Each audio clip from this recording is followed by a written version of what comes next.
We're live. Well, we're live. Well, hopefully we're live. I don't know if anybody's going to check or comment, but please do. I've got YouTube up on my other computer. Should be only a few seconds behind, I would say. It's the old 7-second delay when Benson's on, because they know how blue he is. And that's a warning. This is not going to be a family-friendly broadcast. We're not on Dash 28, so I will advise you. I am sober at the moment. I'm just recovering from a hangover, which is why I've got dark glasses on. But you won't be by the end of the game. No, I'm hopefully anytime now the bar will be open and I'll start refueling to get rid of the hangover. So everybody, thank you very much for joining us. Welcome to the Clash of Kings live stream from very sunny and somewhat warm Nottingham. It's scheduled to get to 32 degrees Celsius, which by UK standards is damned hot. By Australian standards is a cold winter's day, and by southern parts of the America, it's just a normal day in the sun. So, joy. So on the stream we have Mark Zielinski. Let's just put that up on there, and Chris Thomas. There's a bit of a podcast off going on. And joined on this stream, we have various different people. So if you'd like to introduce yourselves. I'm Matt Croger. Ben Rantle, or Benson, as you might know me. There you go. And Mike Rossi. So we are literally streaming from around the world. And we're working on Wi-Fi. What could possibly go wrong? Well, it's already dropped out twice, so it's a good start. We're in a concrete building with dodgy Wi-Fi, and I'm not hopeful. We'll see how it goes. Benson, I'm just not recognizing the color of what's in your glass. I'm used to something distinctly darker, port-colored. Right, yeah. I am not recovering from a hangover. This is just some good old ginger beer, the fake beer. Oh, okay. Yeah. What, with rum in there? Yeah, nice spiced rum. No port. I'm drunk it dry. Need to prepare better. Right. It's 5 a.m. here, so I'm going with coffee. Good choice. No rum? Not 6 a.m., it's 5 a.m. Oh, boy. All right, so... I suppose it's better have a look at what the lists are. Talk about those. Yeah, that's probably a good idea.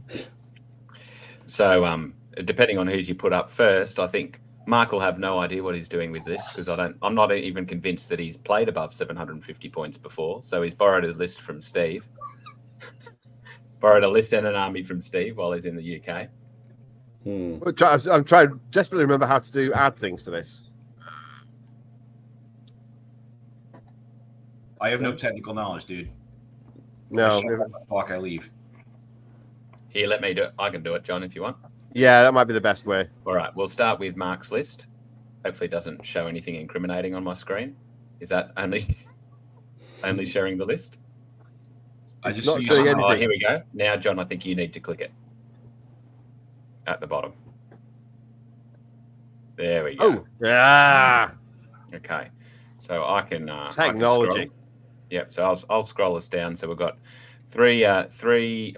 two hordes. One with Jesse's Boots of Striding of Hellstrikers, one regiment of Hellstrikers, two Orkling regiments, two Fight Wagon regiments, three Rift Forgers, one with the Inspiring Talisman, all with Host Shadow Beast, two Stormbringer on Hellstrike Manticore, so essentially the Hellstriker characters, one with Blade of Slashing, and then the formation, which is two regiments of Rifford Legionaries, and it's three, isn't it? Three of them. So he hasn't had any items. I'm not sure, what do they gain for being in the formation? This is one thing that I've been hoping Elliot might update, that you don't get real clarity on what's in it.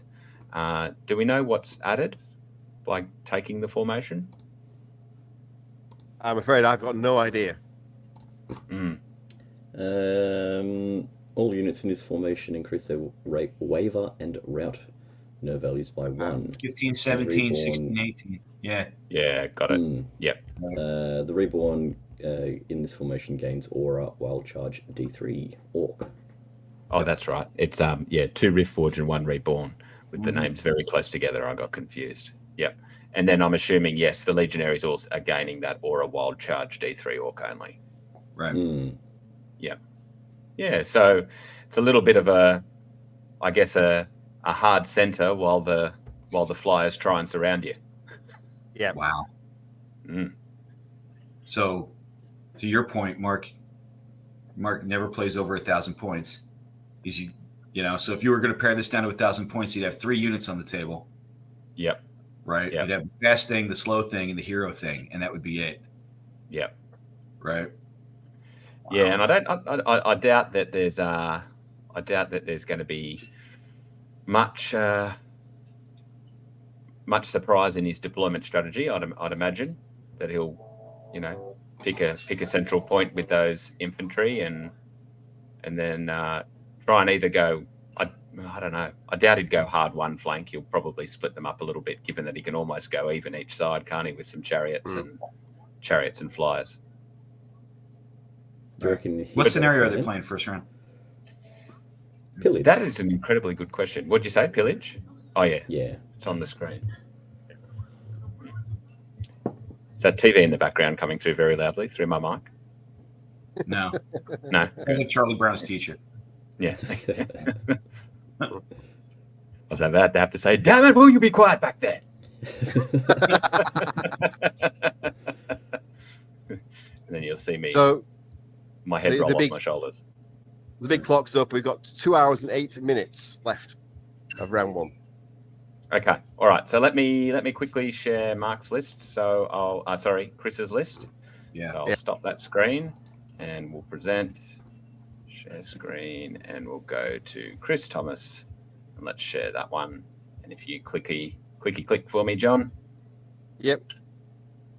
Okay. And so we've got, let's scroll up, a horde of skeleton spearmen, 2 hordes of guardian archers, a horde of enslaved guardians with blessings. I found of God. somebody. Well, Hey. good morning, afternoon. Where's Matt Godger gone? I saw Matt. Matt Roger, Hello, sweetness. Who we got? Huh? Benson. Hello, Benson. How are you? Very well, thank you. You good? Look, Matt, your hat's here. I've given it away. Been autographed now. Clash of Kings Australia in 2020. Yeah, I'm just wondering how he keeps looking younger. World, so that was good. Yeah, looks fantastic. And so, hey Ronnie, I was just saying, how do you keep looking younger, mate? You look fantastic. Yeah, sorry. It's the hat. Oh, where's that music come from? Have a music? great show. What is going on? This is seamless already, isn't it? It's almost Don't you worry. dominating the airwaves. Yeah. Don't you worry, people at home. You've only got 2 more hours of this until the game. Yeah. What the Yeah. hell was that? I was thinking we tapped into like a pirate radio station. Yeah. Oh, good. It was a surprise for us all. I like that. Yeah. Good. How are we all? Good, mate. You got to be pumped with 148. Did all 148 turn up? It's miraculous. I think very close. There's 2 or 3 get traffic catch-ups and what have you, but there's very few goodie bags left. So I think every table looks full, doesn't it? Yeah. It's So, actually pretty busy. Pretty busy. It's well over 140. Put it that way. So and it's, Yeah, wow. the terrain looks fantastic. The venue's amazing. We had a great open day yesterday. We kicked off the global campaign with the charge of the Raven Brigade. We've got some rum to drink. Oh, excellent. Not for you. You've got to be. You'll start swearing on air. And... Yes. We've already given the warning, Ronnie. Doesn't matter. Yeah. We're not on dash 28, so we can say anything we like. Okay, good. Yes, if you are of a sensitive disposition, fuck off. So, Yeah, no, it looks absolutely brilliant. Loads of Sensitive Manticamas. disposition or work for Games Workshop. Yeah, they'll be spying on us, won't they? They'll be planning their next move to steal, the advent calendar idea off us or something else. So, Yeah, they're definitely watching right now. I can tell. yes, hello, Games Workshop. No, absolutely brilliant. We've got new players, all a third not from the UK. Yeah. And I think that'll just keep growing. We've got was it one from Singapore, Yeah. one from Argentina. Yeah. Who wins the award for furthest distance travel by I think about 150 miles. Is it? Is that how close it is? Yeah. Okay. Yeah. So Argentina's further than Singapore. Yep. Excellent. And he told me, so I was chatting with him yesterday because he was up at the head office.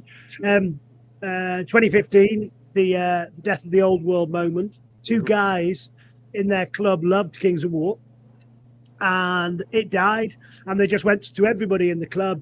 Right, we're now playing this. That's that. Shut up. Repurpose and let's go. 150 players in Argentina. I've never even picked up on it. 150. The whole lot just came. Like lock, stock, and two smoking. No one quit. No one did the night. They just went, yeah, okay, that's what we do. Basically, I want to hang around my mates, drink beer, roll dice, play with toy soldiers. All right, we're in. And it's 150 players in Argentina.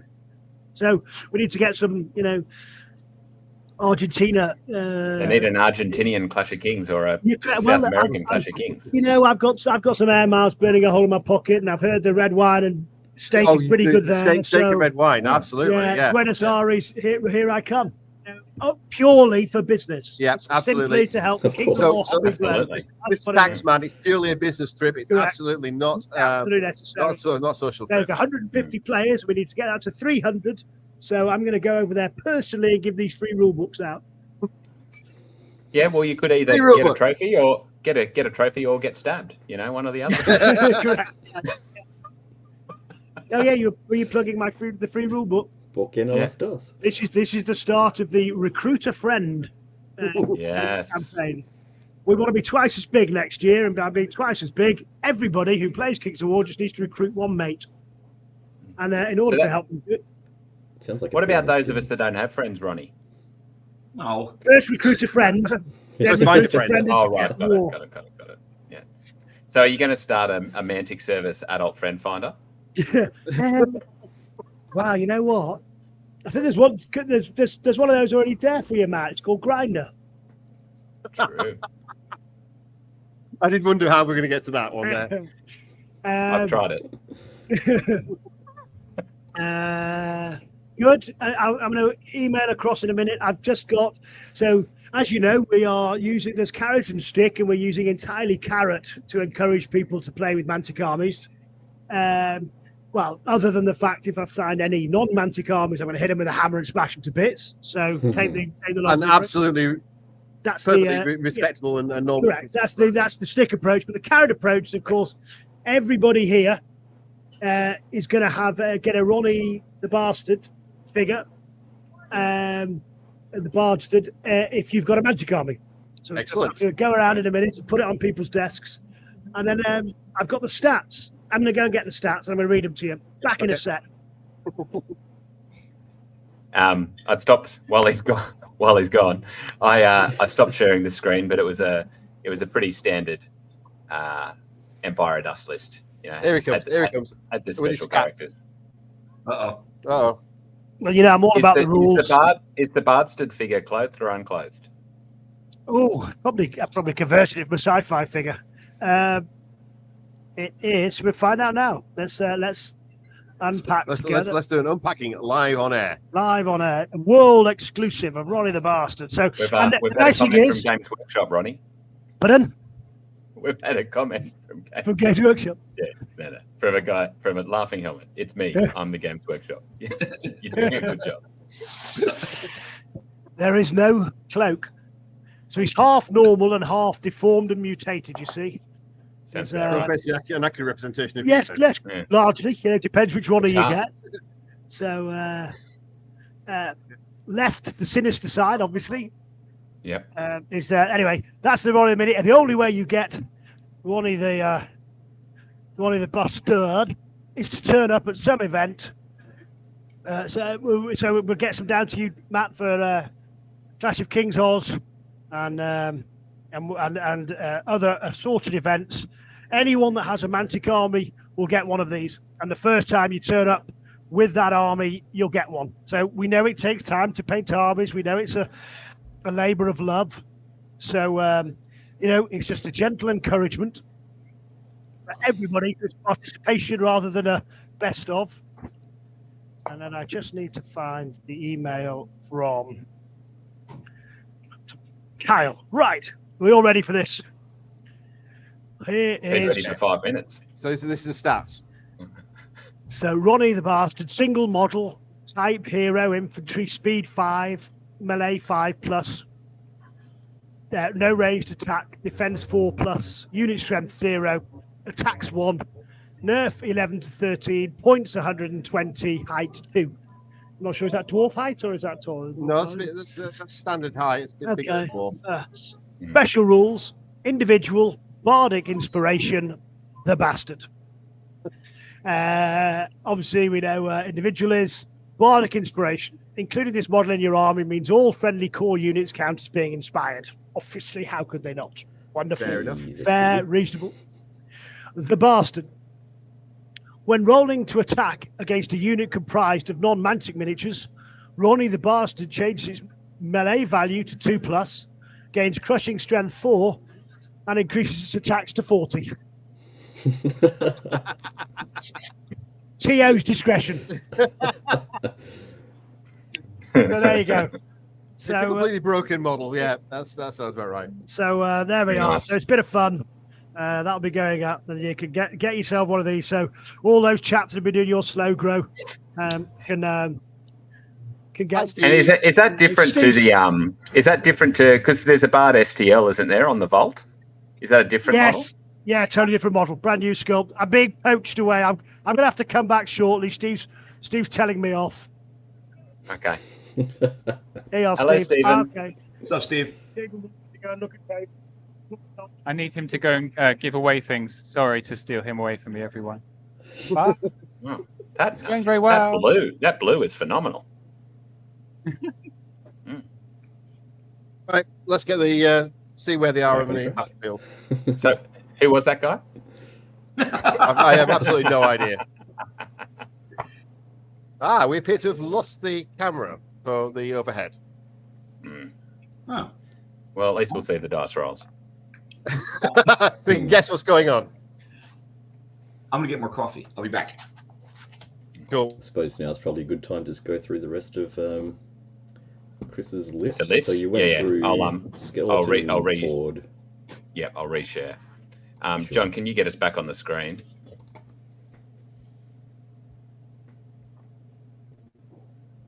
You're on mute, mate.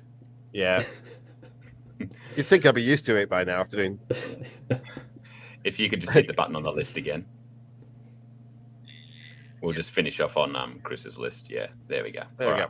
So we started at the Horde of Skeleton Spearmen, 2 hordes of Enslaved Guardian Archers, a regular Enslaved Guardians horde with Blessings of the Gods, 2 Revenant Chariot hordes, one with Hun's Sanguinary Scripture, which I think boosts the life leech by 1, the obligatory Soul Snare, the obligatory Monolith, a Rev Champ with Surge on foot. Yep. Cursed High Priest. It bought the knowledgeable upgrade in order to get Celestial Restoration, and an Ammonite Pharaoh on Royal Chariot, who's been given the Raz the Undying upgrade, which I think that gives, if in combat with skeletons, gives elite to other skeletons, doesn't it? Restore Ancient Glory. It may replace their own melee value with Raz. Right. So that combos with the Enslaved Guardians, pretty much everything, doesn't it? His Chariots, Enslaved Guardians, and the Skeleton Horde. So that's not bad. And although with his, it won't make a difference on the regular Enslaved Guardians, but it might boost the Guardian Archers if they get into combat. And then the Idol of Shobik, which is, my goodness, an absolute beast. I reckon I've only managed to kill that thing once. Yeah, you just better to just not try. Yeah. Oh, we're rolling dice now. Yellow dice with white pips. Oh yay. Oh boy. You say that, Betsam, about the not trying, but he's such a beat stick in combat too. He's kind of hard to ignore. It's like and not gotta that take not your that licking, slow that's either. it. You know, speed 7. Looks like he did not much with whatever it is he's doing right now. Probably shooting with the Guardian Archers. Yeah. John, should you I'll try and work out how to flick the other cam if we can. It looks like there we go. Yeah. Right. So we've got I'm trying to get myself out of the top corner and put the dice cam there, but it won't let me do it. Let's see. So it looks like Mark has gone kind of as expected with a hard center, although he's deployed his chariots in front, I guess maybe so they don't get caught up. But I can't see any of his hell strikers. Where you are. Right. Probably. Hey, there we go. Hopefully he remembered to deploy his hell strikers. I know he's got 1 or 2 off to the left underneath the dice cam. Yeah, okay. Right. So it looks like maybe he's gone a hard flank on that side potentially, because I can't see any on the other side. Oh, I'm having a play. Flipping all over. There we go. There we Which go. I don't think a hard flank's a bad tactic, to be honest. But I don't know if I'd be hanging my chariots out to dry in front of my regiments of infantry. No. The other thing, I mean, they're playing pillage, right? So there's a token to the right, and I know that the camera isn't picking up everything, but there's no one over there from Mark's side. He's not even contesting it. Those two on there, he's just giving them up. Yeah. And so I'm just flicking back to the list. So, and which he can easily do, because I think Mark's got 15 drops, a whole bunch of them flying, and Chris only has 12. So he should have had his pick in deployment of how he wanted to play the tokens. But as we said, Mark's used to below 1,000 points, so he might not just be used to more than 3 tokens on the table. That's true.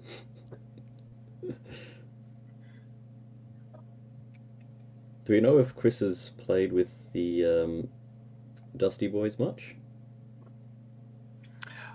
I don't know. I don't know how often Chris does get to play, because I know he and Clem play a bit of everything as well. So I'm not sure how frequently he does play Kings or larger games of Kings. There must be something. He's measuring. Sorry, Mike. No, I was just saying there must be something deployed to the right that I can't see. Yes, something. you're probably right. I'm hoping there's like at least a Hellstriker character out there, or his regiment of Hellstrikers or something. Right. Yeah, I mean, the big benefit for EOD is their resilience, right? They can just, with all the drain life and a high defense, they're really hard to take units off the board. Yeah. Certainly in one go.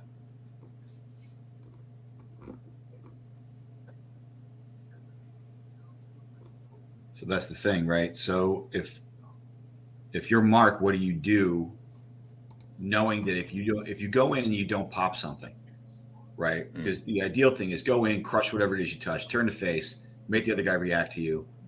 EOD is tough, man. So what do you think the strategy is here? He's going to try to turn a flank, right? Pop the middle. He's got the speed to be able to do that, right? Yeah. And I mean, from what we can see of deployment, that must be the strategy. I'd imagine if there's a unit that we can't see at that top right, it must only be one. So that means he's gone, which is another reason I wouldn't have had the chariots where they are. If you're going to go hard at one flank, go harder, hang them out there as well. Right. It's like, don't go in the terrain, dude. Or is that a hill? That's a hill. That's a hill. Yeah. Oh, okay, good. I thought it was a big piece of flat. Nah, that makes more sense. Cool.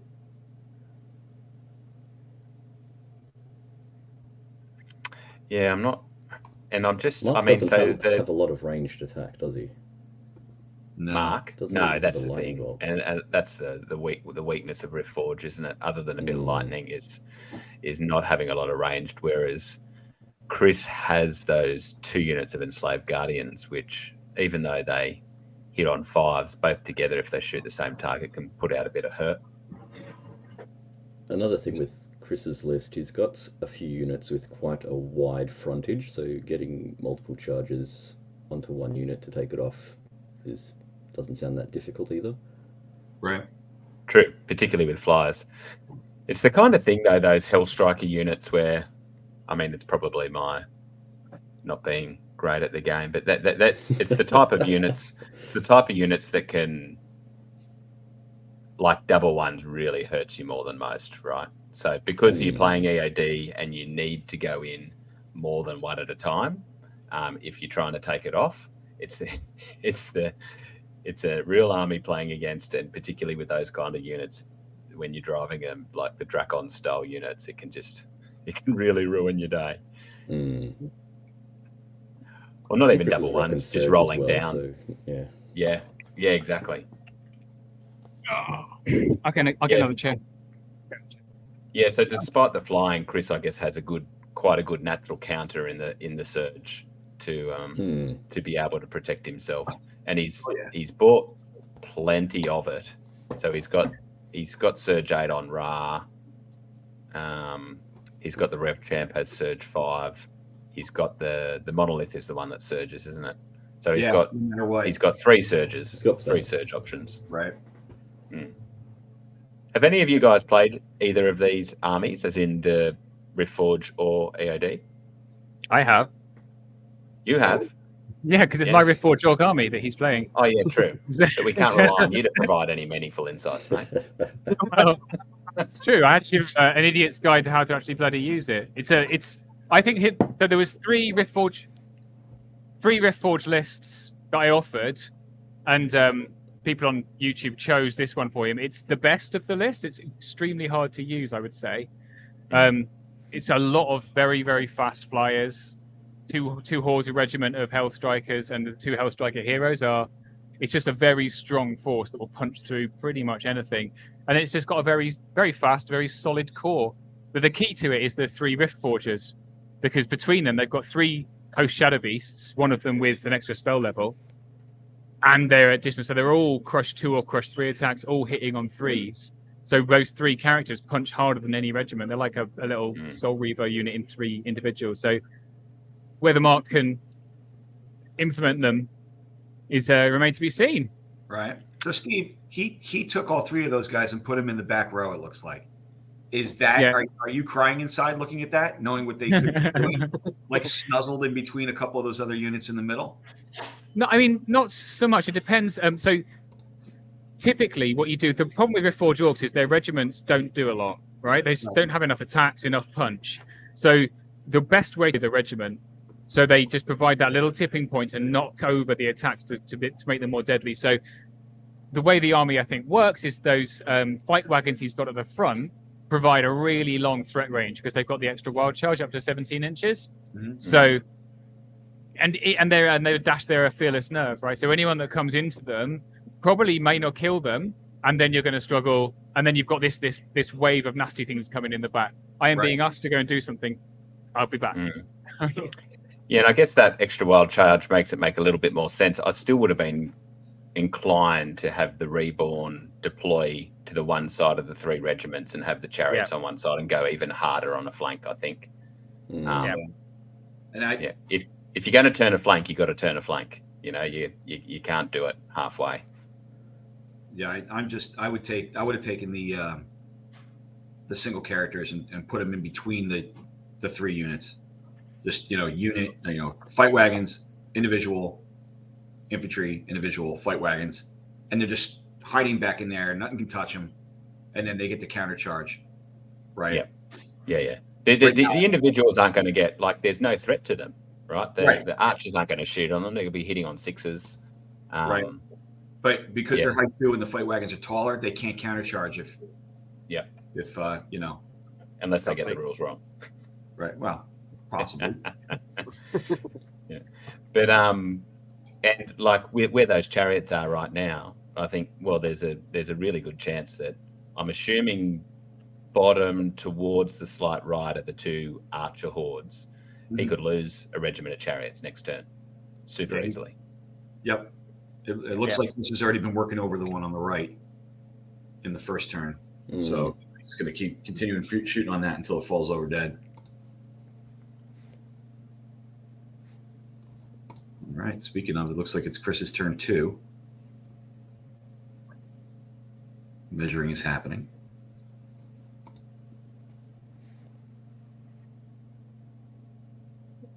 I'm worried with the Rift Forges. Like, So once they're in combat, So before Like, Matt, you really? asked if anyone did 10, 12. Sorry, what was that? Yeah, there's not much to them. I was just saying with the Rift Forges, like, you get them in combat, fine, but, like, just something can easily take them out and then overrun. I mean, I can understand hiding them back in that case, because, yeah, 10, 12 nerve doesn't take much to get rid of them. And they're not mighty.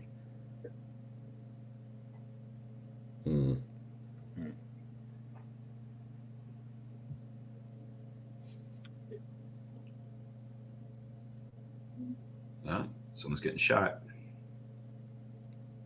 So probably those archers again into the same fight wagon unit. You would think so? Oh, we've got chariots who've got bows too, don't they? Yeah. I can't see if he rolls even what he should. You know, I can't see that one of those units of chariots surviving.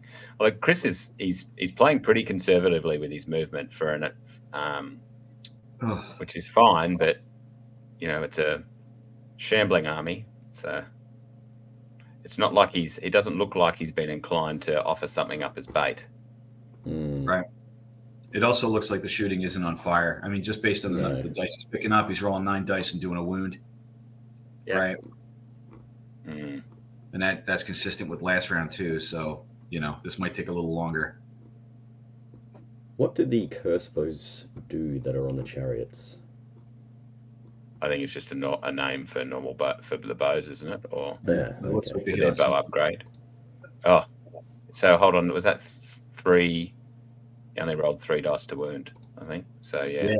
I think he's hitting on 6s. Ah, how would that be? No idea.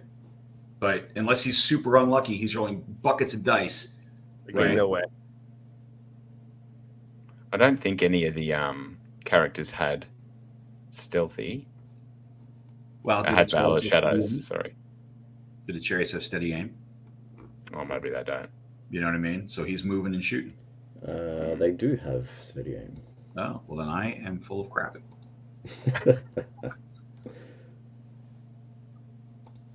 Okay, so curse bows is shattering steady aim. Right, okay. Right. Oops. Just the Well, Yeah, well, there it goes. The curse bows. Thank you, Paul Gamer, for. Let's get a live stream in for Paul Gamer. He can sit in for me. Right.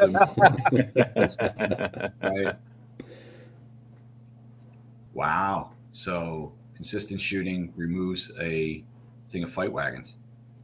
Ruh-roh, Rorge. So what's that unit in the middle, in between, or is that 2 units? In That between is that unit in the middle. I think is the reborn. The reborn. Oh, okay. Yeah. And here we have the big problem with the deployment, right? So, yep, he'll get a charge off next turn with the other lot probably using the wild charge. He can't afford probably not to charge them in now because he'll just get that shot off, although he'd get cover from the other 2 hordes, so it's slightly safer over there for the other one. But yeah, it seems a little bit like a slow march to death. Yeah. Yeah, it's advance slowly, gents. Advance slowly. I'll be shot at. Charging in. Things are happening on the left. So is that supposed to be a forest, or what is that terrain on the left there? It's a I forest. think that's Those a are forest, the So, what? 2 regiments.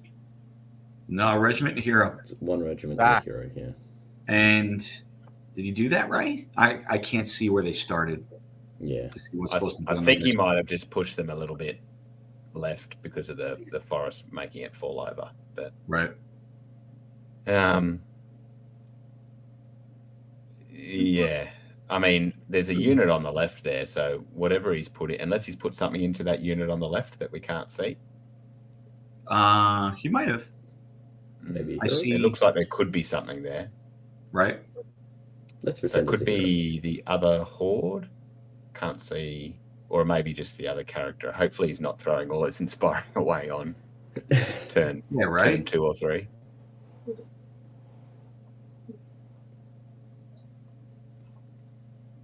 That's not enough firepower. No.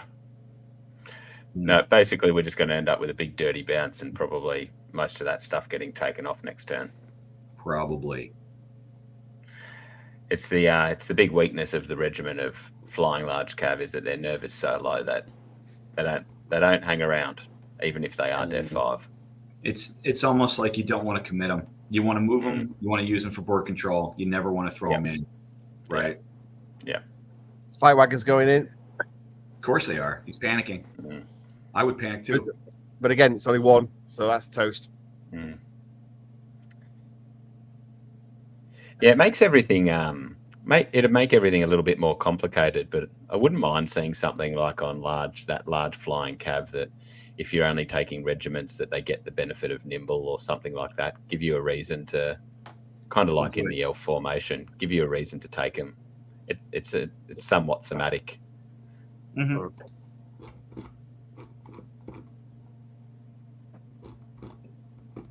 There we go. Yeah, so now he's going to move up in the middle with the rest of his stuff. He's got the troops in the back, which maybe he was thinking he would hold tokens with at the end of the game. Yeah. You know? But I don't know. This is a tough spot. That being said, it's funny. He's throwing in the regiments on the left, and it looks like he still has the hordes. Mm.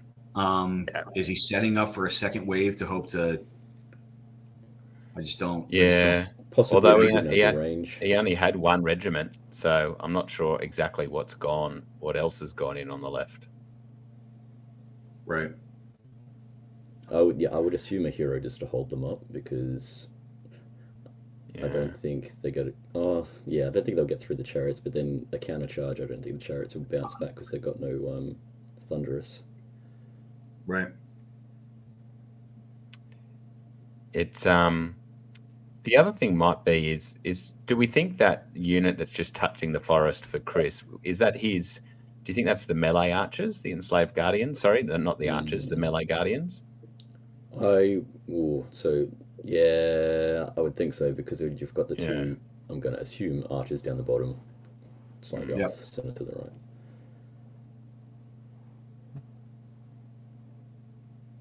Huh. I don't know. Right, we might have to sort out the focus on the main camera.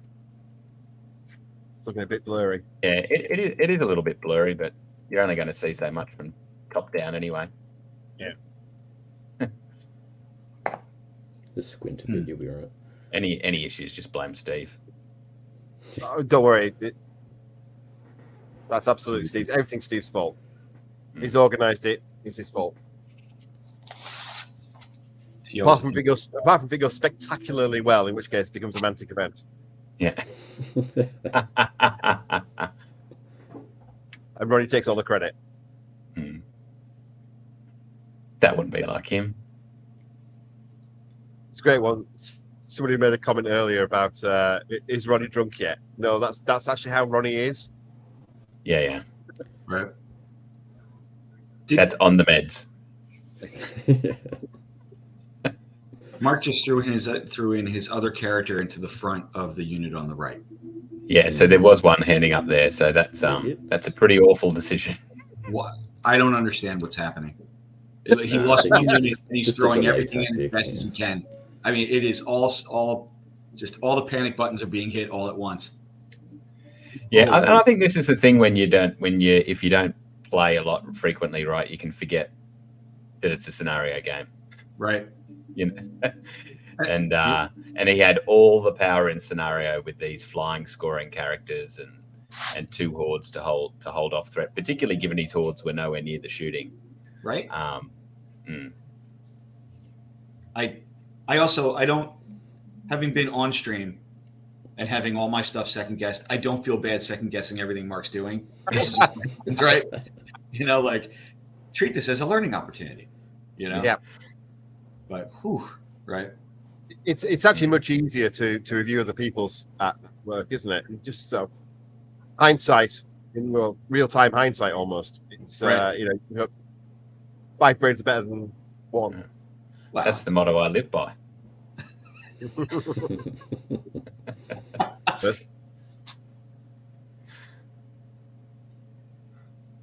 Wow. It's realizing that Kings of War isn't a second turn. Everything in there, you've got to plan your moves so far in advance to make sure that you don't do piecemeal attacks like this is. Well, this is the thing, and there's it's decent size. Like it's not huge terrain, but there's reasonable terrain. Mm-hmm. Like his characters, the Hellstriker Manticore characters, really didn't need to be seen until turn 5.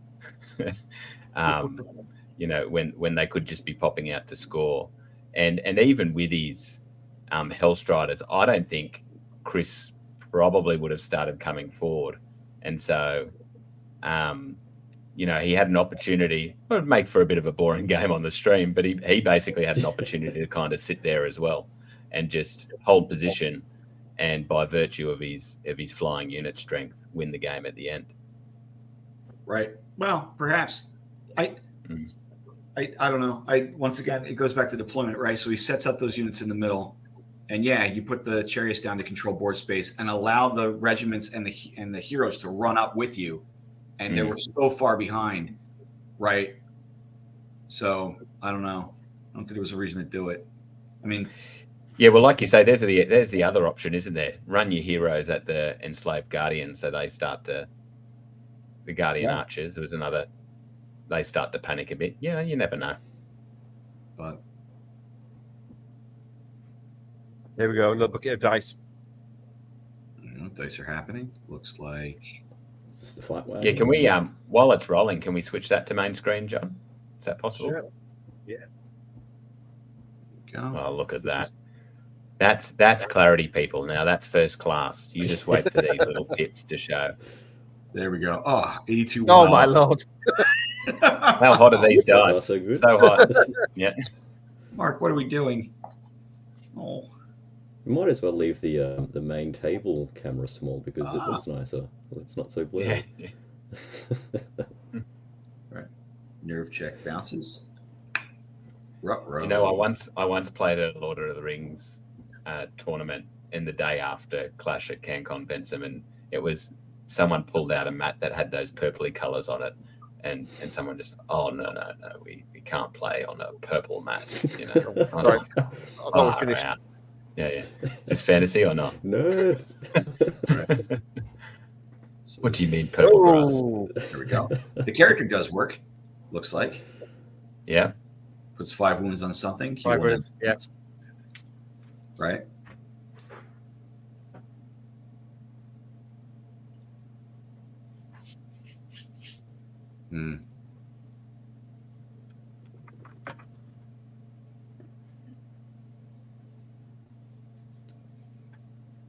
So and here comes the regiment's attack. Yep. This is a little bit better.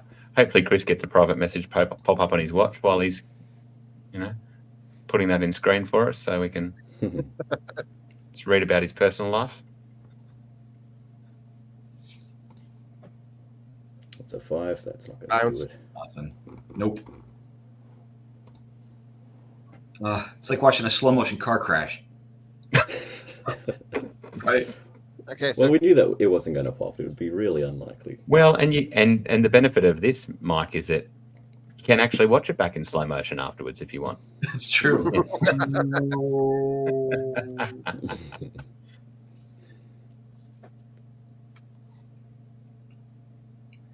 Might need to grab a beverage, I think. It's a good idea. Who went first? Chris went first. Okay. Yeah, so this is Chris's. 3. This is Chris's 3rd turn. Yeah. And it looks like the two hordes on the left are still a thing for Mark, but everything else seems to be either committed or very far away. So if you're Chris, you just kind of like munch the stuff in front of you, turn and wait for the second wave to come in, right?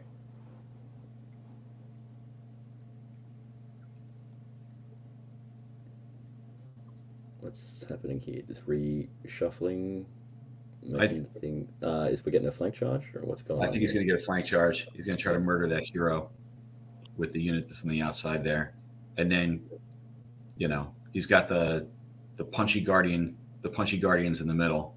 He's going to run through the woods and flank something and murder that, and then turn to face, right? And hope he doesn't bounce. Right. Because if he bounces, he's leaving his ass out for the hordes. If there was range, I'm assuming. Oh, there's only 2 forts of chariots. So what's on the far left there that we can't see? I think it's obscured. A horde of. It doesn't have 2 hordes of skeletons. It's only got the 1. Yeah, so I don't know what that is. Maybe it's the king or whatever it is, the pharaoh. Maybe. I suppose in the flank. He's ranging out something fierce, so it's probably the chariot, maybe.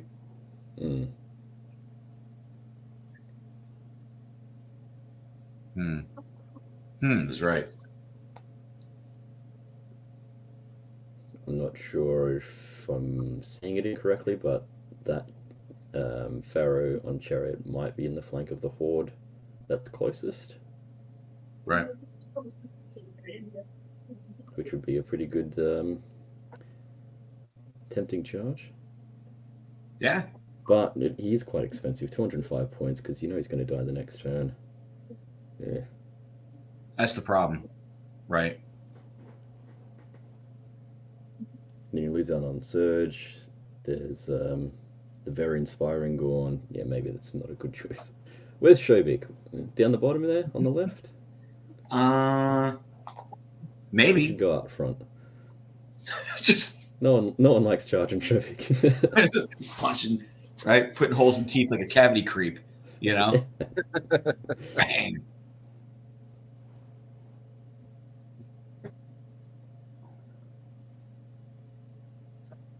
So I'm guessing the monolith is the one that's at the very back, and that's obscured. Yeah, it looks like it. Yep. That looks like the Mantic Mini. So, right. So the soul snares on the right, kind of hanging out the fence. Yeah, down the very bottom, right.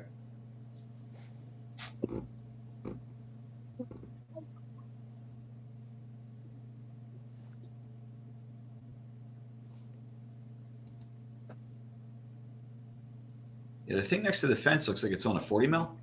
Yeah. So it's too small. I think the thing at the very bottom, middle of the table, right next to the little water feature there. Yep. I bet you that's the monolith. Right. Right. So if that's the monolith, and if Shobik is.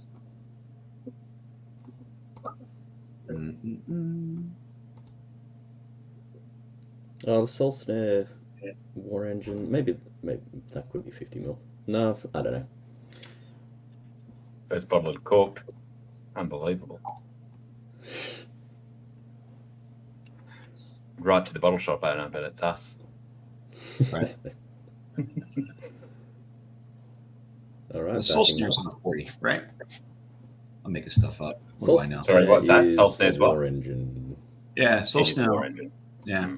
So we're just trying to figure out if the thing that's up front behind the wall on the right hand side, is that his soul snare? Chris's? Right, takes the flank. Maybe. Right. I mean, because he's without any shooting, and given that all Mark's flying is on the other side, it's not unsafe to push it forward, I guess. Yeah, and if he puts, if Mark had put a flyer into it, okay, he kills it, and then he's got 3 units that'll go in and murder that flyer and just call it a day, right? Mm. In the meantime, he didn't do it. So it's just more shots. Mm. So let's This, see. If this is all tailed up early, John, you can get him in for an interview and we can say, Mark, what were you doing? Oh, well, Matt,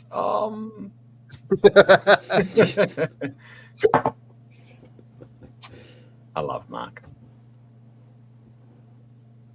So what do you think about the decision to put the units back on the left there? I mean, let's be honest. Mark being here is quite a surprise. Yeah, he left Ohio. Right. Sorry, what did you say about the Hellstriker units being held back, Benson? Or The chariots. It looks like they've pulled back. Right. Have they withdrawn? From combat. Yeah. Is he just going to surge them back in? Like, what is happening there? Yeah, Because if he which doesn't doesn't hit make them, any then sense they because then fly. they'll be hindered. Are there shenanigans that he can do? Not with a base that big. Undead magic stuff. Is he just going after the? Is he just going after the character? Yeah, and then he moved the unit on the left. I'm not sure what. Yeah. Did he just withdraw, charge the unit on the right, not center, and then charge the unit on the left in the front? What is happening? Is that a thing? Yeah. 'Cause that breaks like 17 rules, right? Yeah. I'm. Yes, is the short answer. Right. There's no reason to withdraw and surge back in there. You know.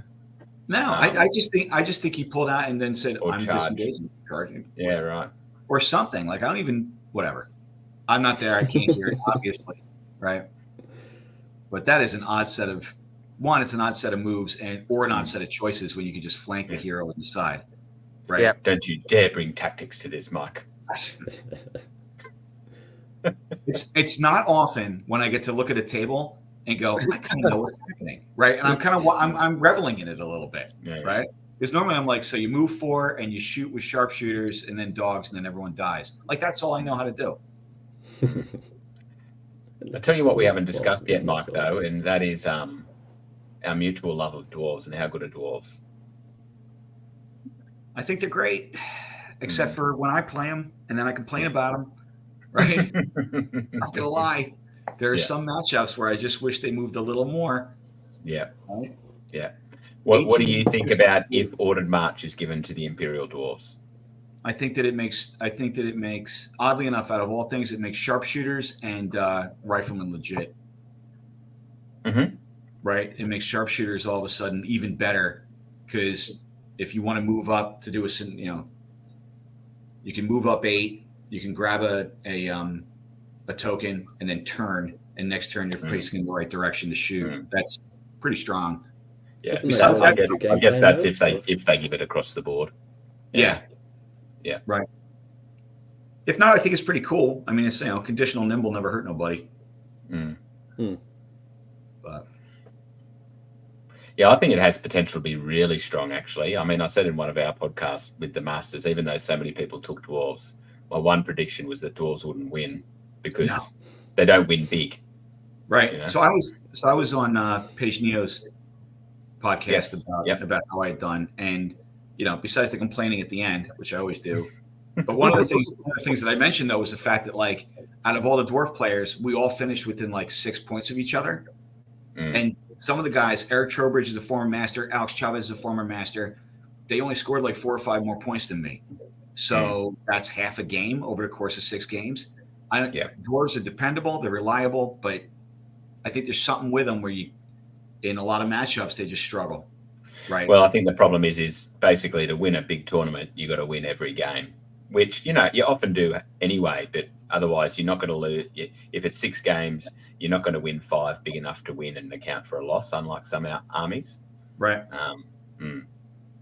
But, I don't know how people, I know that like free dwarves are wrecking house in the UK, and I don't get it. Right. And I'm not smart enough to play that.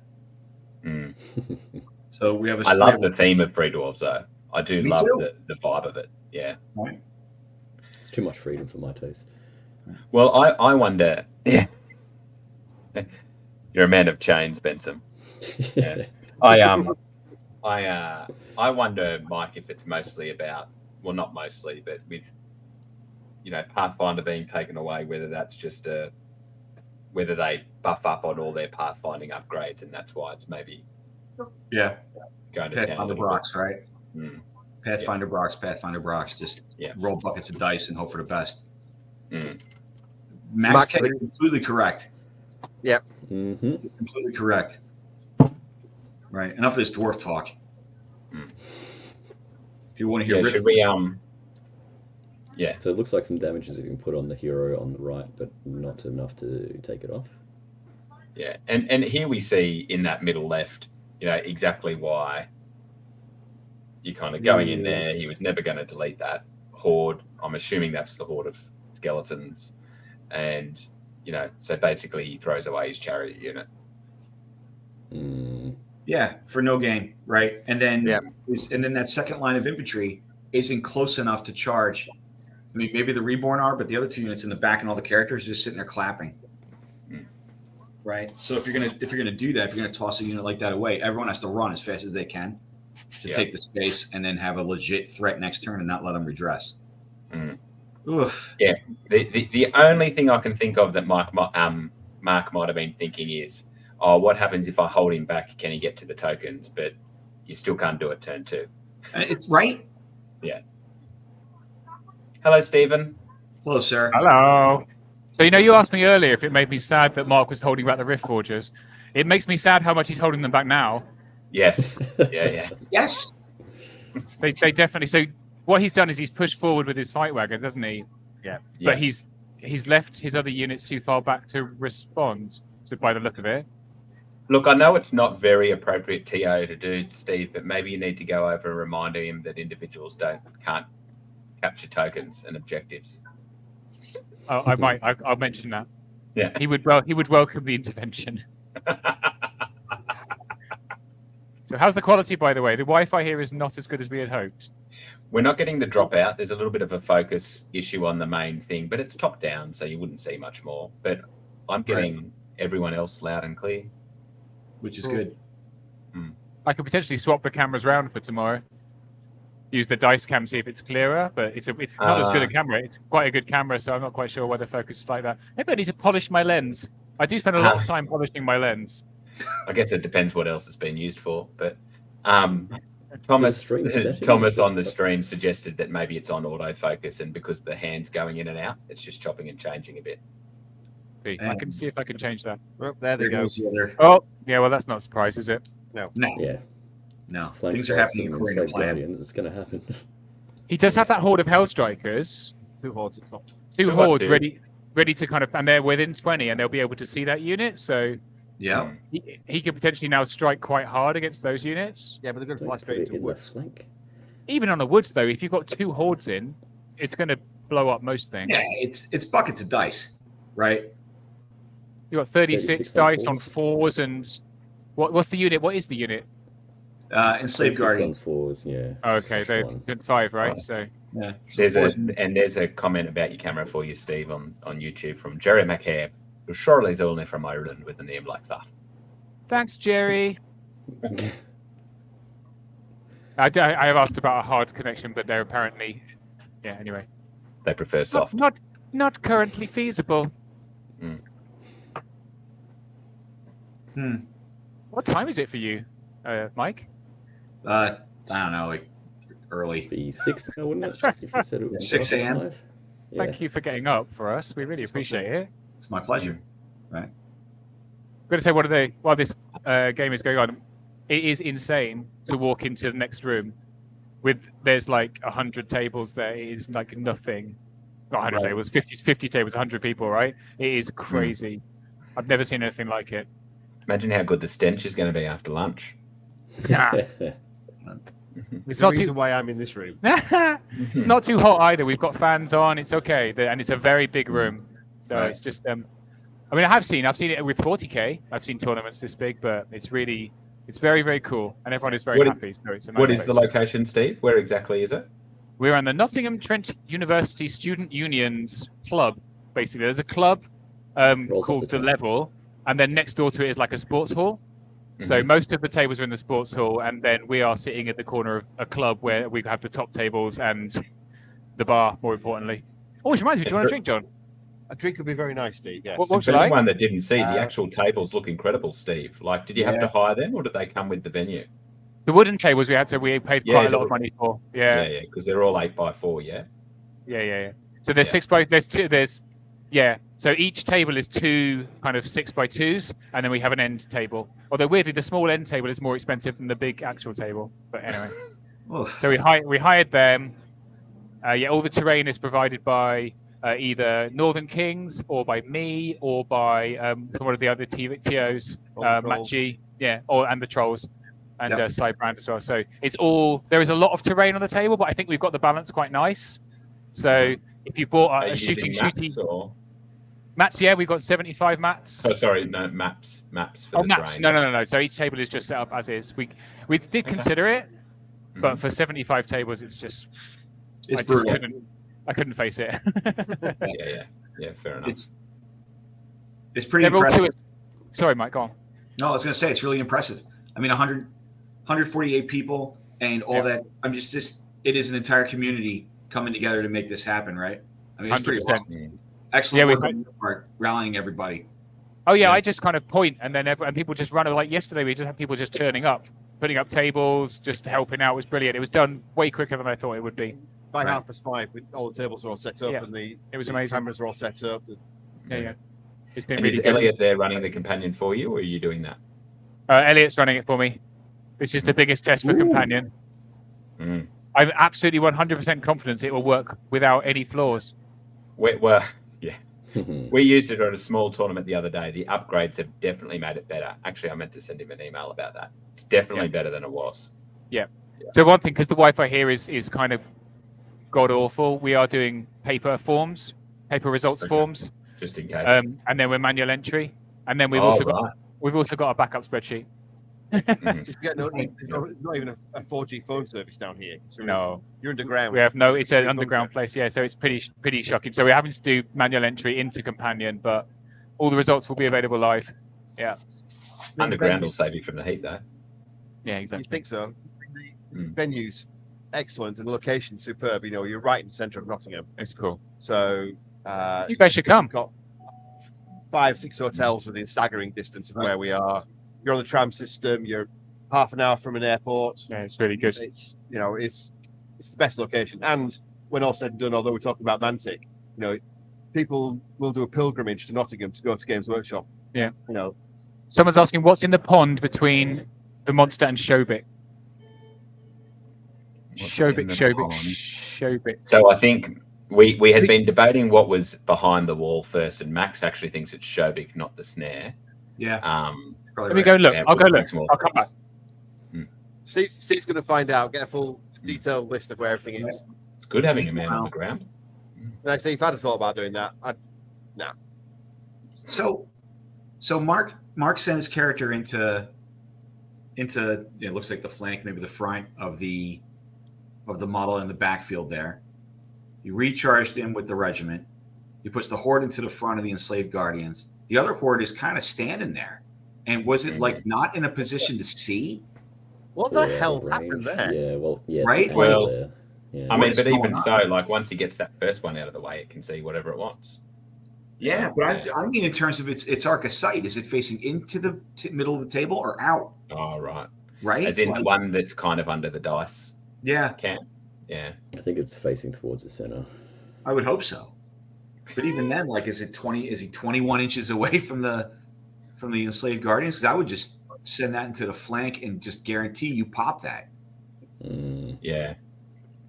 I think, and what I'm assuming is the horde he sent in is the one with boots. You would think so. You'll pop his boots. Yeah. Well, a lot of there we go. He's going in. I see. Okay, so behind the wall is Shobik in this bottom right-hand side. And then the red thing that's in the pond is a wound marker. There's 3 wounds on there. So Mark's just gone in he had a line of sight from his Hell Strikers. He's gone into this big chariot regiment with a regiment and a horde of Hell Strikers all at once. So he's definitely doing the plan of smashing on the left and holding in the center. So To be honest, Mark's in a very advantageous position right now. I mean, Shobik is there, but look at where his units are placed. I know he's not used his individuals very well, but if he does manage to smash those units on the left, Right. Well, I think he's been saved somewhat by Chris, Steve. yeah, Chris is playing incredibly defensive. Yeah, Chris is trying to use his shooting, right? Unusual choices. Yeah, but the turn before on the left, Chris for some reason withdrew and charged back in to be hindered again. Oh, that doesn't seem great. I mean, Chris, to be fair, Chris requested to be streamed because, and I quote, "I want to find out what I'm doing wrong." Okay. So that's let's kind of start his. So nitpicking.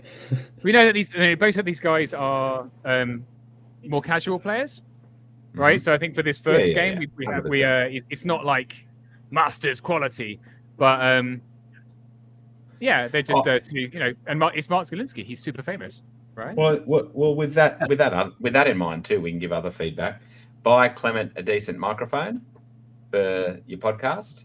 And he's quite sensitive about it. He's fixed it now. He's fixed it. It's great. It works really well now. Yeah. Okay. Yeah.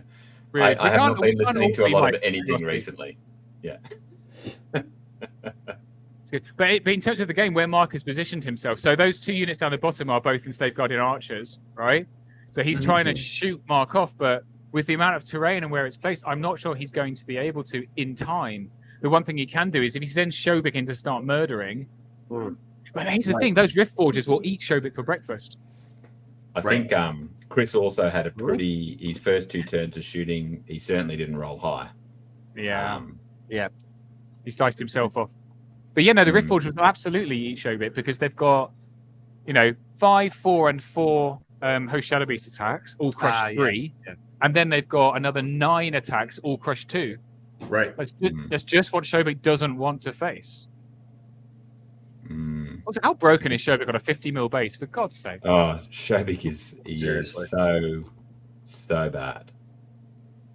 And surgeable, like surge for Shobik is a massive advantage.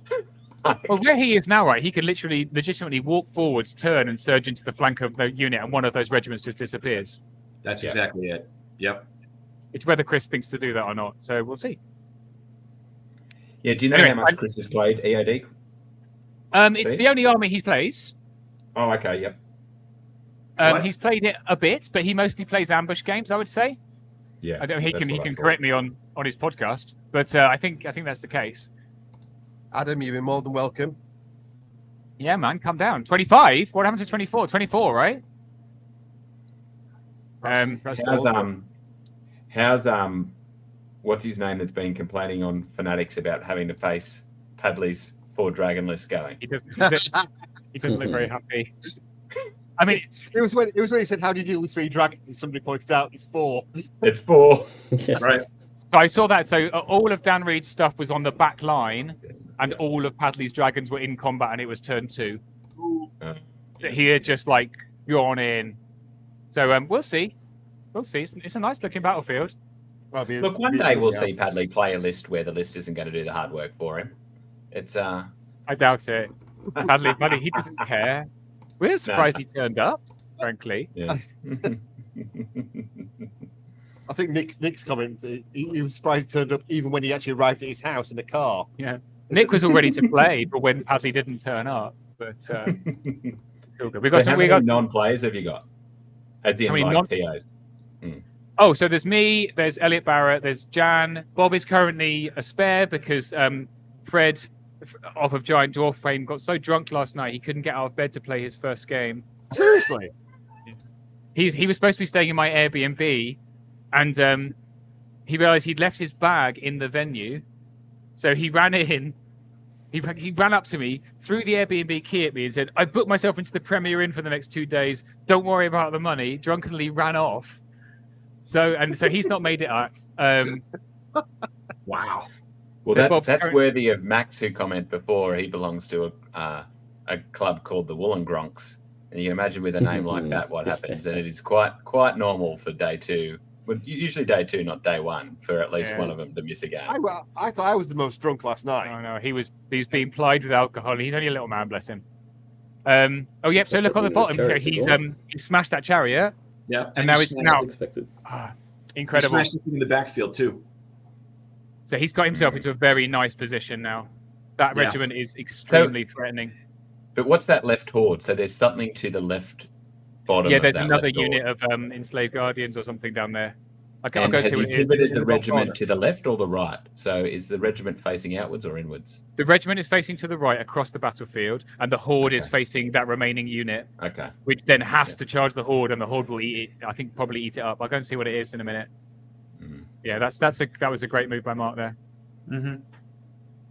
Yeah, all good. Uh-oh. So there is a chance we were too harsh on Mark's early tactics. I mean, I think he was gifted a little bit by Chris with some of Chris's moves and the shooting, but Mm-hmm. I've been tutoring him.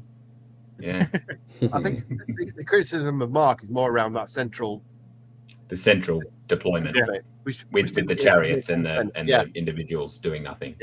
Well, look where the tokens are as well. That's critical, isn't it? Yeah, I mean, that's with Chris was playing very defensive. Yeah. When he got tokens are all across the midfield, and he's not moved. He's not trying Yeah. to. He's just waiting for them for everything to arrive. He needs to be more aggressive. Yeah, and, And, Mark's and playing his like use an of orc. his hell striker on the right, just charging that into the chariot. Like it's held it up, but Brilliant. it's going to die. It's going to die, but that's its job, isn't it? Really, those heroes. There's no point in a hero being out there on his own apart from to bluff Chris into putting units there. And so that chariot unit's really threatening. If that hero holds it up for a bit, then great. Doesn't need to do anything else, does it? Okay, Yeah, I'm gonna go well, find I out think what we that unit thought just not having it in combat is better. Beer, Yeah. Madry. Cheers, dude. Let's start the beer. One of the players here, Richard, has got a drone, and he did a fly through as we set up when we finished setting up. So we're going to try and get that streamed and upload somewhere. It's quite impressive. I thought you were about to say it's carried you over a schooner or a point. I see. That would be a sensible use for a drone. Yeah. Do you know they started doing that in my area where I'm from, but home delivering burritos with drones. Really? Yeah. Burrito by drone. Yeah. I didn't was try it. I just was read no- about it. It was an Probably eye a opener smart move. yesterday, where we're at the pub, and you can order your beers to be delivered to your table. So you don't get up; you just stay. Come to 3/4 of the way through your pint, you order the pint, and it appears. Oh yeah. The only downside is when you stagger to the toilet, you are staggering because you've got suddenly your legs aren't working properly. Yeah, You forgot you had them. It's You like, just don't realize it. It's dangerous. it's the beauty of Dangerous. QR codes, baby. QR codes at the table. Than Apple Pay, so you don't even realize Yeah. it's money going out of your. Yeah. Right. Mm. Dangerous. So it looks dangerous. like It's just Chris electrons. has Yeah, moved that's his Shobik up and then pivot, hoping to get a surge into the flank of that unit there. But Yep. perhaps he should have moved him up maybe 3 or 4 Bit more. inches. That's a pivoting, decent and serve. then That's going to be a 4 got or a bit 5 closer inch. that way. Yeah. Well, what surge options does he have? So, Monolith. he's got the monolith, and that's it. There, isn't it? Where's his individual? No idea. His What's in revenant, because front he had of surge the- 5 on a revenant king. What's in front of the monolith? Is that a dice or is that a model? And he also had surge on Raz, but where's Raz? Far left. That's now gone into the horde. Yeah. Yeah. Okay. Yeah, and see, so Raz is on its own over there. Gee, okay. Yeah. Oops. Yeah, so Mark might turn that flank. I don't know how, but he may turn that flank. Yeah. Oh, Paul the observer has said that the individual is behind the 2 guardians. Paul, have you got this on a Oh, big? yeah. In the Paul's pond? right. Right. Paul, do you have this on a big 56-inch screen so you can pick out the details? I hope so. I look I'm great in literally in the that. I room, look I'm great in sitting that here. size.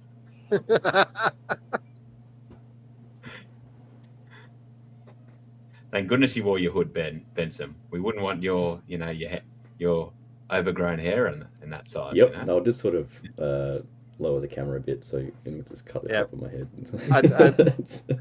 And obviously, you won't be able to see my bloodshot eyes, so that's why I got my glasses on. So. Is it really a hangover? It's not just pink eye, John. No, it's a proper hangover. It's a proper 51-year-old out drinking too many beers, like you did when he was 19, 20, 21. There is. All right, so more shots into the orcs. Yeah. 1 hour. So, And I'm guessing Shobik didn't get surged much. Not yet. Right. Surged, what about? It looks like he got 3/4 of the way there. Yeah. Well, no. Half? Yeah, he only got a piece of the way there. Oops. I guess it doesn't matter though. It's safe, right? Nothing can see Yeah. him. Apart from the Except the individuals. one Riftforger character. But in the end, square-based Shobik's not going to care about one. But No. the other one's on a hill, so Mark could probably reach him with at least 2. I don't think the back one that's in the middle of nowhere could reach him. The Riftforge is only speed 5 though. I think that looks a lot further than. Looks like a long. Yeah, 10 do you inches. think the one on the hill could reach him? I think maybe the one on the hill, Yeah. but maybe not the one at the back. Because looking at the spacing of the tokens, It'll be they're close. 12 inches apart. 12 inches apart. Yeah, I'd say it's about 12 inch.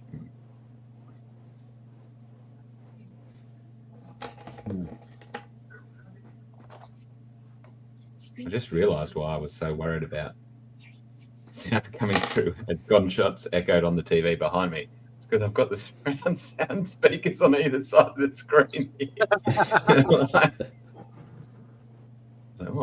Those gunshots sounded close.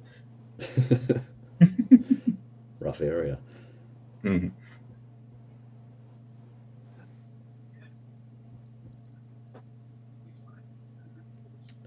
So looking at it, yeah, Chris is in a tough spot. he's turn 4. Like I don't think he's going to be able to get to the tokens unless he starts running now. let's look at some dice. Let's go some dice porn. Here we go. It's a bunch of yellow Not squares, seeing dude. very well. Yes. Can we get some dice so we can actually see? That'd be really It's useful. like censored dice porn. There we go. Everything's pixelated. Oh, Yeah. You like that? You like Yeah. that? That 6 is going to make you too hot and heavy.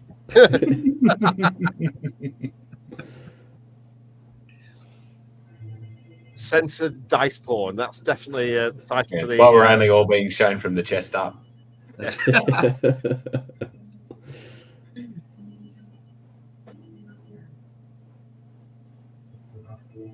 All right, here come a whole What on bunch. earth that is an awful lot of dice. He's doing This the is 2 probably the units horde. into the horde. Right. Cheers, gents. So just to note that the unit in the bottom left-hand corner that the horde of Hellstrikers is dealing with is just a hero on chariot. Hmm. That's Got all it. he's got left. Yeah, It's Raz. not going to survive, right? Yeah. Yeah. No, Yeah. shouldn't. And that put Mark in an extremely strong position, I would say, to kind of sweep across. I honestly Getting just the don't whole know thing how it's pulled happened. off, though. Is Mark Zielinski secretly good at Kings of War? Did we not know? We're playing an utterly filthy list. Hey, it's my list. He's broken one Exactly. wing off a Hellstriker already. Oh, Well, that's all right. Now with the Vault, you can just print another one, mate. Yeah, but Yeah, they're all true. printed. It's all printed. It's all 3D printed army. so I I'm not think sure that how, sword on the um, left is going to get sorry, through the Mike. chariot. Yeah. Say that I again, Ben. was gonna say The I don't horde know on the what far left. happened. Yeah. He rolled a bucket of dice. He picked them all up. He rolled 2 dice, and now they're all pointing at all the units. So, So I think he survived it. wow. So that's enslaved guardians and chariots. Is it into one Hellstriker? It's all hindered though, isn't it? And it hits on 4s, so it's probably rolling to hit on 5s.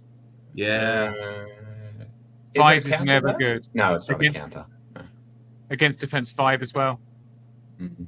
So he'd have lost his one Thunderous, right? Yeah. Could the So probably he's probably got 5s and 4s. It's not great.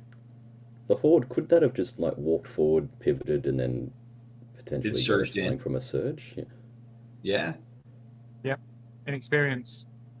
Maybe his surge caster's in the wrong place. Well, he's got the monolith. Well, I think he went for the one. I think he went for the surge on the right hand side with Shobik, right? Yeah, he went for the Yeah, weirdly the went for the long- long He went for surge. that and didn't get it, Yeah, as opposed to the guarantee slam dunk on the left. yeah. That's unfortunate. So he did what we said he should do, but didn't get the dice he needed for that surge. So that's why he wasn't surging the horde, because he was surging with Shobik, which is the right thing to have tried, I think. Yeah, but the Shobik surge required something like an 8. It wasn't a shoe-in. It was quite a long bomb. Mm. But where he is now, I mean, he can get charged by a Rift Forger, but only one. So Shobik, I think, is in a decent. He's not going to die yet. Steve, what's the Mantic Army representation like at first glance? About 80 to 90% Mantic armies. Nice. Huge. Pretty good. I've sent Ronnie Benton off with a box of his little Bonnie the Bud to go and give them to every Mantic army. I think I caught him and he said, "Yeah, 75 tables is quite a lot of tables, as it turns out." He was struggling to get around them all, bless him. Someone give that man a crutch. yeah. But they're having a good time. I think don't know. We've got an hour left on the round. Game will be I I over. don't think this game will need the hour. Oh No, boy. I think it's over pretty There quick. we go. Here we go. Oh boy. There it is. I take back everything I said The earlier recharge about would have done it, but anyway. They're hindered, but they are the. He was still being very careful about that pivot, wasn't he?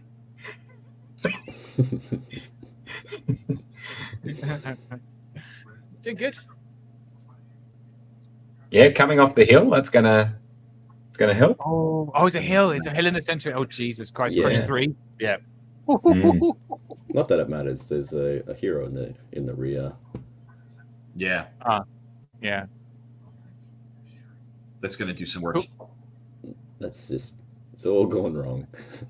All right, depending. Cool. I'm going to do another walk around, guys. Oh, All right. Headphones. we just see the whole image goes dark. That's the command. So wow, that is some amazing Mantic representation, right? Yeah. I think Ronnie's a happy beast. Yeah, but in not even like old Warhammer armies or whatever. In a world of 3D printing, right? Where a lot of people just 3D print anything you want. You know, you want pirate ogres, you want spacesuit orcs, like nobody cares, right? Yeah. And, And particularly when it's a model agnostic game like Kings of War is traditionally. right. Yeah. He's got to be pretty happy with that. Well, I think it shows one the improvements they've made in their modelling, and two, how they're writing the rules for the Mantic armies. You know, is that they're making, particularly in the last refreshes, making them a lot more interesting, thematic, fun. Yeah. But and for now, probably slightly more powerful. Right. Yeah. Rift Forged orcs notwithstanding, I still don't. True. Yeah. That's true. But I think they were kind of the release prior to them getting a bit more interesting. Right. I'm surprised not to see more halflings, because I feel like I know they don't hit hard, but they're an excellent scenario army. They can put down some serious unit strength. A whole bunch of flyers and a good amount of shooting. I know, Max, who was commenting, has used them very effectively in Australia. They're a great scenario army. I think part of it is it's kind of like goblins, right? I believe that goblins, well, Benson might disagree here, I think. But goblin, I don't think Benson thinks they're as strong as what I think they are. But I think part of the reason you don't see them more is just because of the sheer volume of models to build and paint. Yeah, it's off-putting. Yeah.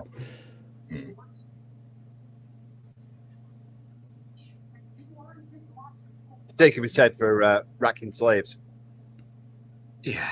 That's a nasty. That can be a nasty build, but there's just so many models.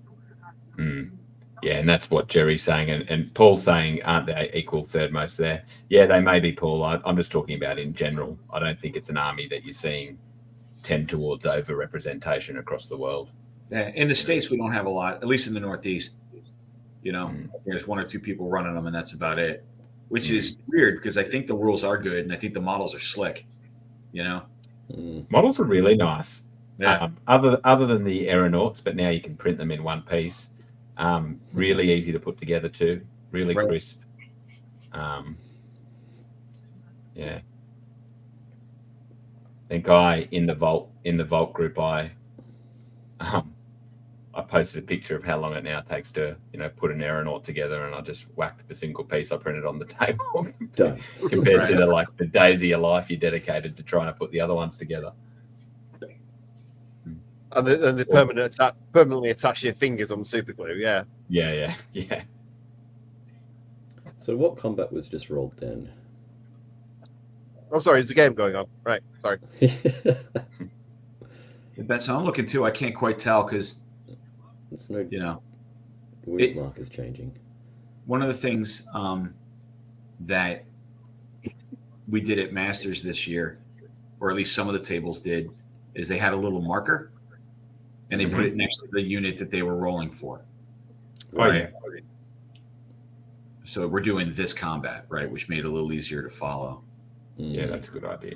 And even if it's just like a scrap of paper with an exclamation point on it or something like that gives us a clue as to what's going on.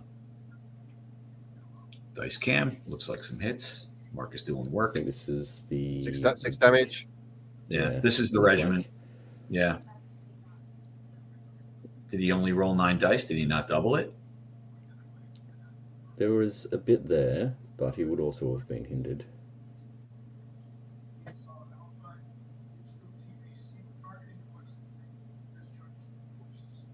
Shouldn't really matter with the horde in the front.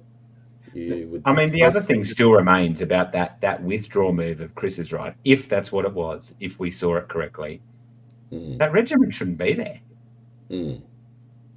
Because on a counter charge, even if he's hitting on 5s, he probably should have still done enough to at least waver it. And it didn't look like he put the character on the chariot in either. No, it was weird. It was very weird. I don't understand that string of events. Yeah, particularly when it's Raz, like not just a regular king on chariot, right? Yeah, you want him in.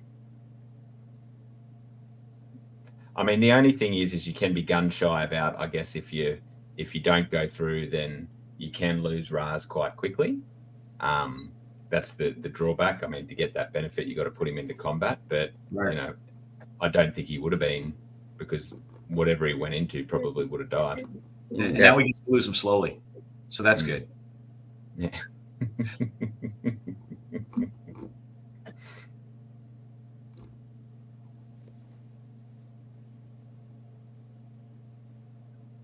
Stuff is happening. Dice are being rolled. So this would be the Orc regiment, I'm guessing. Yeah. I mean, Shobik can still do a lot of heavy lifting here. Yeah, take the guy out. I think into the Orcs, maybe. Shobik can potentially take off whatever that. Oh no, what's that to the right? Is that a piece of terrain to the right of that Legionaries unit? To the right and top. That's the Orklings. Yeah. Oh, Orklings. Shobik can go up there, take those off, and pivot back. And Chris, of course, still does have the horde of chariots on the right, and 2 hordes of the archers, although they can't move at the double. So I'm not sure what turn we're on. It'll be 3 or 4. 4. So and who went first, Mike? What's that? Who went first? Do we know? Chris. So there's a chance Chris has left his run to actually move the archers into. Chris is going to be pushing it up here. Yeah. Yeah, I think he's left he should have probably started moving his archers if he wanted them to play the objectives by now. Yeah. It's always nice on turn 5 when you're praying for a turn 7. Yeah, those archers Yeah, they're not going to get there.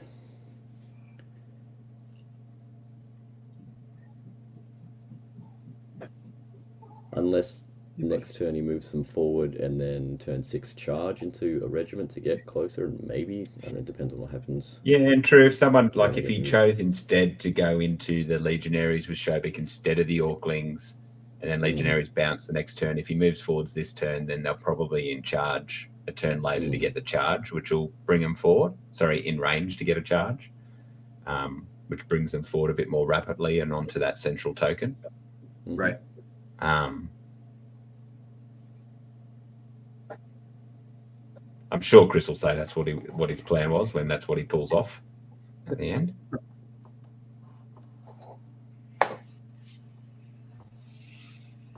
Haven't heard from Chris for a while, actually.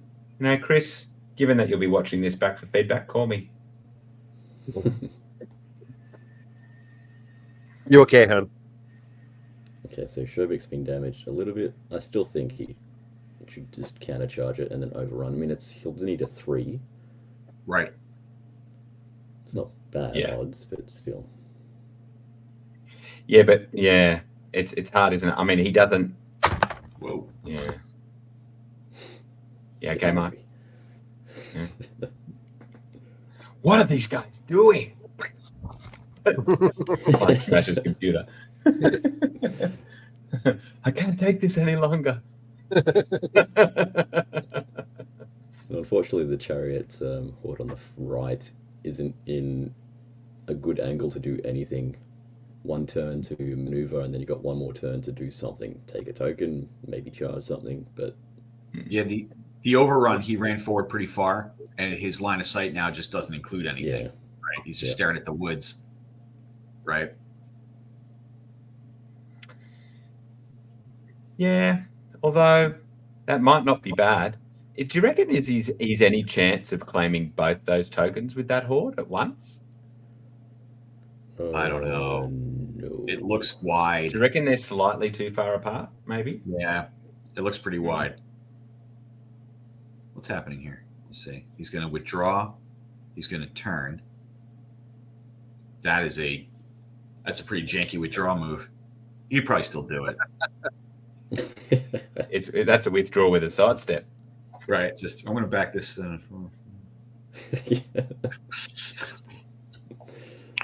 How Chris withdraws at the nightclub. I still think he should have did countercharge to overrun. Yeah, I think there's very little with the nerve buff. Like Shobik's good, but they're still 15-17. You know, so he hasn't got enough attacks to go through them. No. And the characters are the problem, right? So you murder the characters, and Shobik stays a little safer. You know. How much damage was done to Shobik? A couple. Because he'll get one back with life leech. Right. Well, John's still got his magnifying glasses on. Maybe he'll be able to tell us. Just pick a number. Pick a number, 9, team. man.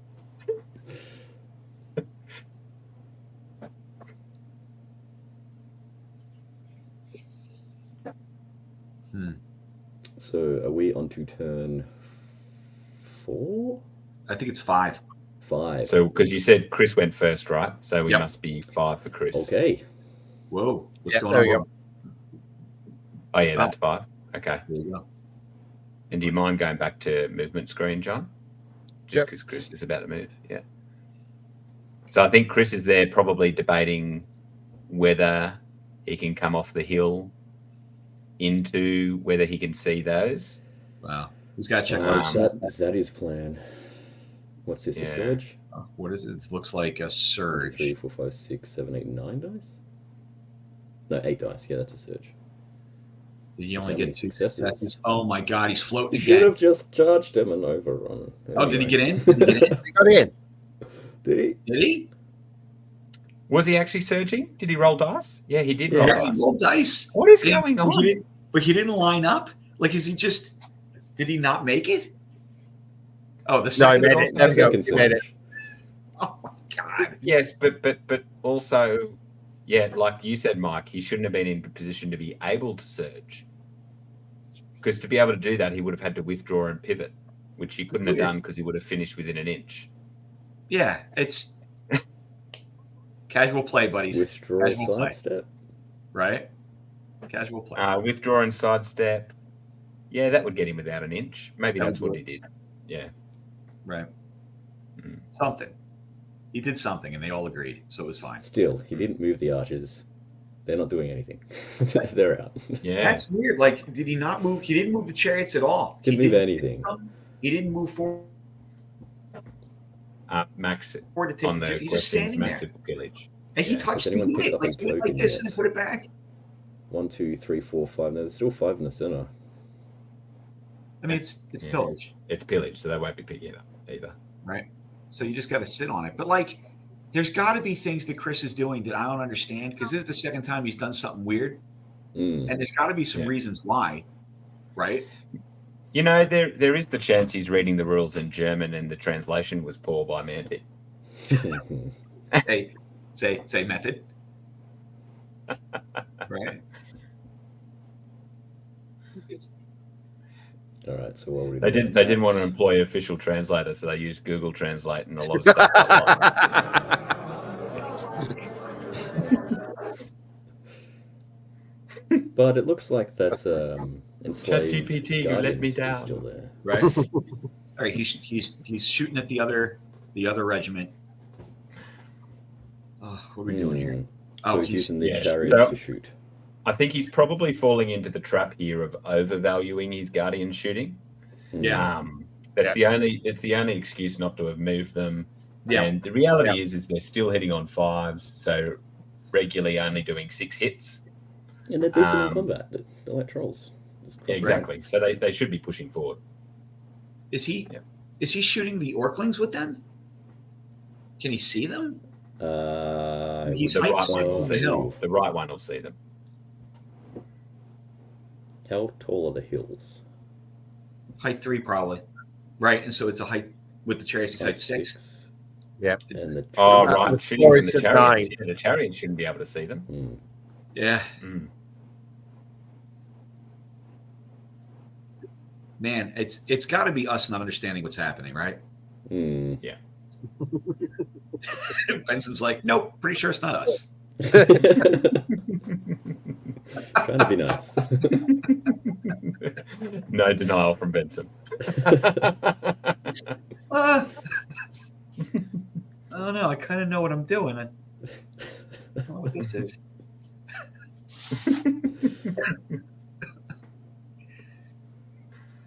All right. Meanwhile,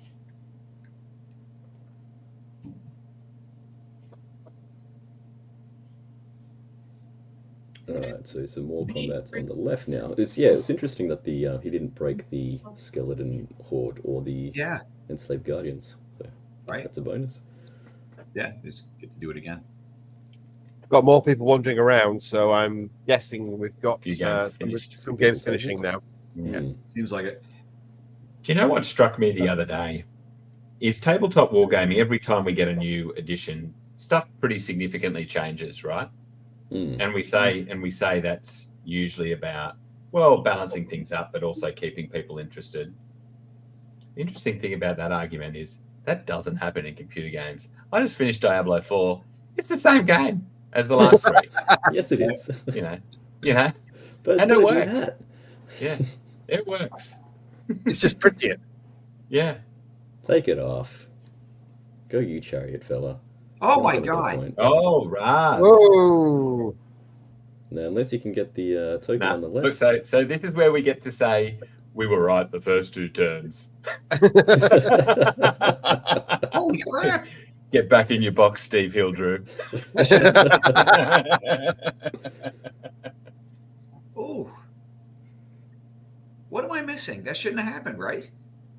Well, it had been a couple of rounds of combat. Probably rolled high. So I think what must have happened is stripped of their Thunderous, because they got Thunderous, right? Crushing one, Thunderous one. Yeah, crush one. They time. mustn't have done a lot. No, and like he's defense 5 with fearless 17. Yeah, Yeah. He's pretty yeah. good. He should last a counter charge. right? He's a got unit like that life doesn't leech have as an well as item. regen. And Yeah.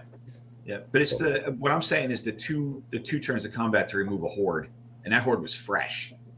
Oh yeah, yeah. well, hitting How on many 3 attacks for does he have? 7 attacks, crushing 2. Nah. And there's no Um, inspiring there because Mark threw away his characters. Yeah. I was going to say, well, it's 4 wounds a turn. Mm. Because you still hit on So that's 3s. an 8. So you just need what, a 9? Mm.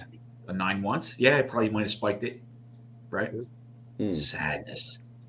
And they're Oh, going to what is happening? as we predicted. As we What is predicted. happening? Oh, I still don't think he's got it because he hasn't. it's been able to seizing get into defeat the to the tokens. jaws of victory. Mm. He's too slow. Who was it commented?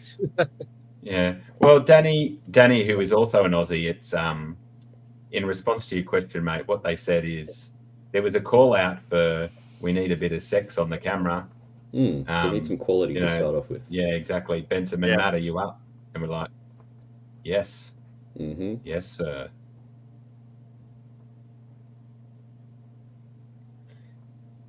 And John, it's not really hot when you're gaming unless someone almost dies, like I swear Benson did one year.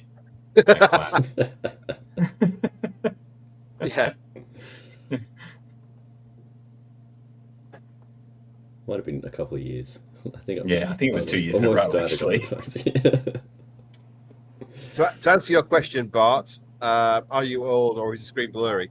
We think Both. the overhead camera is on autofocus, so every time anybody steps in, it resets itself. Are you able to control? Hilda's how back. it Just to be happens? clear, Bart, he's not saying you're not old, just that the screen is blurry. Yeah.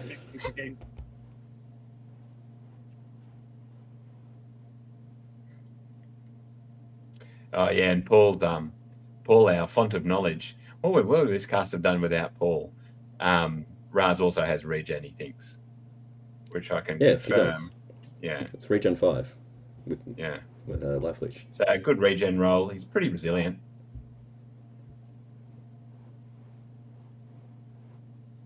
I believe Mark's lost both his flying hordes on the same Yeah. turn.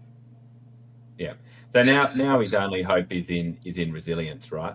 Can his regiments last? Which they may, given that Chris has refused to push anything forward. Yeah, I don't know. He's got multiple dice worth of wounds in all 3 of them. Yeah, I agree. I don't the think he scenario, will. though. I think he's just a chance, Yeah.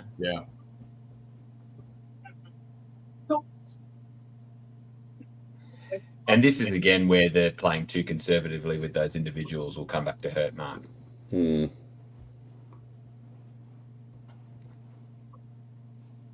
I mean, they're literally built in the list building phase, those ones that Steve put in as combat characters. Yeah. Right. Yeah. So this All right, is so we're getting. here comes everybody. Multi charge. All right, everybody's down off the hill. Smash and turn. Let's hope for a double 1. Rude. It doesn't do him any Yeah. good. Max has said it might end up a draw with nobody picking up any tokens or no one Yep. claiming any objectives. It's a 0-0 draw after 2 hours. If it is there any Right. chance of us just panning to their faces in shock as they realise no one's played the scenario? Right? Get the surprise Pikachu image ready. Yeah. What is happening? Okay, good. 2,000 points of attrition versus 1,900 points of attrition. No VPs.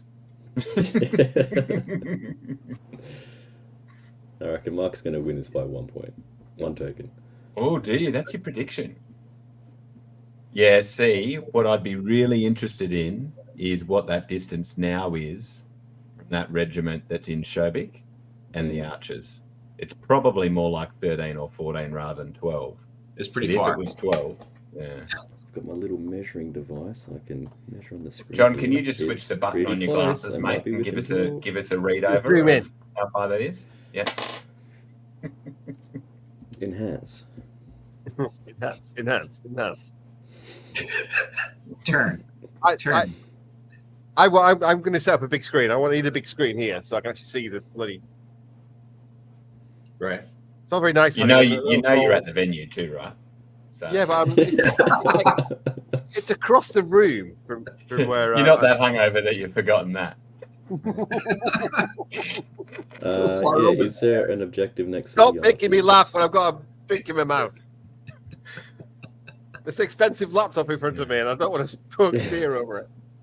Yeah, actually, Max, you're right. That's why he's not moving forward with at least one of the units. There is a token right underneath the right-hand archer, it looks like. Right at that front right corner. Oh, yeah. So he's got that one in his pocket. Mm. Yeah. So, like, obviously that's why he doesn't move one unit, but...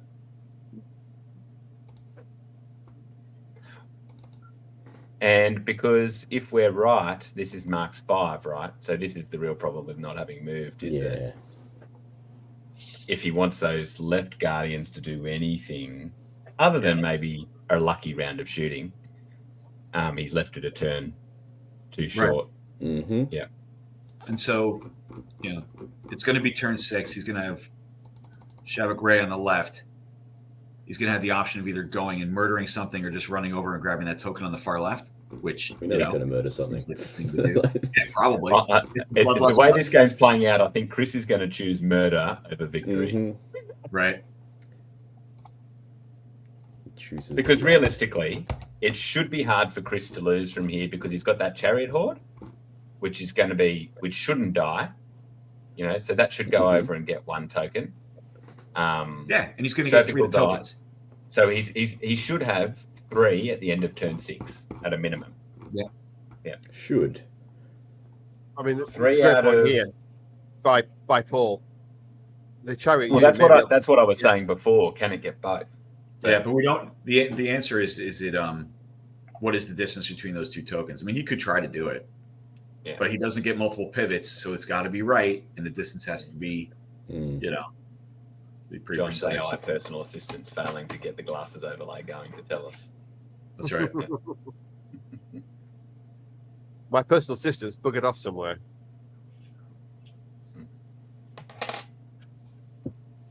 Actually, they're probably on data entry now, so there'll be a blind panic in trying to work out how the scoring works.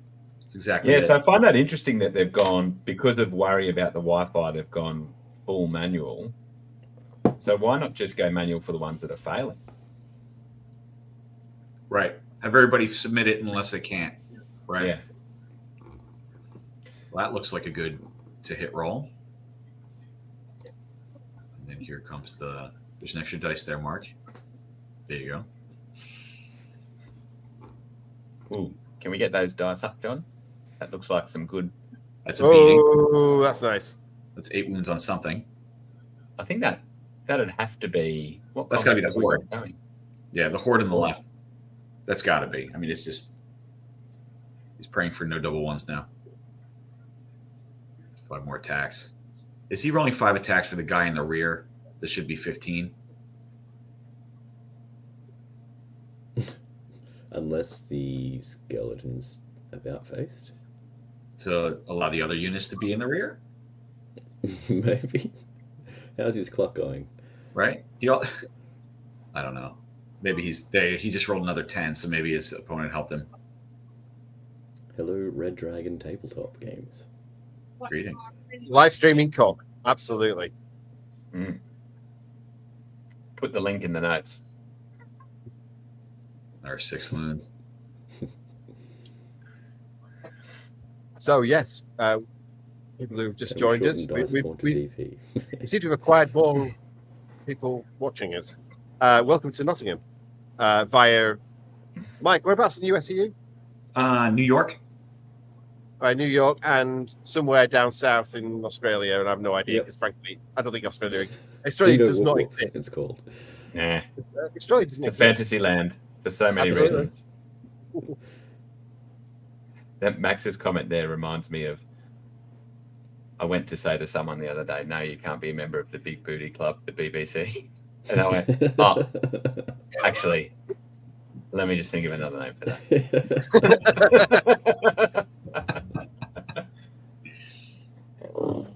Oh, see, Mark has the option now of taking his character and pointing him in any direction, and he goes last and throw that guy 20 inches to go contest a token. I think he turned it to the inside of the field to go murder stuff, Yep. as opposed to being able to, let's say, fly to that one on the far left. So if Shobik Ray goes over there, then Mark can fly over there too and go, you don't get this one because they both have one unit strength, right? Which way's the Archer Horde facing, do you think? Not the Archer Horde, sorry, the Guardian Horde. Left probably or to like, to the left. I bet just facing to the outside. yeah. The flappy Yeah. Right. birds. So, oof. Right. It is a trap for people when they're not playing a lot, isn't it? Like to just be thinking about attrition. Yeah. It's a pretty common mistake. You know? Yep. 5 more wounds. Yeah. This might be a non-issue. And Shobik. Oh, on Shobik. Yep. 5 more wounds on Shobik. That's another somebody trying to hand me their score sheet. Nothing. Just take your TO shirt off, John. Nobody will see that. Going back to the OnlyFans page, dude. YouTube just shut you down. That's it. Oh, Nothing. John takes his shirt off and it's all pixelated.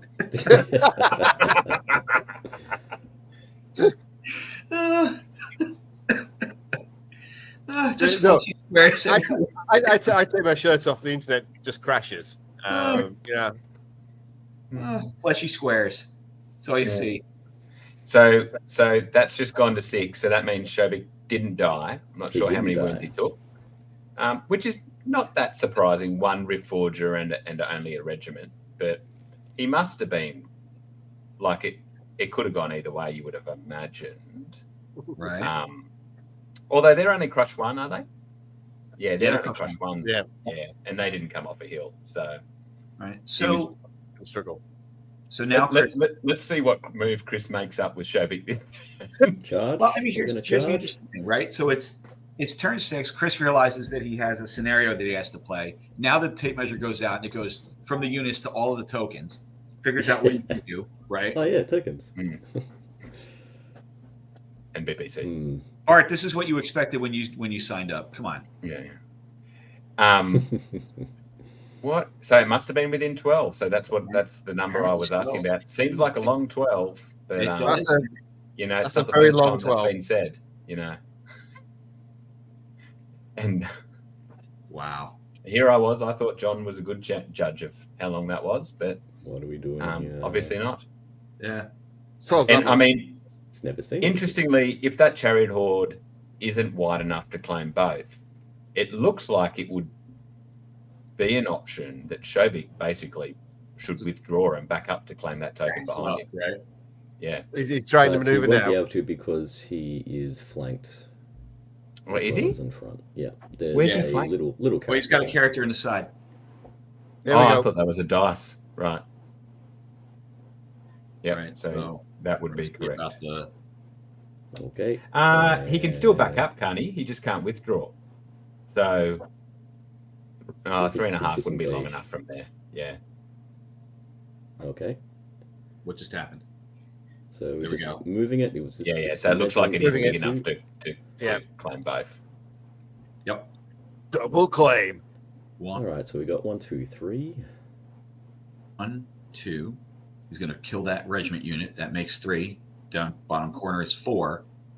Shobik Ray runs over, makes it 5. Oh, what a crushing punch in the gut. Oh, Look how much better the commentators know the game than Steve Hildrew. Seriously, still Pedrew. Still Pildrew.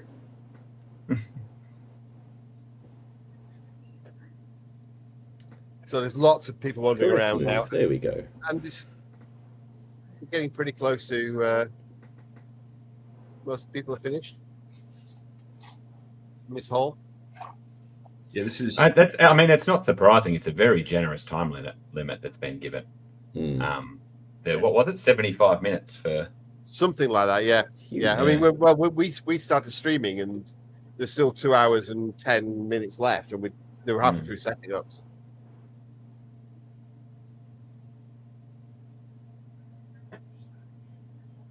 Man. So what's he doing over here? I want to see what happened on table 2 because we had the Chris Walsh versus Paul Welsh. So it was that would have been the prettiest table in the room. The pretty table in the room, yeah. So, In terms of the models, anyway. Yeah. To be fair, Chris is looking pretty hot. Yeah. And so, what's Ronnie going to have to do to get Chris to paint a Mantic army? I wonder. Produce an army that's completely bonkers. I think is. I've seen Chris's. I mean, you can barely tell where the model's from. It's an anti-model, but you've no idea where it is. Yeah. How long Its left testicle is Mantic. Tide has asked how long do players get until game 2? So between game 1 and 2, what's Between games. Yeah. Well, it's lunchtime, so Quite a while. Yeah. 2 hours. And is there catering at the venue, John? so I'm told. Yes, yeah, but nobody's got. Well, your minder will bring you food. So. Yeah, I get somebody will feed me in my lair. Well, between we should try and see if we can, get one of these guys to settle down or sit down, or someone For a quick chat, right? someone else to come in for a chat. Yeah. Well, we've got 2 headphones here, so we can. By the way, does the other headset work? Can you hear Steve? Okay. Yeah. Yeah. Mhm. Yeah. It didn't work when Mark was Yeah, using it. I was quite. We didn't work with Mark, but worked with Steve and Ronnie. I was like, that's a user error if ever there was. So is he countercharging with those enslaved guardians into the regiment? Should they He's- be sent her up? He's not. Yeah, he's not. He's going to surge him Okay. in because he wasn't engaged. Okay.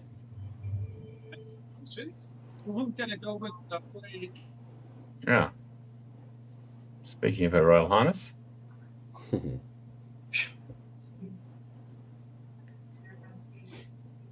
All right, shooting some stuff. Rules query. Whoa. That's me. I'm not playing Why the is game he for 2 asking years. you? Yeah. Exactly. I'm not playing the game for 2 years. Roll a Why is dice. that, John? Here we are. Here First we one can be pass, second one, does your it? personal It therapist. does. Boom. It's time. I don't have time to play the game. I have time Yeah, to right. paint. That's it. It looks like you've been traveling a lot. No, I'm good. For work? Thanks. I'm fine. Yeah, I mean, I think I clocked up 27,000 miles of flying in the first 4 months of the year, That's a lot. and that's just in Europe. Yeah. I mean, it's like I always say, it's hard being a big deal, isn't it?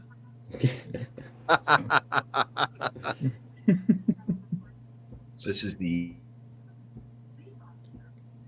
flank This is charge. the end. into This other is the end regiment. of Mark's Right. army. Yeah. They should This is the get end rid of of that the regiment. Yeah. You would hope. So Upset given with that rule. given this does look like the march to death, are any of you guys, are you printers? Like, are you subscribed to the Vault? Or, I mean, I think, Mike, you're the same army for the last 30 years, aren't you? So I'm going to Worst. assume that. Right. Yeah. I Benson, am- you Hi, don't print, do you? Oh, I Stephen's have a back. printer, yeah. What's up, Steve? We're swapping places. So, Steve, we've just Hi. said, ha, ha, ha, the 3 commentators were right, you were wrong. Well, that's not unlikely. Let's face it. What's happened? Mark has disintegrated, is what's happened. He was doing so well. Was he? He'd smashed down the left. It's exactly as he should, and then he was all ready to Well, sweep actually, across to the right. he was smashing on the left, and then after you left, he basically got all held up and got swamped. Yeah. Good on Chris. In which case, his strategy of holding back, I guess, worked. Yeah. Well, Does it look like it was dice? Or, I mean, that's 3 dice on the back of that regiment. That's not looking very good for him, is it? I don't No. think so, That because had been the covered Chariot for a King was while. actually Raz, who's a bit of a baller. So, Yeah. mm. Oh dear. So where do we think he fell apart from? Mark? What did he do? What did he do wrong? I still think putting his chariots front line when there's 2 hordes of enslaved guardians was the wrong answer to look, because then Basically he lost just a threw them chariot away. regiment early, and he threw away on that right his Hellstrider character like turn 2, when he could have Right. just sat back and threatened, Right. and then used it to stop this happening right now, which is claiming at 2 tokens.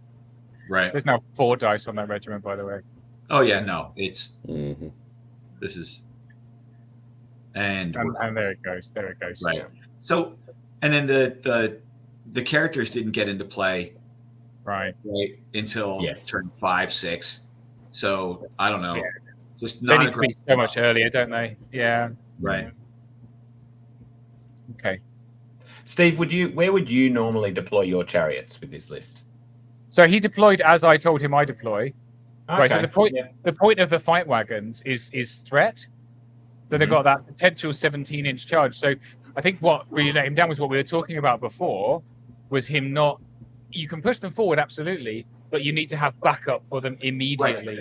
Yeah. Yep. Everything needs to be there to go. So you can go crazy and shove them forward, as he did, but then when they are killed on the counter charge, you need 2 or 3 regiments to come in and smash all the characters. They Yeah. need to be ready to go. Right. So he And probably you just still went a deploy bit it. early. Do you still Yeah. deploy it the same, even if you're straight across from 2 hordes of guardian archers? Well, to be honest, they're the better choice because they're fearless. Because Yeah, with this true. army, the last thing you wanted to do is sat behind a wavered regiment. Yeah. Or Maybe infantry, even your Orklings in the front would be a terrible thing to do because Orklings would just get smashed, right? So a fearless unit in the face of shooting is probably the best thing to do, but he needed to be more aggressive and push forward harder. There's no difficult terrain in the center; it's a hill. He could have Right. been marching every unit forward behind Absolutely. his fearless units, Mm-hmm. so that when he shot them off, the less fearless units could then go. Right, that's how Right. I would have done it. But Hey, and previous holder of a free ticket to America, we should listen.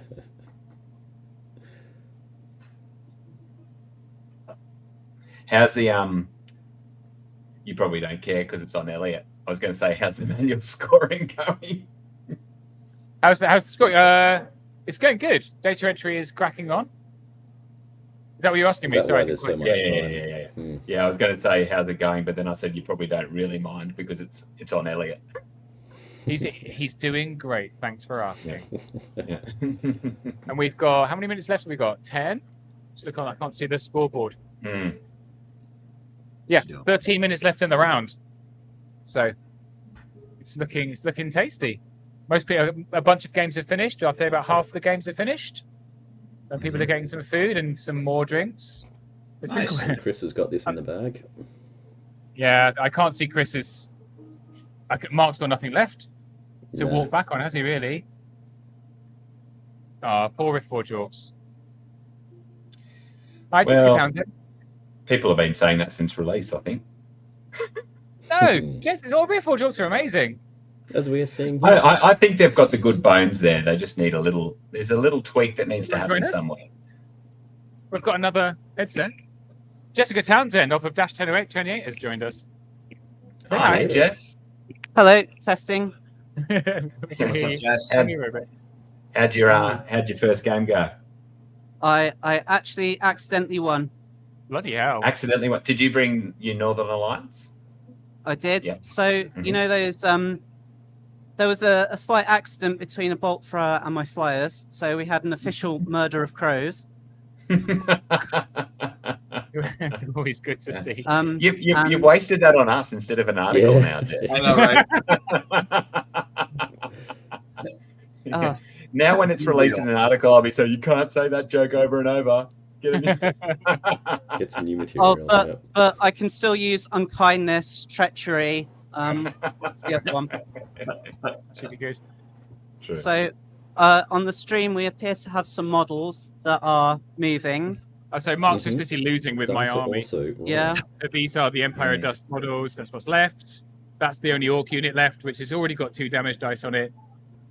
And yeah, I think they're on Yeah, I turn think you'll 3. find it accurate, Jess, to say on the stream we have 1 army left. Ooh, that's a low roll. Yeah. So any requests for game 2, by the way? Is anyone you would like to see on stream? And I can make the request. Ooh. I'm trying I mean- to think. Who's Yeah, 'cause rubbish? Who's rubbish? You can pick them apart.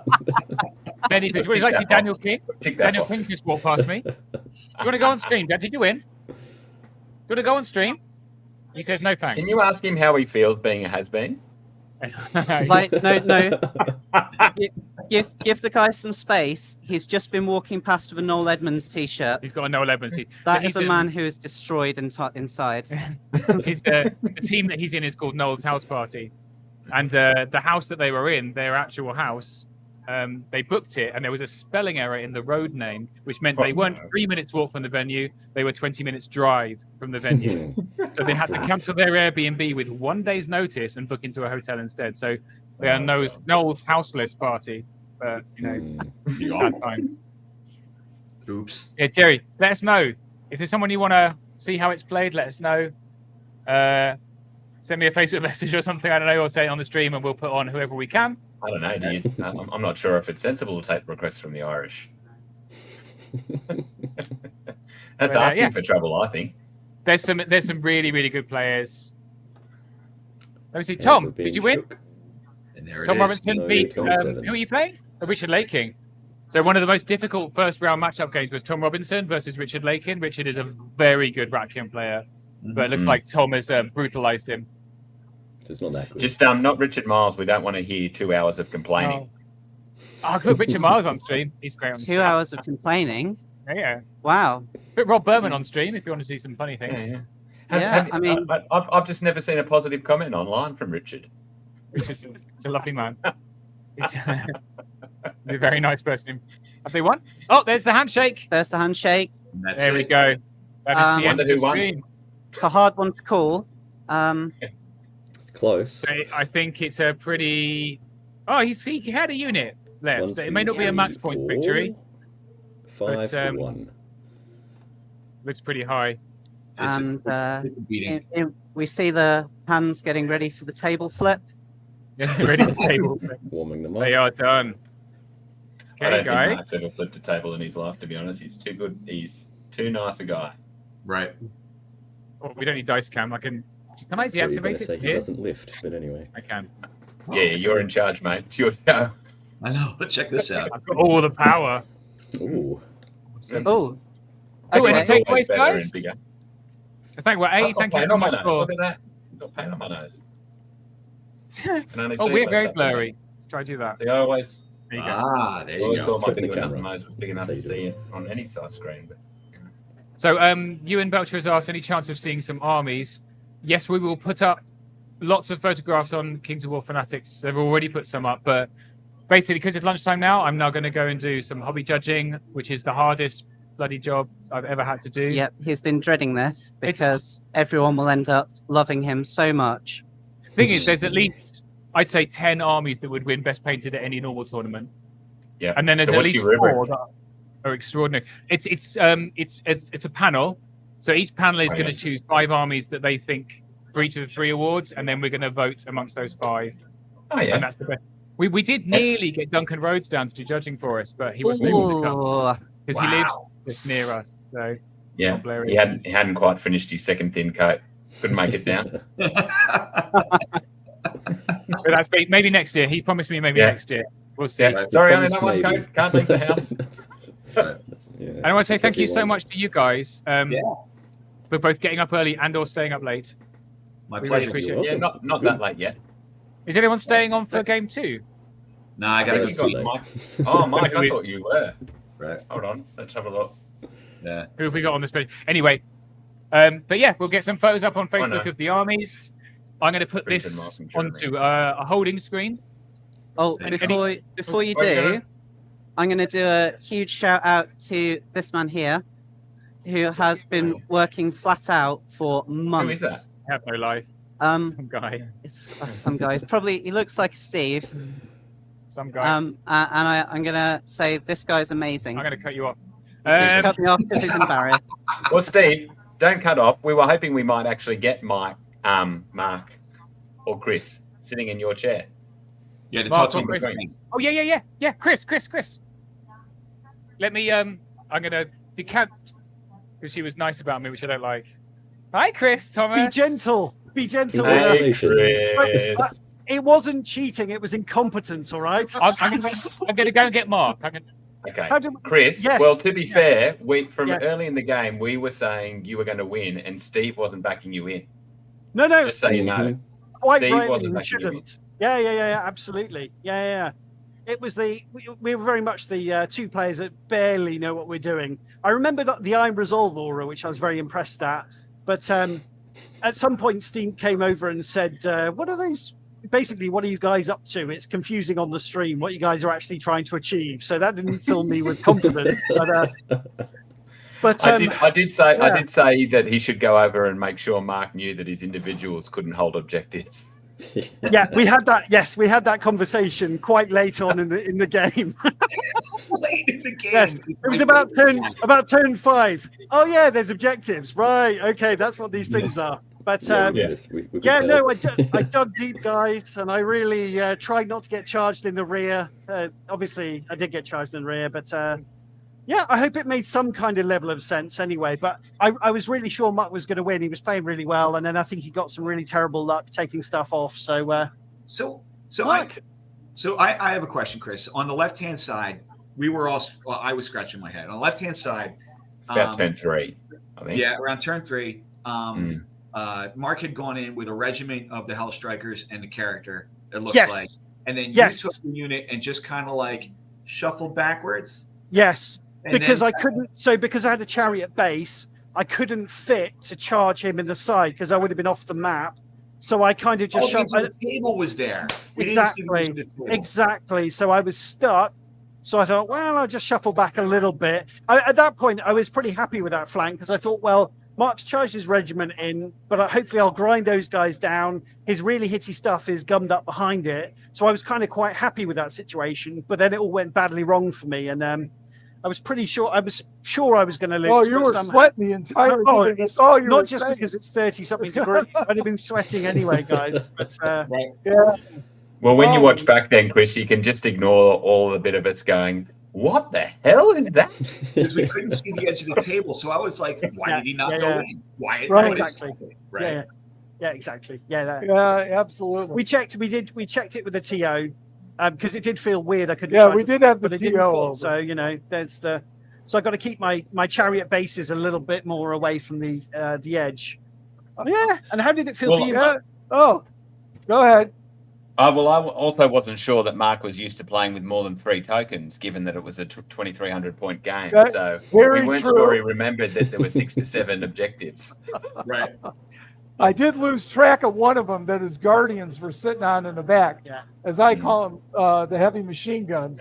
Because I use them against Colin in one of our ambush armies. So, they just sit there and shoot, and that's basically what they did. And then they popped out to attack. But yeah, I made I got a little overconfident on turn 5, and I turned that Stormbringer on Hellstriker to go try to get the Guardians. I didn't measure it because I just eyeballed it and said, I'm in, and I didn't think I needed them to take out the enslaved Guardian melee group, and I needed him. If he would have been flipped around the other way, it would have been maybe a little different on my attacks back. But when Mark charged the soul snare, I was like, oh, I hadn't thought of that. That's a shame. I needed that. Yeah, and the one thing Steve told me about his army was, this is the hammers they hit hard, and man, it was just hard doing damage, and I was getting it back, and I mean, I had a lot of units that were looking good, but they were all damaged. Everybody, I was taking 5, 6, plus damage a turn, and it just added up. So yeah. And how did we do, guys? In terms they needed to delete stuff, and they weren't, and there's a lot of nerve, and a lot of it's fearless. So.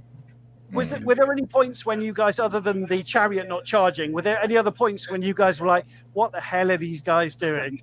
Maybe we're talking about different moments, actually, Chris. So I think what Mike was talking about is it was more to the center left from you when Mark had charged you with his regiment of Hellstrikers and his character. Yeah. And then it looked like when you did it, you didn't countercharge, that you did a withdraw move. That's what it looked like on the screen. It looked like you withdrew for some reason. Possibly. And then surged them back in.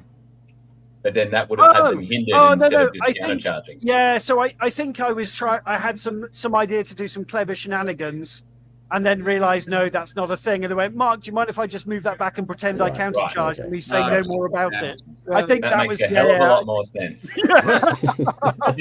Mark, I made a terrible mistake. I thought I was being clever. What a fool I was. Right. And I'm like, yeah, take it back, Chris. It's fine. Absolutely. So yeah. So Mark, go ahead.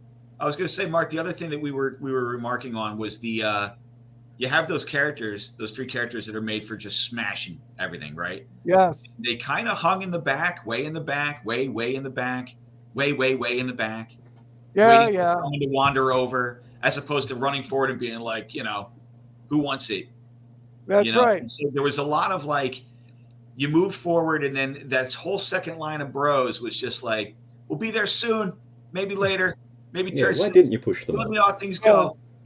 Yeah, I should have been more aggressive with pushing them up, but I looked at the list this morning, and this was my first play with it, so yeah, right. I learned a lot in the game, so absolutely. Sure. Hopefully, I'll be a little more aggressive with them in the future. We've been having too much fun to do boring stuff like look at lists or know what our rules are. Come on, who's got time for that, guys? I've actually, Mark, I actually already said it to Chris, but I said that because Steve was on stream, and I said, I think, Steve, you need to go over and remind Mark that individuals don't score.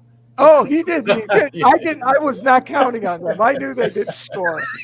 That's what and then when we thought you'd done some weird withdraw move, Chris, I said, obviously something got lost in the rules in translation to German. It's like, I mean, I speak perfect English, but it's not a translation issue. What'd you say? Be bitter. Matt's got that rapier-like wit. You got to keep up. Yeah, I can't keep up. One of my many problems. Absolutely. Awesome. But I hope, guys, the standard is a little bit higher for the second game, guys. You've got our match out of the way. We find out the kinks.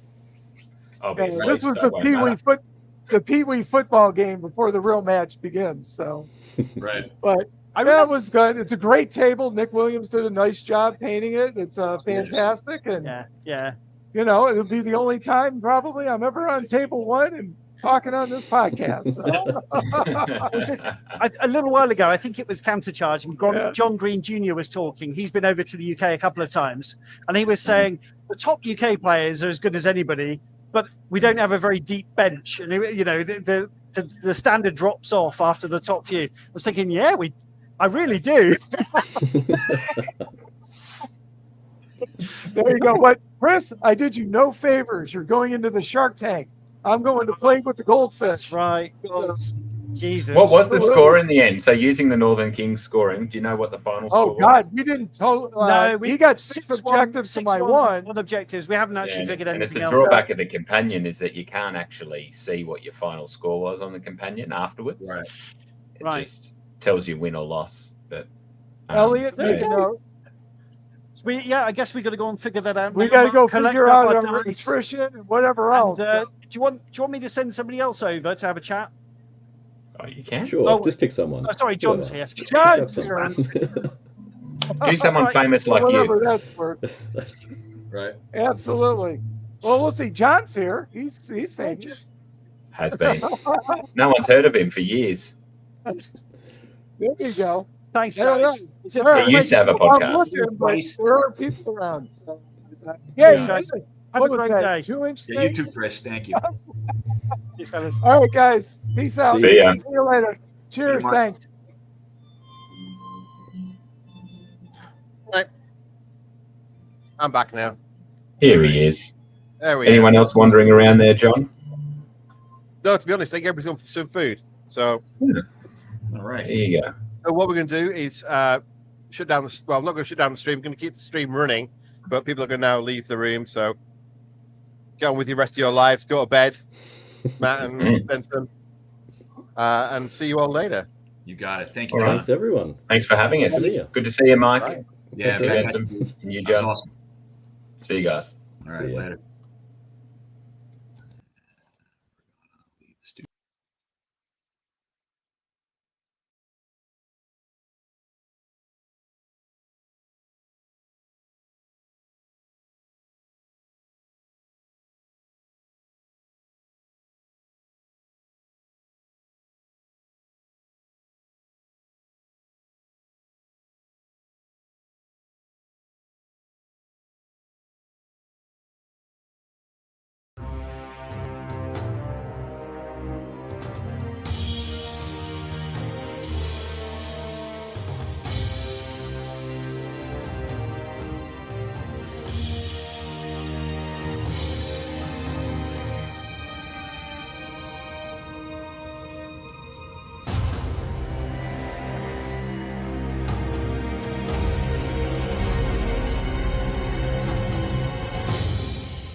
Hey.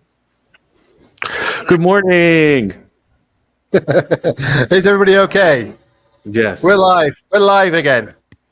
Waiting for round 2. I'll just get the banner up. Steve's giving me strict instructions about the branding and all sorts of. You've been trained for this. No, I haven't. But I've got the most horrendous hangover, so I'm counteracting that with beer. As you do. And you can tell Britton and I are on the West Coast, so we look very tired because it's 5 a.m. And then it's much Mike appreciated. On the East Coast, and Mike looks a little bit more rested. It's almost 9, so I got up at regular time, had a nice slow breakfast, made my way upstairs. Mm-hmm. I'm good. You're ready. Easy to life. Yeah. We had Mike Rossi on earlier. It's like 5 o'clock in the morning for him from New York. So yeah. And then. So I've been looking at all the pictures. I caught the very beginning of the round 1 live stream to check out how it was going. It looks absolutely spectacular there. There are so many tables. Oh my god. We've got a guy with a drone, small drone, and he's flown it round. And we've got a video of it. It's spectacular. I'm gonna try to find it. It's on YouTube. Yeah, it's on Fanatics, and I saw that, and it was flying around the venue, and I expected it to be someone just walking around with the camera, and then I was like, "Wait, how did he just do that?" Wait, what? I was like, "Is he flying a drone around inside the venue? That's amazing." That's cool. Is it a Count South Scorchwings, or is it a Phoenix? It's a new Frost Claw. It's one of the new Frost Claws. It's properly branded for Mantic as the new hotness model. Yeah. So we're just waiting for things to settle down and get a little quieter here.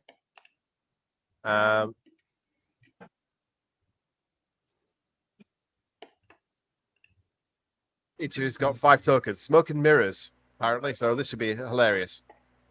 We've got Cy Brand and Tim Hewitt going on. Excellent. I've heard of one of those people. I know I can recognize Cy, but I've absolutely no idea who Tim is. But looking at the stage now from where I am, he's all I can see is wearing a bright fluorescent top. So, all right. So let's bring the camera up. So this is going to be quickly read Smoke and Mirrors again. Yeah, I just pulled it up. Yeah, you guys check that out. I'm pulling up I'm pulling up the list. So this is going to be Cy, of course, playing Ratkin as per usual, and Tim has brought Night Stalkers. So, Mike, can you share that? Because it's easier for you to share. I've only got a single screen here. Yes, sir. Bridget keeps going darker and then brighter and then dark. It's the I'm going to turn on some kind of light in a minute, but it's the StreamYard is very white and the rest of my internet is dark mode. So that's when I flip over to try and look at the companion and look up Smoke and Mirrors, I suddenly become extra serial killer. Put the bluff tokens in the basket. Here we go. All right, so we've got Cy's list up on the screen here. He's labeled a Trashkin. He has 1, 2, 3, 4 hordes of warriors, all with plague pots. No, 3 with plague pots and 1 without. So that'll be the challenge on the live stream to see who can spot the one that doesn't have plague pots before everyone else does. It's the one that needs them the most. It's right. It's the one that's about to get double charged. That's exactly. He's got 2 hordes of wretches. Interesting. A horde of nightmares. 1 regiment of hackpaws with Sir Jesse's boots. 1 regiment of tunnel runners with brew of sharpness to make them more hammery. A tangle, a war chief with a vicious aura for infantry. A birthing daughter with the loot of insatiable darkness. Double brute enforcers, good little scoring pieces there.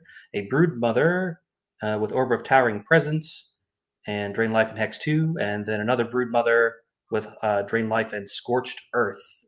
That is coming in at 16 drops and a nice, healthy 32 unit strength. Now popping over to Tim's list. Tim is bringing Night Stalkers. He has 2 hordes of scarecrows, a legion of bloodworms with the brew of strength. All right. Okay. Triple butcher hordes. One's got hand sanguinary scripture. Double mind screeches, both in the planar apparition flavor. 1 terror. 1 horror with inspiring talisman. Hey, looky there, Night Stalkers with inspiring. He's got and then Shakira and a Void Lurker with Blessing of the Gods, coming in at 12 drops and still a very respectable 24 unit strength in any matchup except Ratkin, basically. Right. So, Thoughts, everybody? Predictions?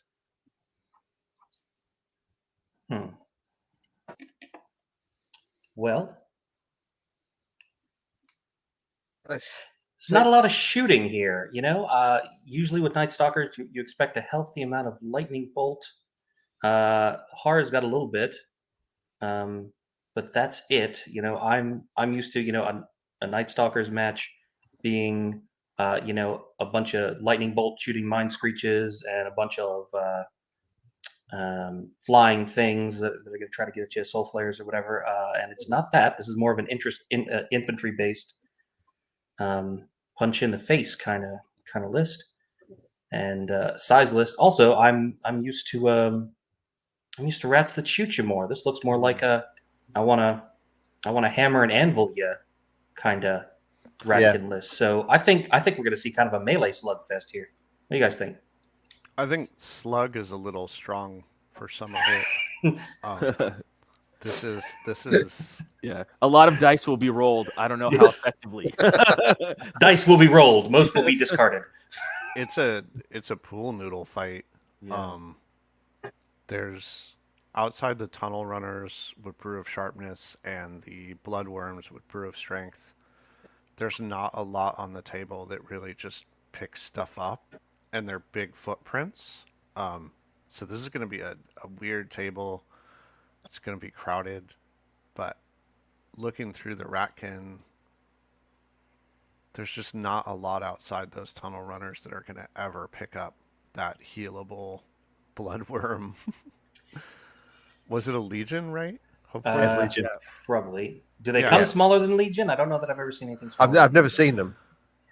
Yeah, I was just making sure that it wasn't like I was assuming it was a Legion and the person just messed up and took a horde. Right. Yeah, but with the 2 planar apparition styled mind screeches backing up that bloodworm Legion and then butchers to add some punch, it's not a very tricky Night Stalker list. I mean, it's got some, but and then the other sort of secret, the new terror. This is exactly what the new terror wants to see on the other side of the board with Rampage 8 and 12 attacks. Is this plus in snare, right? And snare is really good at is when you don't have a lot of hits on 3s or whatever, and snare is really good. So I feel like purely from a list perspective, I would rather be walking up to the table with this Night Stalker list. But we'll see around player skill, etc. So. Yeah, and Tim is the guy that we don't know. I know I've played Psy before, and he's a very skilled player. And he's been playing Rats for a very long time, so we know he has plenty of experience both with the game and with this list. Anybody watching know Tim? Know anything about Tim? Can you give us the lowdown? Let's go to the table. Absolutely. What I do also find interesting here, this is just my own like personal bias, but I feel like whenever I see the Orb of Towering Presence on a unit that really uses it well, I feel like that's a sign this person has been playing that army for a very long time. Like by the time they get down to like optimizing the Orb of Towering Presence, like unit strength on the right piece, it doesn't always signal a good list, but it signals someone very comfortable with the list they're playing. It's not an artifact that's taken willy-nilly, right? It's taken for a very specific scenario reason. usually. Definitely. So none of us are UK players, and as I understand it, like basically everybody that plays Kings of War in the UK is at this event right now. Plus, something like 40 people that traveled in internationally. John, were there any results from round one that you can call out that were particularly interesting or noteworthy? Were there some upsets or anything like that? To be honest, Mike, I've not had to look at any of the results yet because I can't get onto the companion from the Wi-Fi, so I can't see. All right then. I'm going to eyeball them and see if I see anything then. Yeah, nobody's complaining too badly about their performance. So okay. Looks like you guys are playing Northern Kings. I see some 25s in here. I see several 2,300 points killed. So 1, 2, 3. That's a 4, good tabling. Is that 6, 7? I see 7 tablings that happened. My goodness. I guess, but seven tablings in what, 70 tables? That's still only 10%. So maybe not that horribly skewed. It's Kings of War on a scale I'm not familiar with. All my usual numbers are just out the window. Just throw the book out. That's a new tournament metric. We're going to need to start tracking, Mike, which is like percentage of paddlings. Yeah. The brutality index for round one was very high. If you're getting more stats, I'll start calling it baseball.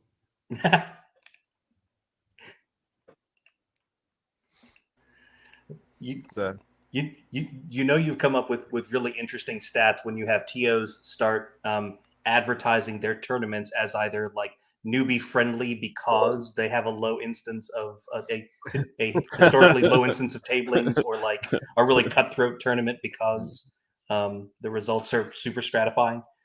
Our first round bad game vote ratio is very low. Come and have you will have a good time. The field here has been described as soft. What do you guys think about often events will not have, even the ones that play out of the book. I don't know, in the US, we don't tend to play with bluff token scenarios that much in competitive play. So I find sometimes when you do play with them, maybe you don't, and it's not a type of scenario you practice, or I practice very often, right? Because it's not played that much. What do you guys think about bluff tokens in competitive play? In a 5-game tournament, I will usually include one, but only one bluff token scenario. Yeah. And I will usually print a full set of tokens to put on each table to make sure that people have them. And I think like this is kind of the slot in the schedule where you would put it. You either do it round 1 or round 2 when people are still fresh, because like you say, people don't practice them that much. The rules are a little different. The strategy for it is a little different. So I think they can be fun. I think you just have to make sure that you've got the tokens for everybody, because not everybody brings a full set of 10 counters, and you have to hit people early before like the brain fog of too many games has started descending on them, and they can't think all the way through the game while they're deploying. Yeah, I can't imagine it being very popular as a game 5 or game 6. Just your brain's gone by that point. That's right, and you guys are actually doing 6 rounds for this event. You're doing 3 today and 3 tomorrow. Is that right? That's right. Yeah. Oh man. I mean, ideally, you'd want probably another round, because you're still going to potentially have 4 players who are unbeaten. Yeah. And this is a problem we've never ran into, right? Of 6 games not being enough games based on the size of the event. So, yeah. I mean, it is incredible here with the 146, I think it is, turned up. I say most of the UK players are here. We've got players from Singapore, Argentina, contingent in from France, Spain, and Germany. There's some Dutch guys wandering around earlier. It's definitely a United Nations of Kings of War. Awesome. And we had Ronnie on the stream earlier. So I've took it over as Ronnie does. So he may be back later. He's gone up to Mantic now to get some more stock. Yes, they've sold an awful lot of gear. Yeah. So it's all. That's a lot of yellow tokens around. That is. I mean, it should be a full 10. Yeah. Just one quick plug for anybody wondering. Right before we started streaming, I did put up a quick article, a very short article on Dash 28 that has links to this stream, which if you're already watching it, that doesn't help you, but also has links to where you can find the scores on the Mantic Companion and the list and the rules pack if you have any questions or you want to check out the lists or you just want to follow along with the results weekend long. All the links you were probably looking for are all in that one article that's on the front page right now. And I'm just going on there now to find out all those links because that's very useful. So an interesting deployment on the tokens, right? We see sort of on the right side of the board as we're looking at it, you see those 6. Usually in these type of tokens, you're thinking about if the board was divided into 6 squares, like what are the 4 squares that usually the battle is going to focus on, right? So I imagine we're going to see a lot of fighting on those, the 2/3 side of the board, right? Where we see those 6 tokens. Yep. So this is one nice thing when you do have a lot of drops, right? You can put some stuff sort of on that other side and still have enough to be fighting for.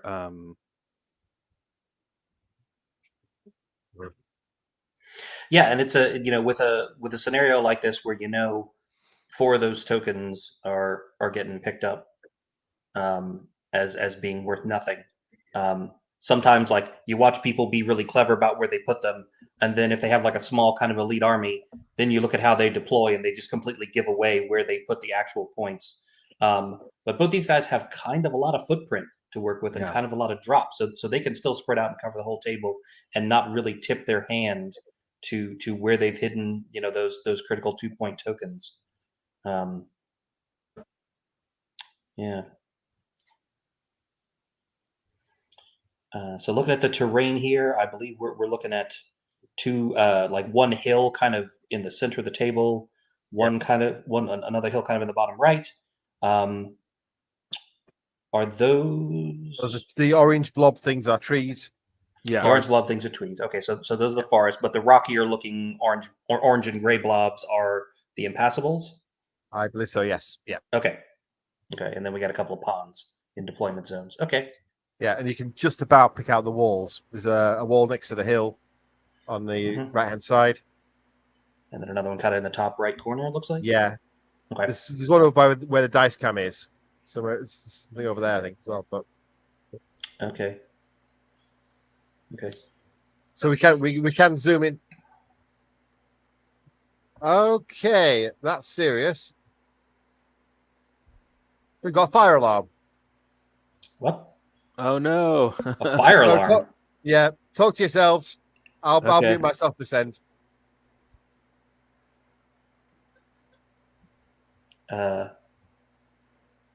Well, speaking of things that we've never dealt with at a Kings of War tournament before, apparently there's a fire alarm going off in the venue right now. Hopefully everyone remembered to pause their clocks before they had to abandon their tables and head outside.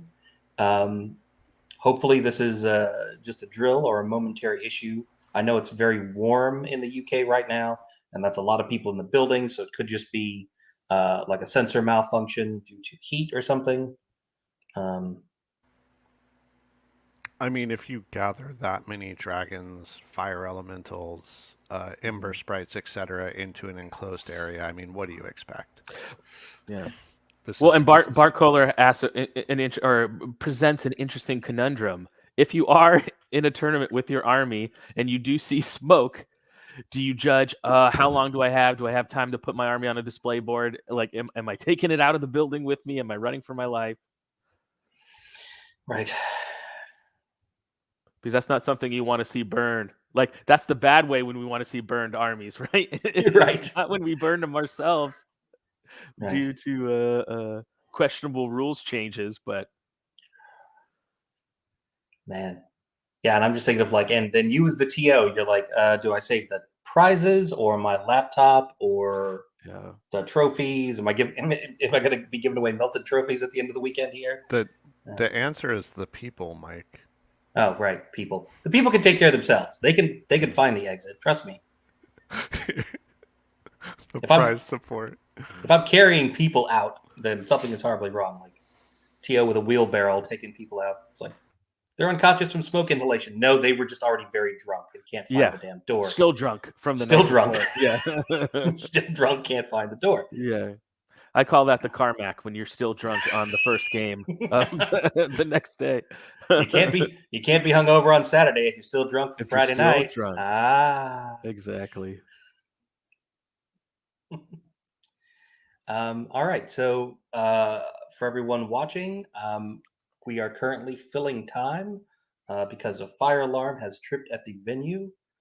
So we're going to talk about whatever we can think of to talk about for however long we need to, until we get word from someone on what the status of the venue is, or John comes back and we keep going. As far as we know, play is paused, and there was a fire alarm, and that is all we know. So we are waiting on more information, same as everyone else. So in the meantime, how you guys been? Well, so yeah, I do want to say that hopefully this is just an alarm and there is nothing actually serious going on from a burning property or danger to individuals. So if there isn't, it's time for me to make jokes. And right, my absolute hope is that someone entirely messed up their bluff counter placements, have pulled the alarm to get out of a test in high school. Sure. And are hoping to sneakily rearrange their bluff tokens when everyone's filing back into the venue and there's enough chaos. That this is a power move by someone to just pull the smoke alarm and get out of trouble. Yep, we are proceeding with the assumption that everything is fine, and this is a false alarm or a minor issue. Obviously, we hope everyone is safe and getting out of the venue. But at the same time, I don't know how you guys been. You guys are all on the other side of the country. I don't see you particularly often. I know, that's true. So, yeah, doing okay. I'm excited to see this tournament. The venue looked really great. The tables looked good. The terrain is awesome that we're seeing here. I know Nick Williams sort of cranked this out in some insanely short amount of time like he normally does. And it's a really exciting event that you have random people up at 6 a.m.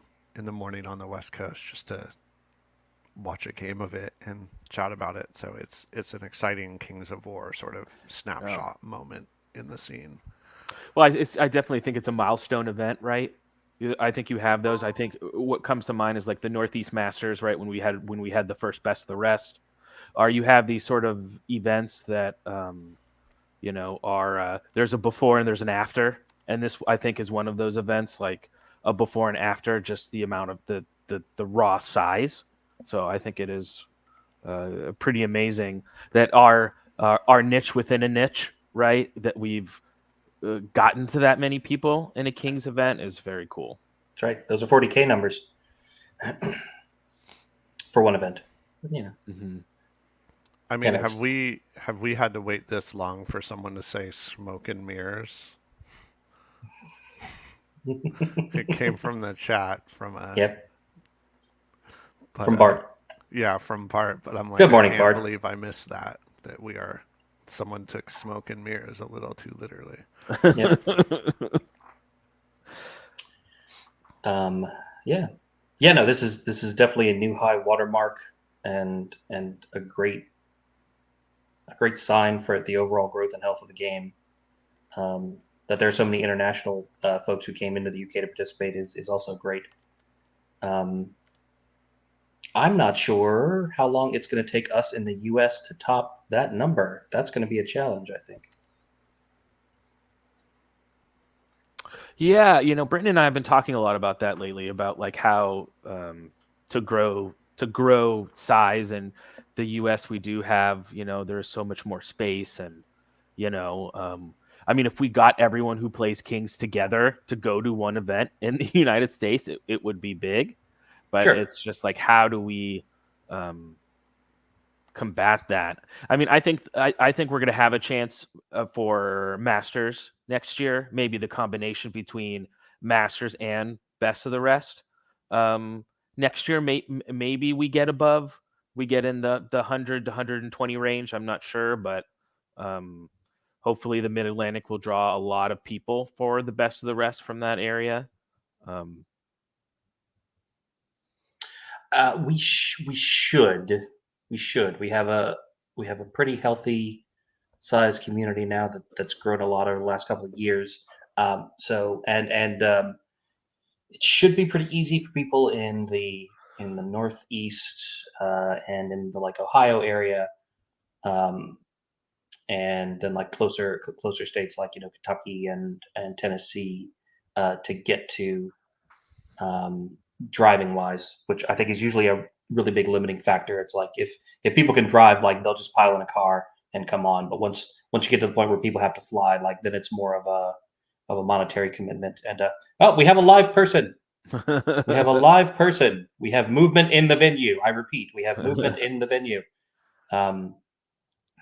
Yeah, no, but we were just up. That's a thumbs up. That looks like a thumbs up. So I think that means everything is okay. I'm going to interpret that positively. And checking numbers on whose turn is it to deploy. You leave. You're like, whose turn is it to deploy?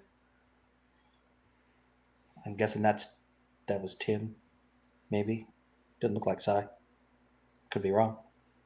Well, I think Night Stalkers are on the bottom. It looks like those are the 3 butchers on the right. I'm guessing. Yeah. The bloodworms are going there on the that must be the bloodworm. Okay, so there is a little bit of the table on the far right that is off screen. Yep.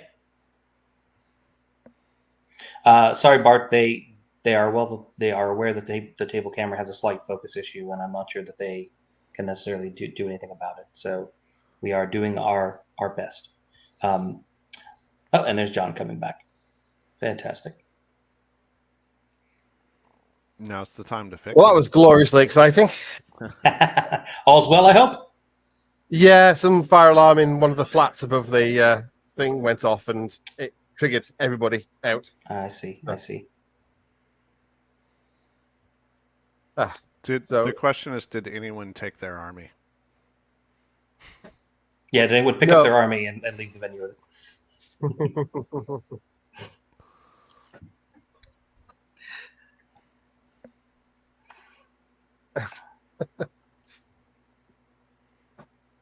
Yes, Bart, we did see what you did there.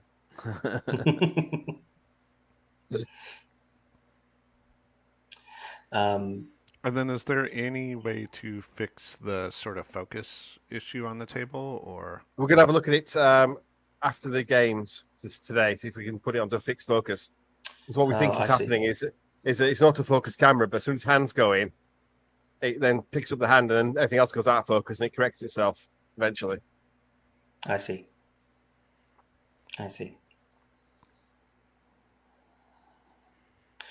So as they finished deploying here, we were just chatting about the high watermark size of this event and what other events coming up in the near future might come close to this. So I'll share this. Just this past weekend, I went to this year's Nova Open, which is where the U.S. Masters is planned to be held next year at the Hilton in Washington, D.C. So same venue. We had a little one-day event there just to kind of check it out and talk to the organizers and see the space. And it is, as you would imagine, it is a very large venue. There's plenty of space. There's a lot going on.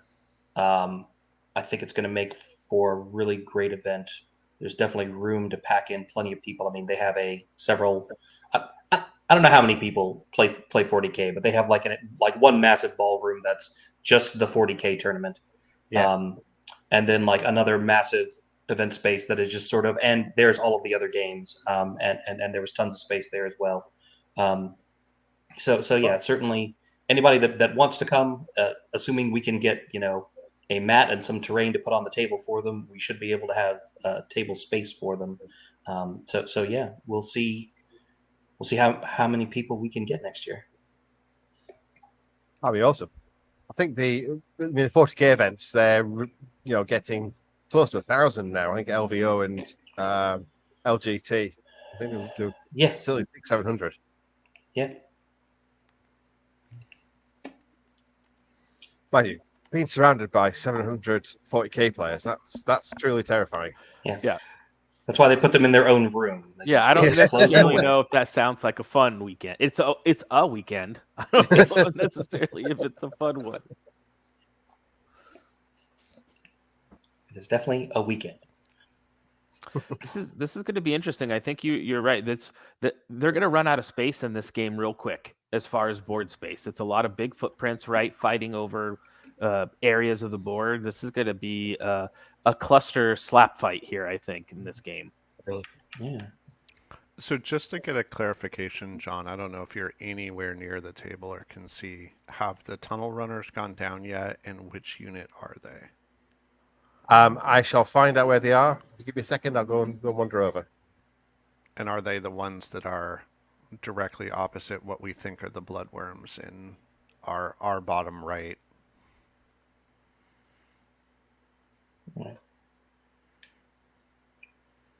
And I'm fully aware we're making the hungover person wander around the venue and answer petty questions for us, but that's what you get for being on site. That's right. What size are they? Tunnel runners? They're a chariot. Chariot regiment. Chariot regiment. So 150 mil by 100 mil. Basically the size of a large cav. Is it the one that's in the very middle of the board next to the is that the Hackpaw regiment and the tunnel runners? That's what I thought. Right in the sort of the middle? It absolutely could be. When he was placing it down, it almost looked like they were two separate pieces there. But yeah, it could definitely be those. I see what you're saying. That's probably my best guess. Mm-hmm. I don't see anything else in size list that would be on like a chariot base, though. Yeah. So that's probably maybe the nightmares next to them, and then the tangle next to that in the back line. I think those are Hackpaws in the back. I think those could be the Hackpaws. Okay. That's the cavalry regiment. Oh yeah, you're probably right. And hot take: the token on the far left, is that a 0? Or he's got. Oh, wait a minute, we have some focus. Clarity, sweet clarity. It's when the arms get in there. Back again. Okay. So, tunnel runners are sort of in the middle of the on the baseline. You got the warrior hordes in the front line there. Directly opposite the bloodworms are the nightmares. Those are the nightmares on the hill there. Okay. Okay. Yeah. Oh no, not on a hill, but behind a wall. Okay. Behind the wall, yeah. That makes some. Right. So if you're just going to stand there and shoot something, it might as well be the thing that will never die. All right. So it looks like he's moving up his warrior hordes, and those are probably brute enforcers. Yeah.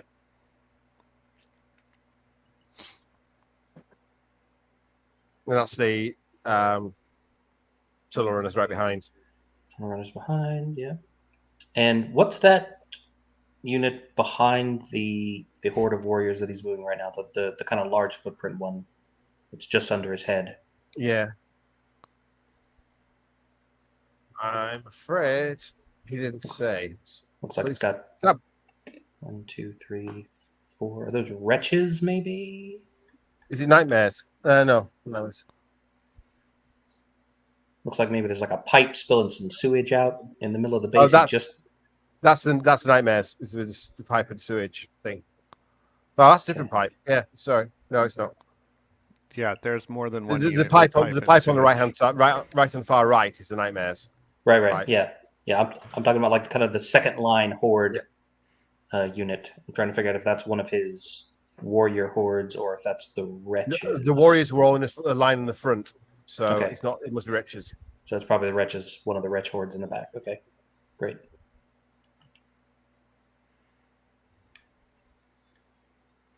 This is the fun thing about Ratkin that always made me want to play the list, which is it's this kind of trashy horde army, but it's also shockingly fast. Like with that base move speed of 6, if you're not going through terrain, you haul ass across open ground when you get that first turn. You do. The brown carpet moves. Wow, and we're on to bottom of 1 already. So that's what happens when you're not playing Shooty Ratkin, right? Yeah. Movement phase, nothing else. Go. Yeah, you're good. Yeah. You're good. Move. And we've lost the dice cam. Seems to have died. It's back. Yay! There you go. Like a pro. Rolling with the punches. All right. So, yeah, they are wasting no time just moving everything up. Putting his butchers up on the hill there. That's a scary downhill charge. That is. There is a forest kind of right on the other side, though. Yeah. And I'm guessing he did not. Well, there's one way. Now that I have never seen. I've never seen what we just saw right there.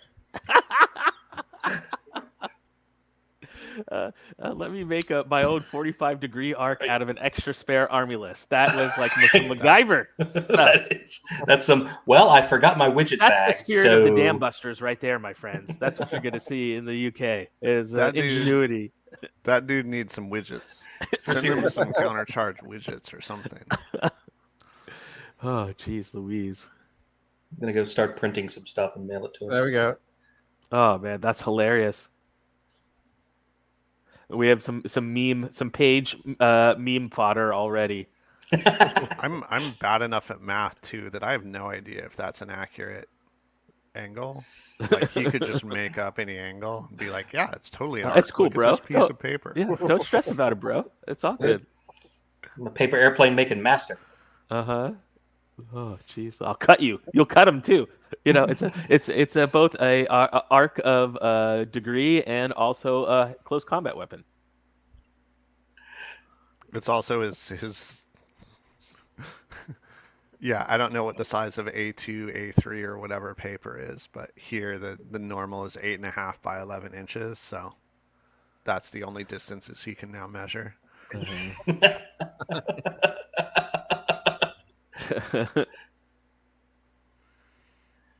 Oh, jeez. That's a proper diagonal line developing there, isn't it? It is. Yeah, that is a jaunty tilt where you're like, there's a lot I don't want to deal with on that side. Yeah. But Sai is really concentrated strength. The Night Stalker player. Wait, is Sai then? No, Sai's the Ratkin player. Sai's playing Rats. Tim's playing Night Stalkers. Tim, the Night Stalker player, is really concentrated strength in his sort of bottom right hand.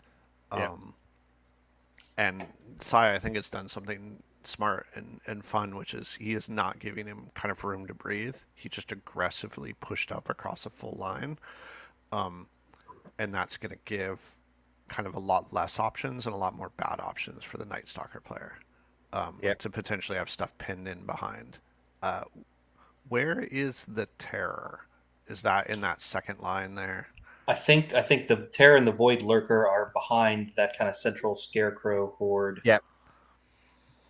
Yeah, so that is a lot of units that are constant. If you draw a line from like the right-hand side of that impassable terrain on the bottom, you're looking at a little less than half the table. And that less than half the table has a big obstacle in the middle of it, and then opposite the obstacle, trees that units can hide in. So there's just not a lot of like clear, unhindered, good charges through that area. And he's got a lot of unit strength that's going to have to move through there and be effective. And they just removed the token that they flipped on the bottom right, so I'm assuming that was a 0. So they just took it off the board. Yeah. and Sai's moving, so we're at top of 2. And we can see he flipped over one of the tokens, kind of undersized hand. Looks like it's a 1, I think, which he just backed a unit up onto. Yeah, he just is moving out of charge range. Probably that's a Wretch Horde, I'm guessing. Or a Warrior Horde, one or the other. Yeah, so looking across the Night Stalker line, we've got the Bloodworms there anchoring the far right. Then we have Butchers on a hill with what's probably a planar apparition, and then maybe the individuals. Shakira behind the Butchers on the hill there. Then the other Butcher Horde behind the wall. Then the Scarecrows kind of splitting that impassable piece with the monsters and the other planar apparition behind that central Scarecrow Horde. Yeah, I'm really curious to see what that far left token is, if that is a 0 or if that is a scoring, because that's going to be a really tough spot for Tim to get over. Sai has that token covered pretty well. Yeah, and if Sai knows, like, well, I put my 2 points right there. He's loving life. That's where he wants it to be, right? That's exactly where he wants it. You're 100% right. That is the golden spot right there. Right. Try to turn that Scarecrow Horde to come get it. The rats walk forward into the woods and box them out and just stand there for the game. And he's got nothing to support that Scarecrow Horde on that side. I mean, whereas Sai's got stuff to fight it. So Hello, Steve. Hello, friends. Oh, hey, bud. I've put the streaming laptop, which is why the connection dropped out. I switched it to a better Wi-Fi. So hopefully it will improve things somewhat. We shall see. We shall see. How's it going? Thank you, Stephen. It's okay. It's nice to see you. Here we go. We go, all the boys. Here we are. So I picked these two because I thought it might be fun to have on the stream. And then Tim, I was just up at the table. You've been through this already? No. I just went, Tim's everybody. So, this is my first tournament. And I went, what? He's like, yeah. But his army is beautiful. Like, it's all multi-based. It's gorgeous. It looks great. Yeah. He's all, and he's been playing for about a year, he says, but this is his first tournament. And I was like, thanks. So a nice little small event for your first tournament. Just like a nice little weekend, little tiny event, no big deal. And he's matched up against Cy Brand, who is a very experienced Rakim player. Yeah. That explains why none of us were sure who he was. Tim. So he's yeah. Did you tell Tim it's okay for him to just cheat? Yeah, absolutely. Especially since Cy's part of the tournament organization committee, so I demand that he is, embarrassed in public. I also now feel bad for making fun of his paper arc, but it all makes sense now, right? Right. It all we did give them an arc of Cy in their goodie bag, so I'm not sure. Has he? Everyone got one in their goodie bag. Maybe I'll make sure he gets. Anyway. So it looks like Cy is being very aggressive. Yeah. So the Night Stalker army's got a bunch of ensnare, right? Not ensnare. What are they? Bloodworms? Or Bloodworms. Bloodworms are over here on the right hand Bloodworms side. right on the right hand side. I see. Okay. Are you do you have the scenarios predetermined? Are you rolling for each round, or no, they're predetermined. And published before the event. Yeah. So I think Cy's Rakin army is very interesting because it's a trash army, right? So it's that trash meta. It's got birthing daughters in it, for the unhindered charges. It's death by attrition. So he's just going to try and overwhelm you with rats, which I think is the best way to play rats. The way that he's done it slightly differently is that he's got a bunch of hitty stuff behind it. So he's got his ton of runners. Did he bring Kuzalak? I can't remember. No. I would. Yeah, I think saying a bunch of hitty stuff is a little strong. He has a hitty thing and some hack paws. So it's that thing with trash lists where you look at it and you say there's not enough here that's going to kill anything, and then you get to the end of the game and you're like, actually they didn't need to kill that much stuff because they just They've boxed you out of everything, and they're sitting on all the tokens, and you couldn't kill enough. Yeah. Yeah. And it's bloody hard to kill anything. So when you do go in, you just get swarmed with so many flanks. The one danger he has is running out of time to roll like 75 dice again and again and again, right? Right. How long is your round timers? 60 minutes. Oh, and that's a little snug for 2,300 points. So it's kind of long for the UK. We're used to 55 here. Oh so, yeah, that for us that would be a little snug, I think. That'd be very snug. Yeah. Yep. So it's an hour per turn. Plus we've got a helpful 10-minute break for a fire alarm. Apologies about that. They've told me it was the body heat in the other hall that set it off, and I'm like, great. That hall? Yeah, allegedly. Too many hot gamers. Too many That's hot, right. sweaty gamers. Smoking hot over there. We cut to the other room cam, and it's just disco That's lights terrible. and playing training men. Steve, Ned get Lyman, some T-shirts printed overnight to sell people tomorrow that say something like, "I'm so hot when I go to tournaments, the fire alarm goes off." Yeah, money making machine. That's right. Yeah, it's all good. But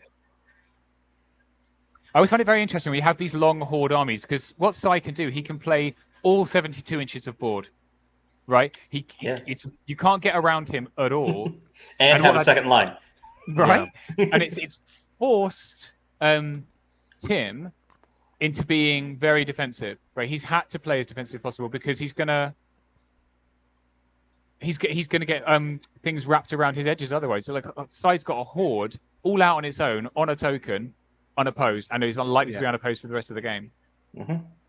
That's crazy. And what's interesting there is he has done a smart thing, which is anchored his flank on a piece of impassable terrain, and he's set one thing outside of it that's sort of a sacrificial unit.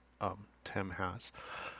What he runs into here is this problem of it creates this standoff where he's got his flank anchored on one side with the impassable. He has the board edge on the other side with bloodworms, which is his sort of strongest unit.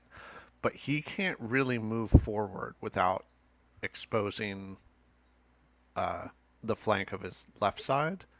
He has to pivot around that. And he's got a good number of points back there, although I think one of them flies. But he has a good number of non-flying points. The Void Lurker does fly, yes. Yeah, but the Terror doesn't. The right? Terror, yeah. It's the the Terror that you walking beast. Yeah, you really want to get the Terror out, crushing some stuff. And it's not going to probably have it's going to be a counterpunch unit or something. It doesn't get the choice of coming out because it's kind of locked behind these other units that don't want to step forward without exposing their own flanks. So, and when you're looking at the board too, if Sai, when he does engage, if he engages on the bottom side of that line, right, that means almost all the tokens are either under him or behind him, right? So that's one detriment in the scenario of having to play defensive, is that you're standing back of all the tokens, and then eventually if the game gets too far along, Sai can just move everything forward, and if you're already in turn 3 or turn 4, Tim's not going to have enough time to chew through that to get anywhere. Mm-hmm. And we see Sai setting up a trap over there on the left side, putting one of those brute enforcers forward to tempt those scarecrows. Mm-hmm. And again, it's one of those things, if he doesn't take that charge, he's just going to charge in and keep that scarecrow horde back. Now, can we tell? So that's definitely not a 0, the one he just flipped? It's definitely not a 0, so that's at least 1 point. That might be 2. It's a little hard to tell. Yeah. Yeah, my guess is that he, Sai put that one down, and hopefully that wasn't put down by Tim. Sorry about that. We just had a rules question. A TO's time is very precious, so thank you so much, Steve, for jumping on the screen here for a few minutes to hang out with us. I appreciate it. It's all right. We have a lot of TOs, so we're okay. Yeah, I was going to say, are we expecting Steve to answer the rules questions? Well, that's my worry. Well, it was actually, I've created this rules problem that the question was about because our what's it called? Difficult terrain is height 0 here instead of flat. So the problem was that the guy was going, he's not 50% in it. He doesn't take cover. I'm like, he's infantry. he does take cover. But then he was just going to fly his scorched rings around to the flank to fire on it instead. But he was going to, because height 2 takes cover from height 0, right? Yeah. Yeah, I prefer height 0 to flat, but it's a little bit more interesting of a board state it creates, I think. I think there's always an argument for height 1 difficult terrain. It mitigates some of the strength of shooting. It makes things a little bit balanced, because as it is, if you have height 0 difficult terrain, cavalry is fucked because it doesn't get, excuse my language on the stream, apologies everyone, my children watching maybe, because cavalry won't take cover when it's in it because it's more than 3 levels higher. Right, so I've actually disadvantaged cavalry. Now, I watched the beginning of the first stream, and John very clearly said this was not a family-friendly show. So you can say fuck all you want. I'm pretty sure. I like making mine. I like putting like a flat and a height 2, actually, or a couple of height 2s on the table to really make people who have war engines that want to shoot at infantry have to think about where they're going to put things. Yeah. Height 2 always cracks me up when 2 infantry regiments can't see each other. Right. You still over there? Oh yeah, you hear them but can't see them. Yeah. You're on the other side of that wheat field? Don't know. Come and find out. Step in the field and find out. Yep. I'm irritated by the blurriness of this camera. I need to go and fix it. Fix it. Yeah, it involves me climbing on a 6-foot ladder. It cleared up nicely for some reason for like a minute, a few minutes ago, and I don't know why. Something to do with the autofocus. I'm gonna have to fiddle with it probably in between today and tomorrow. Apologies for that. Anything, Steve, stand out for you after round 1 as far as any upsets, anything interesting in the matchups from the first round? So I think we've seen it kind of fall down much as you would expect in terms of people that won kind of should win. Yeah. I think there were some really tricky matchups. Like Richard Laking was playing Tom Robinson. They're both exceptionally good players. But Tom beat him, which is kind of where you'd put it, I suppose. But Richard, I think, that's a very difficult matchup for your very first game, I would say. I need to have a wander through the hall because, with so many tables, it's very difficult to keep track of all the matchups, to be honest. Yeah. But if I'm looking across the tables, which are top. So for this second round, we've had to do it by table, as in by ranking order, which wasn't my plan. My plan was to mix it up a lot. So for the next one, it should be mixed up. I'm seeing players that I would be expected to be on the top tables. A lot of the European players are doing very well already, which is kind of how it shakes out here because they're just very, very competitive. Whereas, for Clash, we've got practically every English player. The players that come here from Europe are often very, very good players who come to be very competitive. I feel like you are already creating a narrative for when the European players place well and try and say how good they are. Dude, they win every year. Setting up the caveats. They win every year. They win so much. The sword I bought for the first prize is Spanish. It's a Spanish steel. It will get through customs easily, right? Right. But no, you have a sword. All the second or third place players are going to get through customs. There's no chance. There's a bit of a slight problem there. I might have to do some international mailing of Morning Stars. We'll work it out. But what you're saying makes sense, which is you are getting the Spanish players and Argentinian player, et cetera, that you are getting are sort of the best of the bunch. It's the people who are hardcore and travel and attend multiple tournaments. And on the other side, you have UK folks who, this is their first tournament or they're just popping down for a good time because it's an hour away or whatever. Exactly. So it's a much different pool of players. Yeah. We do have one player it's his first ever tournament. He's come from Australia. So he's come all the way from Australia. He's literally just started playing. We've lent him an army. Yeah. Oh, so he wins the award for the furthest traveled then. He absolutely does. If we had an award, it would be his. Yeah. And we've got a few repeat travelers. Fred Oslo has come. Yeah. Excellent. Well, he's arrived now. He's arrived now. He was too hungover this morning to play his first game. Ooh. Really? It's not his fault. He got plied with alcohol, poor boy. Oh, he wins the award. I forget who that was from the Texas tournaments. Robbie King. Yeah, the Robbie King award of just like Who spent the one- most money on booze? Round one forfeit. Oh, bless him. And then with the European players, Steve, do you guys run into any language issues, or is it pretty good? Or It's generally their English is excellent by and large. I think the biggest English issues tend to be when people talk to Yorkshire people. Yeah, Yorkshire is far more of a problem. Are there any problems with the Northerners? Yeah. I think with any language barrier, it's always difficult sometimes, but everyone is very willing to work through it and to get where they need to go. Yeah, so it's pretty much good. Okay, I need to go and do some stuff. Okay, man. Good to see you, bud. See you guys. So now we see a clever strategy, hopefully from Sai, which is the your butchers and bloodworms don't get to fight until I say so. Yeah. Yeah. Moving back away. Yeah. He has essentially pinned them in, and then backed up the part of his force that's facing them.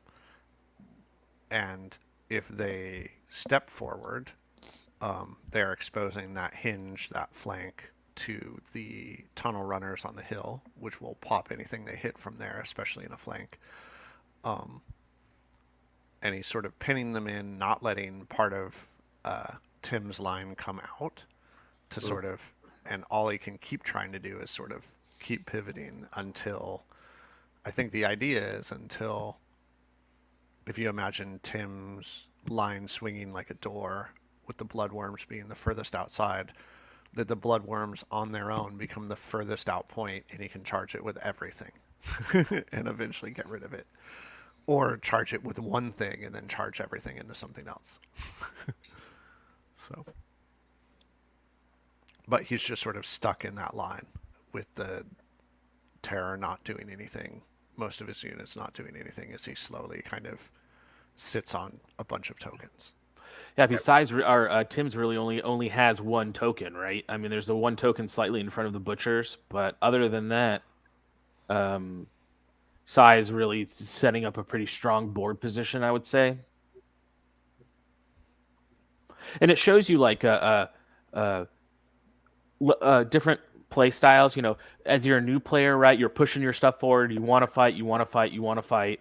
And then as you get better and better, you start to think about, right, what's the scenario? Should I be backing up instead of moving forward? You know, you realize that there's lots of different ways to win a game of Kings of War besides just fighting. Mm-hmm. And speaking of the tokens, not the placement of them or the strategy of them, but the actual physical tokens they're using. I've been looking at them and thinking those tokens look really familiar. I think I 3D printed those tokens, y'all. Oh, well, then there you go. The first year of the lockdown, when I had to cancel my tournament, I did it online instead. And so I mailed a little goodie box of swag to all the players, and I'm pretty sure I included a little baggie of a full set of bluff tokens with them.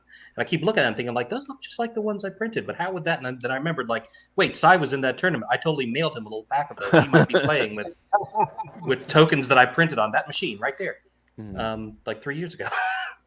Yeah, fun. Your tokens are well traveled. They are. Look at that. Have tokens will travel. Have tokens will travel. Sai, I'll take a picture of them in front of Big Ben. The pyramids. We'll just... well, there could be another set there because X from Argentina won that event, and he's the guy from Argentina that traveled to play. So I think I remember that's the one where he had the like 4 or 5 Kingdoms of Men fanatics. Yeah. Fanatic spam. Such an interesting list. I just root for Kingdoms of Men whenever I can. Right. So I remember that one. So very different from any Kingdoms of Men list I've seen around here or played against, and like nobody really quite knew what to do with it. There was just so much redundancy, and whatever you charged, you were getting double flank charged after that by fanatics because they were everywhere. Yeah. So now Tim is presented with the age-old, many options, none of them good, which is sort of what you want to present your opponent, right? You want to present them questions that they have to answer that have no good answers.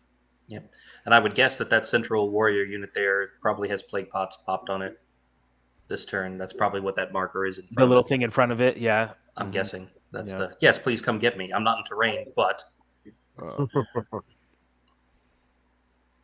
Yeah, but anything that comes across it is anything good is probably hindered. Yeah.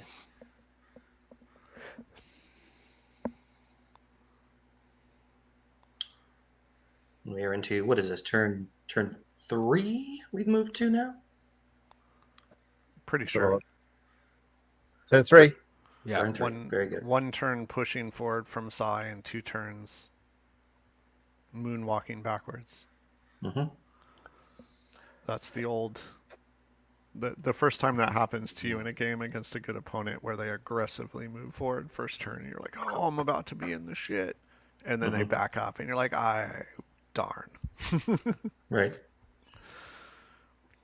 And at some point, it's like if you're Tim, it's like hitting on 16 in blackjack, right? You got to give yourself a chance to win. And if you never fight, you're not going to win. So I don't know, at some point he's just going to have to be like, okay, I'm just going to have to engage and roll some dice and hopefully it goes well.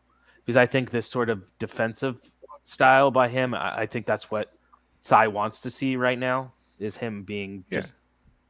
Yeah, and I mean, it's the mark of a really smart player. This is like the sort of Jeff Trace style kind of game that Sai is playing here, where it's like, I'm playing the scenario.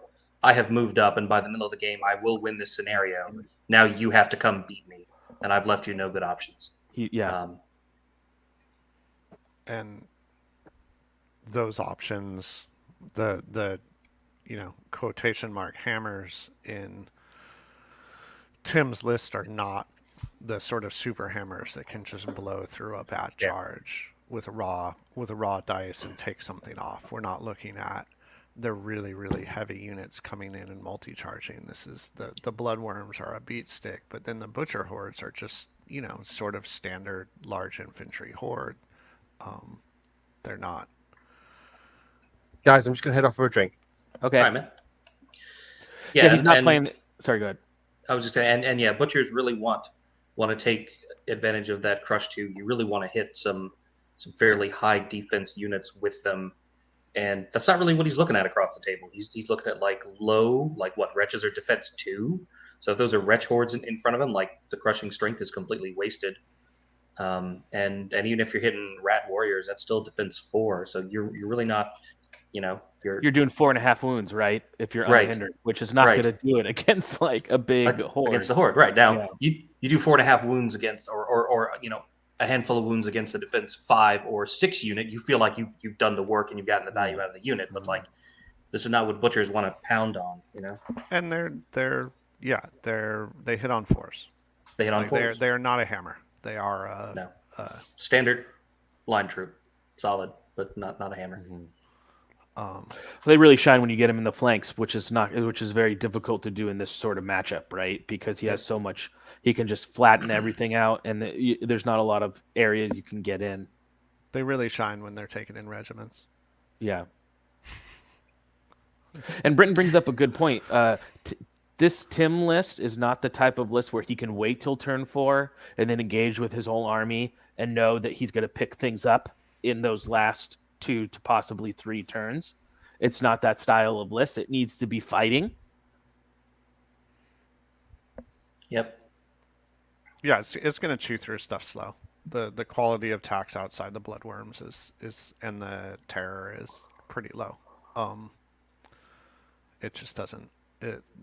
This isn't a multiple Elohi, multiple Soul Reaver infantry, Varangur list where it charges and half your army disappears. This is like it charges and then two turns later stuff gets picked up. Right. Right. And the heel behind the lines keeps them in the grind. Yep. Oh yeah, I mean I think it seems like a solid list for Night Stalkers. Just sometimes matchup. There's so much to what goes into sort of the chemistry of a King's game. It's just in a tough spot, losing turn 1 or giving up turn 1. I'm not sure which it was. He had a good sort of defensive position, but Sai immediately moved up and said, I have the board space. You now have to come out. Yeah. And he's keeping his line. He's trying to prevent meaningful flanks, etc. Although It looks like he's opened up to a flank here potentially, with the butchers that are on the corner of the hill. Whatever charges them would be hindered probably, but like those tunnel runners. Yes, it's hard to tell from distance how far they're away, but there is definitely his middle of the board is in the flank of that butcher horde. So we'll have to see on ranges, but those tunnel runners are definitely, and it's sort of what I think is going to happen here at some point. He's going to engage on one side, or Sai will engage on, like, there's that little split forming around between the two butcher hordes. One kind of drifting to the left, one sort of pushing towards the right. That's where a little gap will open, and he can engage one side of that gap and kill the other side. And it just kind of depends, or both, depending.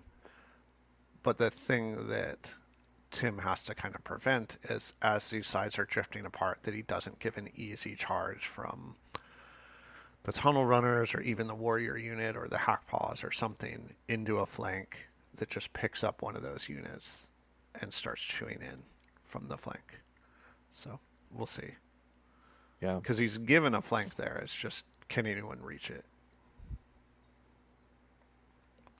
Yeah, I don't know. It looks like there's either an enforcer or a brood mother off the end of that warrior horde that's a little closer that might be able to get to them, but I don't know if that in the flank alone is worth the trouble. And I don't know if the tunnel runners on the hill have the range or not. And more power to you. I would not be happy with a 60-minute clock for 2,300 points. That would not make me feel good.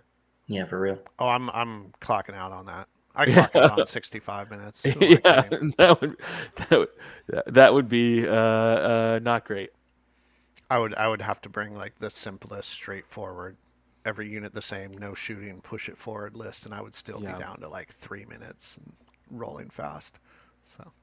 Okay, it looks like they flipped over a couple of tokens, and I'm pretty sure that kind of central one behind the warrior horde there next to that central hill is a 2. That looks like a 2 to me. Okay, and is it the one on the far left? Is that a 3? There shouldn't be 3s. There should be 2 right, 2s 0, and 1s 4 and 1s. 2s, right? Yeah. Should be 0. There should be 4 0s, 4 1s, and 2 2s. Got it.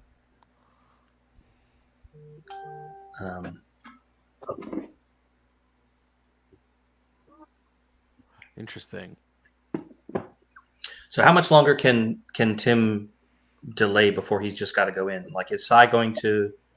I mean, obviously, if Sai has a flank charge on those butchers, he would take it. But otherwise, is there anything he really needs to charge, or is he still in a position of, I'm just going to keep giving you? Well, if we're entering into turn 4, I think we're getting close to the time where I think he should just charge. He's probably checking that. Because then if you go into turn 4, 5, 6, maybe he has, he plays defensive one more turn. If he did pop the plague pots in that unit of warriors below the central hill there, which he's now picked up, so he did, and now they're gone. Does that mean now it's time to send that horde into the scarecrows in front of them? Because and then that will clear up space in front of the tunnel runners too. You know what I mean? Here come the tunnel runners. Yeah.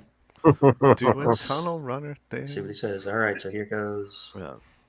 We're about to see what he's going to do with either that brood mother or brute enforcer.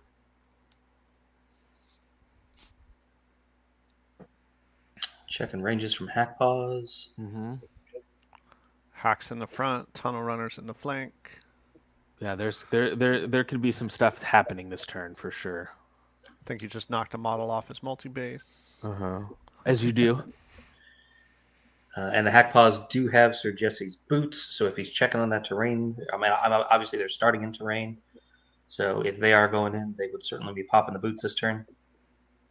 Yeah. But he's taking his time. He's looking at all his angles. He's doing what you should do in a key turn like this.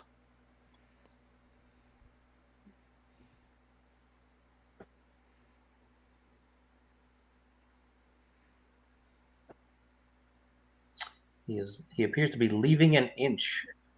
This So is it looks like he's getting as close as he can without giving a flank to the butchers next to those scarecrows, but not charging. And now Sai is basically in the position of my line is now also anchored on this piece of impassable terrain in the middle of your deployment zone. Yeah, that's if you wait too long with an anchored flank, it becomes the opponent's anchor as well. Right. It becomes a vertex.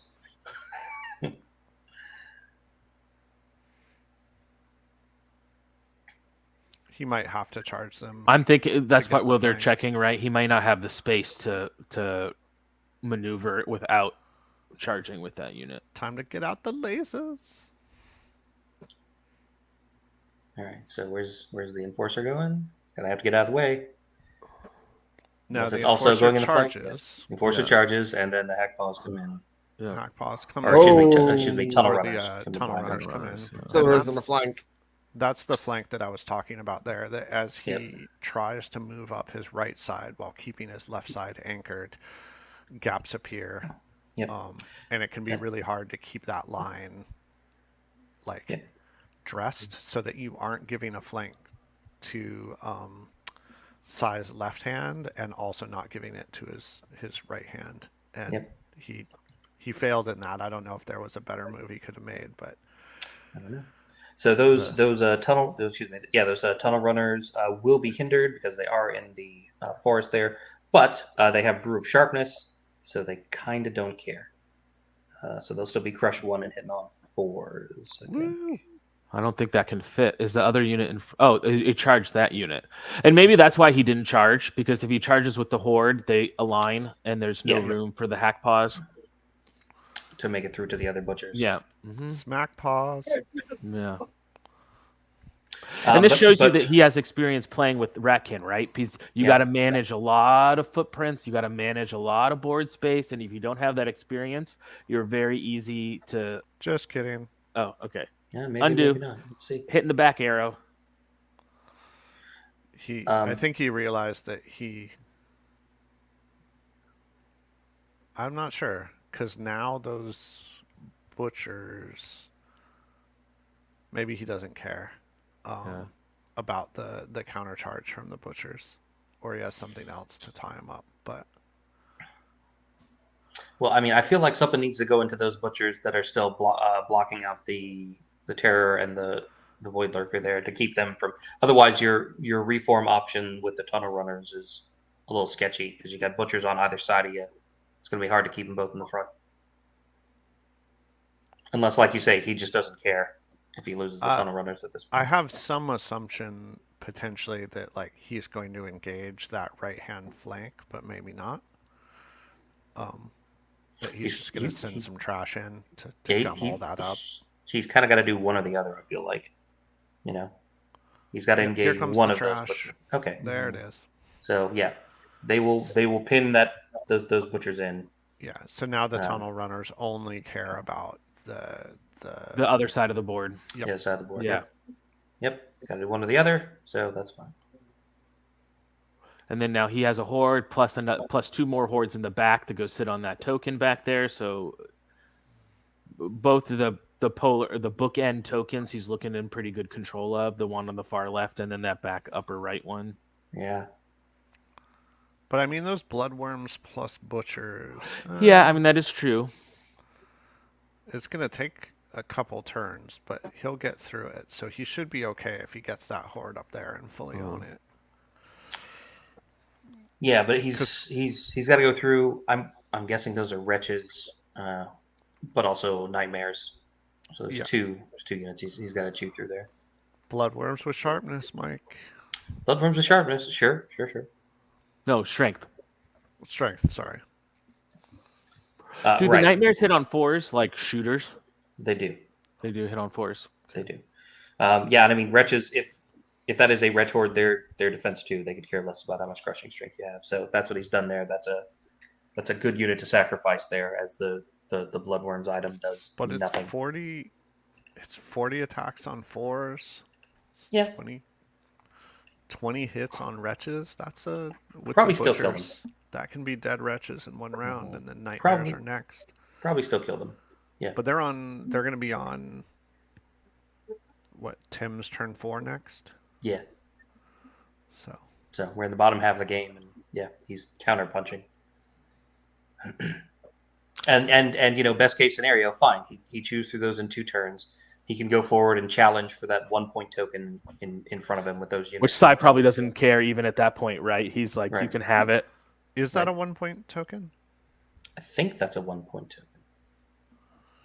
You made the tokens. Are they numbers? Or are they pips or what? They are numbers. Okay, cool. Gotcha. They are serifed font numbers. Ooh. Fancy. I love it when you talk fonts. I heard something about a reverse bevel.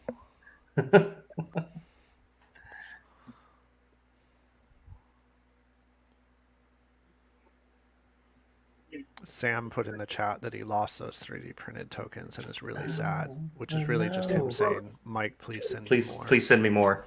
Yeah. Yeah, I heard. I'm reading between the lines, Sam. I know what you're saying. Mike, I also lost my tokens that I never had. So if you're sending things I lost a fully painted army commission for free by Mike Atkins. Just FYI. Just FYI. I heard something about a lifetime guarantee on those things. So I lost a Mersha Abyssal army. If you have one of those laying around. And it is actually right.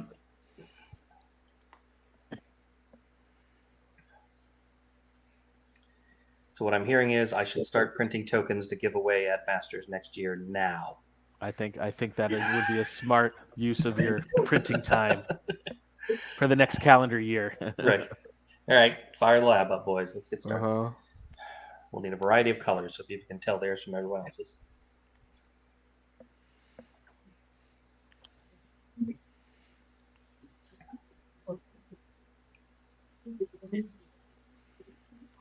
Yeah, so the interesting pieces that are still with Tim is he has that Terror and that Void Lurker. And that Void Lurker is going to have not great options. Like, he didn't give him any really obvious, I kind of wish that Void Lurker had been able to come out and play earlier. I'd either gone around a flank or done something, because I think the best it's going to do is a double charge. Yeah, I'm trying to think of how those tunnel runners, once they reform, are going to live, and I don't know that they are. And the Void Lurker is what, behind the scarecrows to the left of the impassable terrain at this point? Is that where he's moved it to? I'm not sure which is the Terror and which is the Void Lurker. The Terror is the bigger one, right? Yeah, I'm pretty sure the Terror is the one that's in front of that little pond at the bottom right of the screen. I don't think so, but I wonder, in just looking at the Void Lurker, I mean, it's probably in the front of the hack paws on the hill. I would imagine that he would have checked there. Yep. But when I'm looking for flanks with it, that one kind of maybe, but I would be surprised if he didn't check that.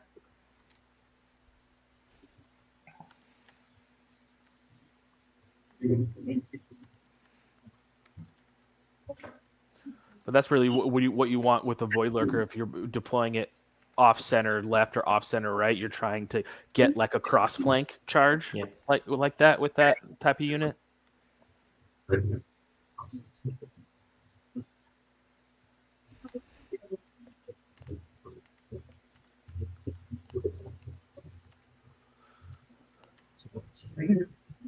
Time-wise, they both got about similar time left on their clocks, it looks like.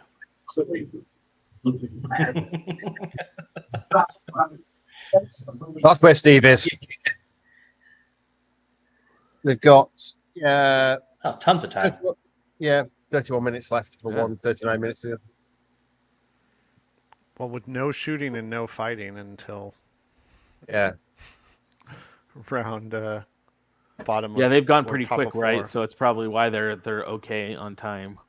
Yeah, I'm used to like round 2 taking 20 solid minutes off of both players' clocks.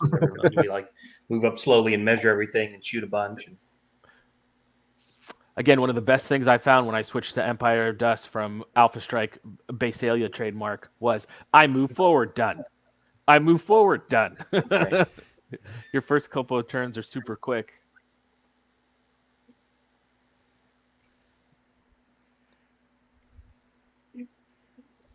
Oof! Oh, that was an 11. Oh, 11. 11. I don't know that he needed a 12 and 11. That he needed it, but he'll take him. That makes a man feel good when you roll. Come on. Back-to-back 11. Give me my screen.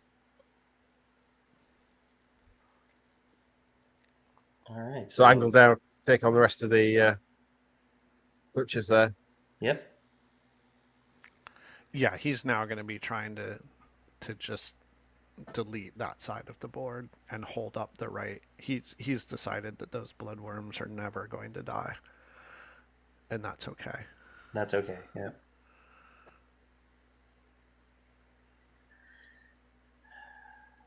And he's now picked the side that he is going to dismantle. He's going to push as much of his real hitty stuff towards it and just kind of feed the bloodworms and butchers in the top right. Yeah, just feed all that stuff for the rest of the game is what you're thinking.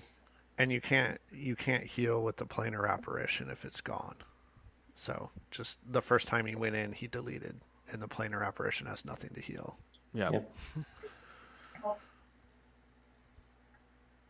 All right, now we're on to Tim's turn 4. Yeah, bottom of 4. The other challenge from that reform is he's trying to prevent once the scarecrows go in, he's trying to prevent the terror from being able to get in with the butchers. Yeah. Multitasking, Steve. Multitasking. Hi. You're still smiling, Steve. The event is either going great or you have no idea what's happening. It's going great. It's going great. Let's walk past, and I've given him an arc template. That's good. And you take up a collection around the hall or something. Their only comment was, "It's very cagey," is what they said. But then Tim was just bemoaning him allowing the flank in the center from the tunnel runners. So with that flank, he's kind of busted his line open a little bit. Yep. Yeah. He's going to be moaning that for the rest of the day. He's going to be thinking about that one when he gets home. I mean, he didn't take out the bloodworms, which I was expecting. You can't quite see on this camera. Apologies for not getting it high enough to get the edge of the board. But there's 2 units into those bloodworms. Yeah, we know. Oh, yeah, they're bloodworms, though. And they went exactly. So they're up to 9, 12, something like that wounds, but holding strong. So that's unfortunate for Sai, because I think he was just hoping to just whack them off in a single go. But I don't think Sai was expecting to take him off. I think Sai's expecting to feed them trash the rest of the game. Yeah. Well, I can say, looking at the rest of the games, is the list with lots of 75mm flyers in them are doing very well. Mm-hmm. So there's a 3 Phoenix list that just tabled his opponent in about 4 turns. Adam Padley's got 4 dragons, and he's just brutalizing someone with them. Yeah, they're not list. I think it's partially. I know that over in America you get this kind of that kind of saucy list quite a lot. They're less likely to be seen on the table here, I would say. So those Phoenix lists are doing very well. We had a slight mismatch where Rich Luke, who's a good Basilean player, his score was put in by accident wrong. Oops. And he came to, I think you've swapped our scores around because I'm playing someone that lost last time and I tabled my opponent. And he found out he was actually playing Javier, who won the last year's Clash of Kings. That was a very unpleasant surprise. So can I just swap you with this man? He's like, oh. So that's happening. So who's playing the Phoenix, the triple Phoenix? John Quayle. John Quayle. Checks out. Of course. Right. Yep. Mm-hmm. It tracks. John is he's always does exceptionally well. And then you said Adam Padley's playing some kind of skewy dick list. Yeah, he's got also on brand. Yeah, on brand. On brand. He's got 4 Basilean dragons. Yep. Oh, not even just. And Julius. Oh, Julius as well. He's only 10 units in his list, but it doesn't matter. See, that's a type of list you could never run here. You could never run that many dragons because you're going to face a shoot. You're going to face a list where you're just going to get shot off. The terrain we're quite terrain heavy. That's I would say, which is helping lists against shooting. But Adam's he's just playing the arse out of it. Frankly, he's turn 2, turn 1, he's in on the other side of the board. He's barely played the last year, but he's very competent. Tom's doing well. I think Chris Walsh is doing very well. His army is so disgustingly pretty. Yeah, it's just depressing. It's abysmal. He won the runway show in his game against Paul Welsh. Yeah, he did. He won against Paul. The two beautiful armies facing off, which was extraordinary. And again, Paul Welsh's army is extraordinary. And we've got Dan Reed's army here as well, which is again extraordinary. But that's the one Adam beat in the last game. I think Dan is the better painted. If I was purely talking on painting skill, I think Dan's wins. So my favourite army, and it's a crying shame he's not quite finished it. He was painting it on the train on the way up. It's a player. So his game name on Companion is Hieronymus Bosch or something like that. It's like a play of words on Hieronymus Bosch, and his army is a recreation of one of the panels of the Garden of Earthly Delights from Hieronymus Bosch. I've not seen that. And every unit is like sculpted by hand, and it's got. But then he didn't quite finish it, so it's all just miniatures have got bases and they're just glued on. And I'm like, my heart is breaking because this would have won best army if it was finished. It's so creative, not brilliantly painted, but creative enough to make me really double applaud it. It was that good. So that's a really great. I'm going to get some pictures of that because he came late because he had a medical thing. So some amazing armies. I've never seen anything like it. Awesome. Sounds great. Yeah, it's all good. Anyway, back to the game. Sorry for distracting you. I better go. We're not paying any attention to what's going on. Well, that's very appalling. I find that unlikely. So the way they lined up, he did get the Terror plus the Butchers into the Tunnel Runners. So depending on exactly where that wall underneath him is, my guess is that he pivoted in a way to try and hinder them. And the Butchers started on the wall, and the Terror definitely tripped over it on the way there. So let me look at. Does a Terror have Strider? A Terror does have Strider, so he does not that's care. what I was checking as well. So it doesn't care, but the Butchers do. They are chariots, so your rampage is turned off, and the Terror is a lot less scary when it faces the exception to all rules. The chariots. The chariots. The stealth buff for chariots, where Rampage and Slayer don't work on them.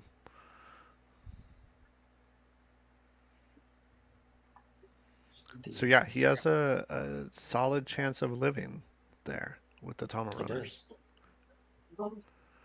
And if he does, those Butchers' flanks are in the air, but nothing really there to scare them. But even just a double from something into those Butchers could kill them.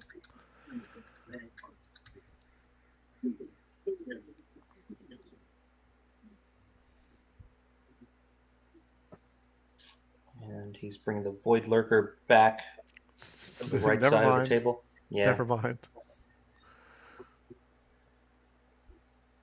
That hurts, right? Like you're one flying monster that on the turn after engagements happen really ought to find an exposed flank on something is instead playing peekaboo around a piece of terrain.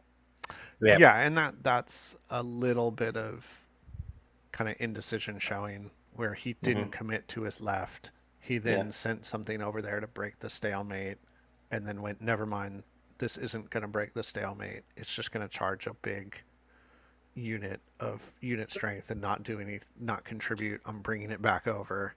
Right. And instead of it either being out in the backfield, kind of playing around and forcing defensive moves by Sai, or charging this round and either helping win a combat or getting into something squishy or stopping a countercharge, it's still kind of shuffling. I know that pain because I'm terrible with 75 mil flyers, and I go through that a lot. Don't give me a dragon. Give me cheap flyers. Like I'll take a Kingdoms of Men, Winged Beast. Winged Beast. I love a medium priced flyer, but when you give me the like 300 pointers, I don't get value.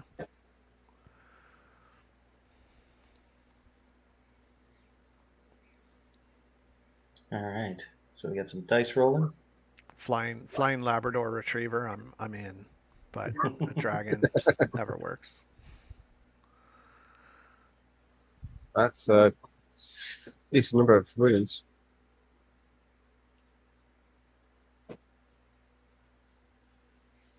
Oh, the God of Force look kind on this day.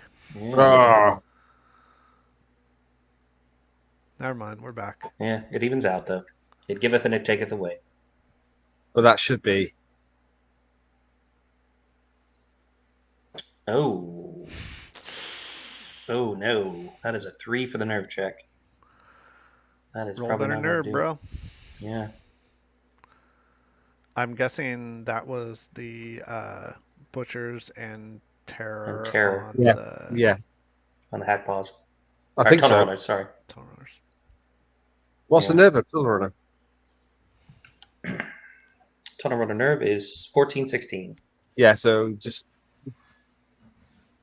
And I think we saw about 12 wounds go on. Yeah. So it's and then a 3 rolled, so possibly a waiver, but that's all. Waiver helps, but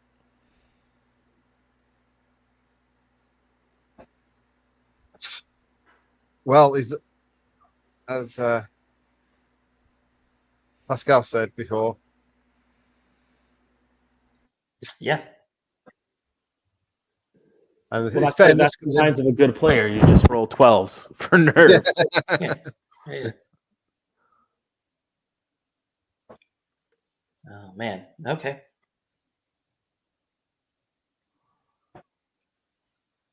Sorry. I realize there's 3 combats going on. Yeah, so we've got the one on the far right there, the double charge.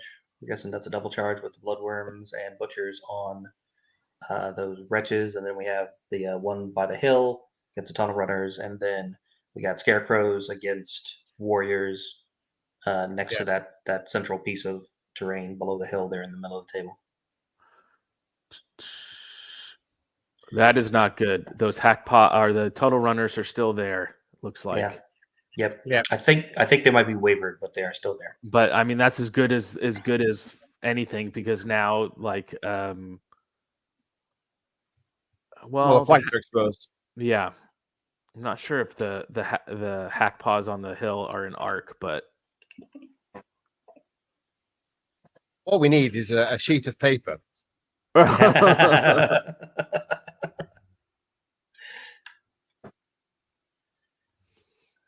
All right. Did he do? Do you think he's done the combat on the far right yet? I think so. Yeah. So wow, so he hasn't killed anything this turn. Yeah. No, I don't think he did. Looks like looks like a wound counter behind those wretches. So I think they may have survived. Oh wow! So he's gonna have a top of turn 5 that will be pretty good, I think. Yeah, I mean, we saw a 3 and a 4 for nerve checks, so I think betrayed by the nerve dice. Here in turn 4. All right, so now top turn 5. Here's so we're now in the late game now.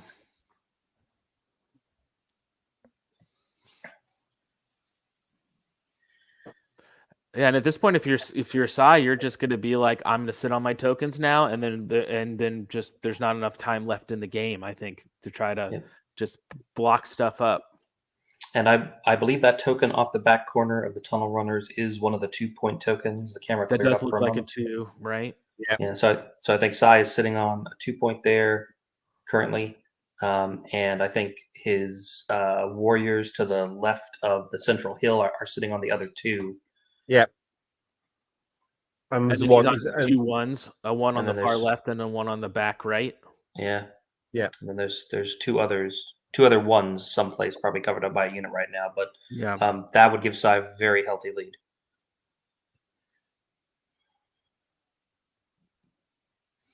Yeah, I think him going first really was a big thing in this game. Sometimes going first or not going first is not as big a deal, right? But him being able just to push up that much in the first round and set the tempo. Yeah, and just take all the board space, right? Like this is a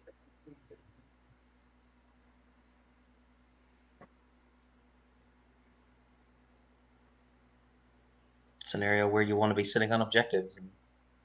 And if you're sitting on them by the end of turn 2, then. So did Sai not leave anything to punish those butchers? I think he missed. That's if there was a mistake. His hack paw positioning on the hill was not great because I don't think he's in arc.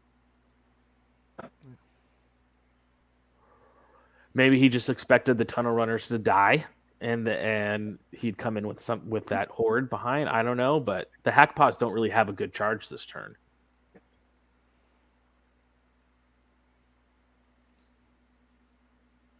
And hack paws off a hill into the side of butchers is like what you'd love to see, right? Yeah, that's your dream scenario. Wow.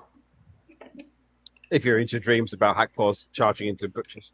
So it looks like he's doing some Radiance of Life heals there from his brood mother. I've grown out. I've stopped having those dreams, John, since I was a teenager. I have them only as fever dreams.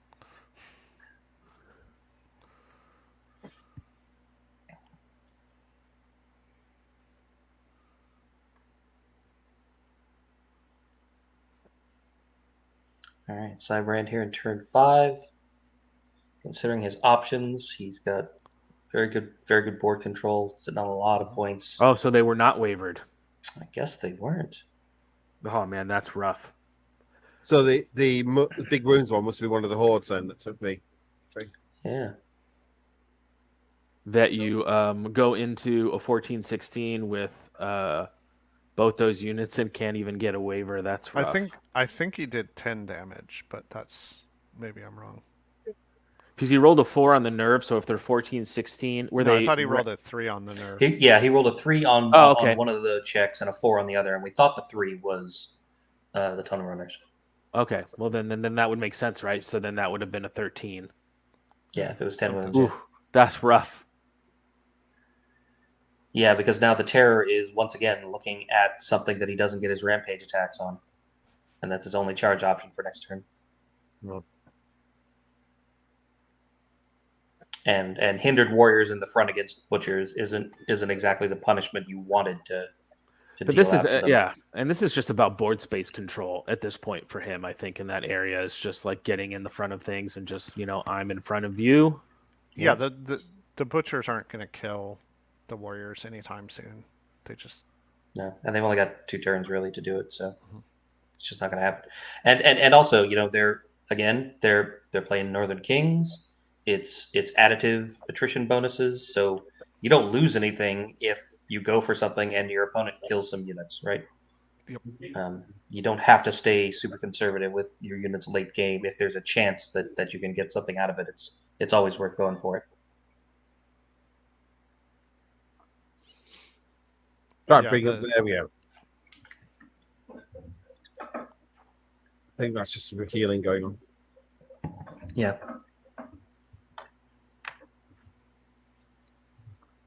Yeah, the tangle is moved up, but I'm not sure that there's anything over there that it could fireball. I think everything that's in range is probably in combat. Yeah.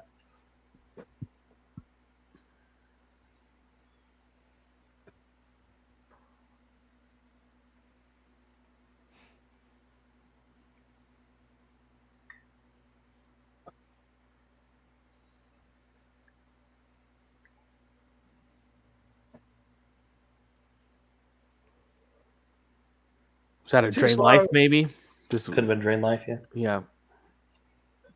Sorry, guys. It takes a long time for the software to catch up and do the switch of the cameras. As soon as I go over there, I try to move it, and he goes, "Damn it, missed it." His brood mothers do both have drain life 5, and he had moved them, at least one of them over there. So yeah.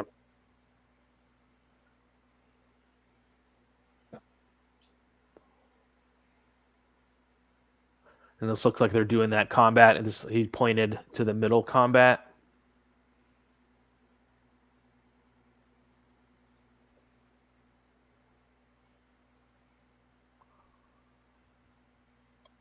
It's not great.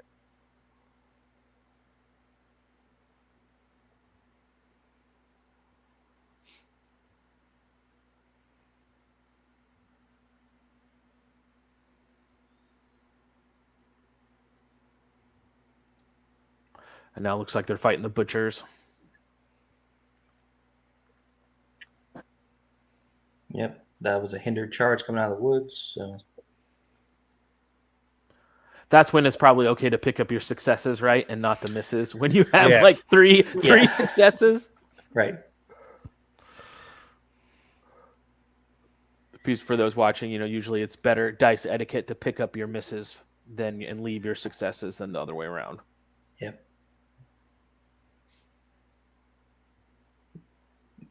But hindered ratkin against butchers, it's okay. Yeah. These are the tunnel runners. This looks nasty.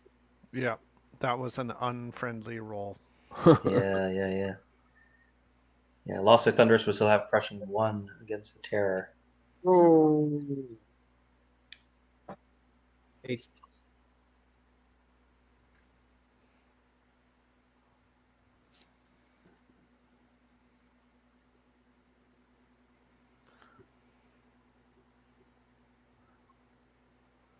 See if he picks up this butcher horde. 11. Yeah, should do What? 11. Uh-huh. Dude. Oh, there you go. There's a 3. Okay. That's just going to be like, give the guy a chance. The Sai rolled under an 11 for a nerve check yet. And there it is, a 3. Okay, good. We don't have to go around and take a closer look at dice or anything. Yeah. I think we've got to be a steward inquiry about those dice. We kept getting 11s. If we kept getting 11 and better.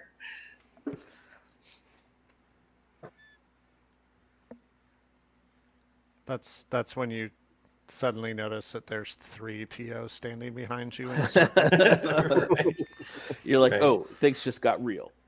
I mean, I looked at the venue. It looks like you have the opportunity for some eye in the sky, like casino-style security up above in the catwalk.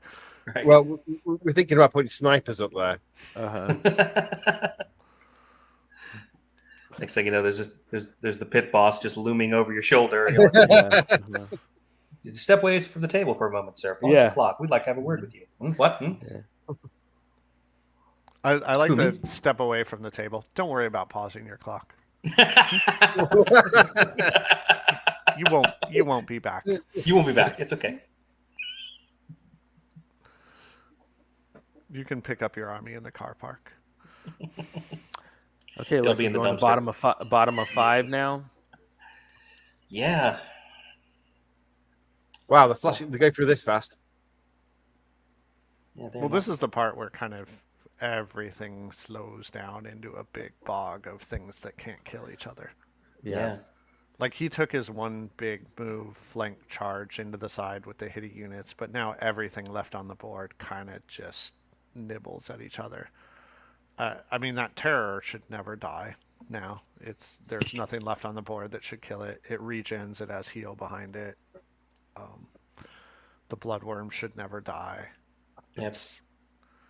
But he just has 2, maybe 3 turns. Is this bottom of 5? Bottom of 5, yeah. Yep. Yeah, so he's got 2 and a 50-50 chance at a 3rd turn to get through this stuff, and the math doesn't look great. Yeah. And I mean, Sai has contained him to a bottom triangle corner of the table. And that's it. Yeah, his board positioning has been very good this game. Except for the hack pass. Except for the hack. That was his one mistake, right? That was his one error, was having them because he had plenty of movement to have them facing a little bit. And remember, he did that charge and then he took it back.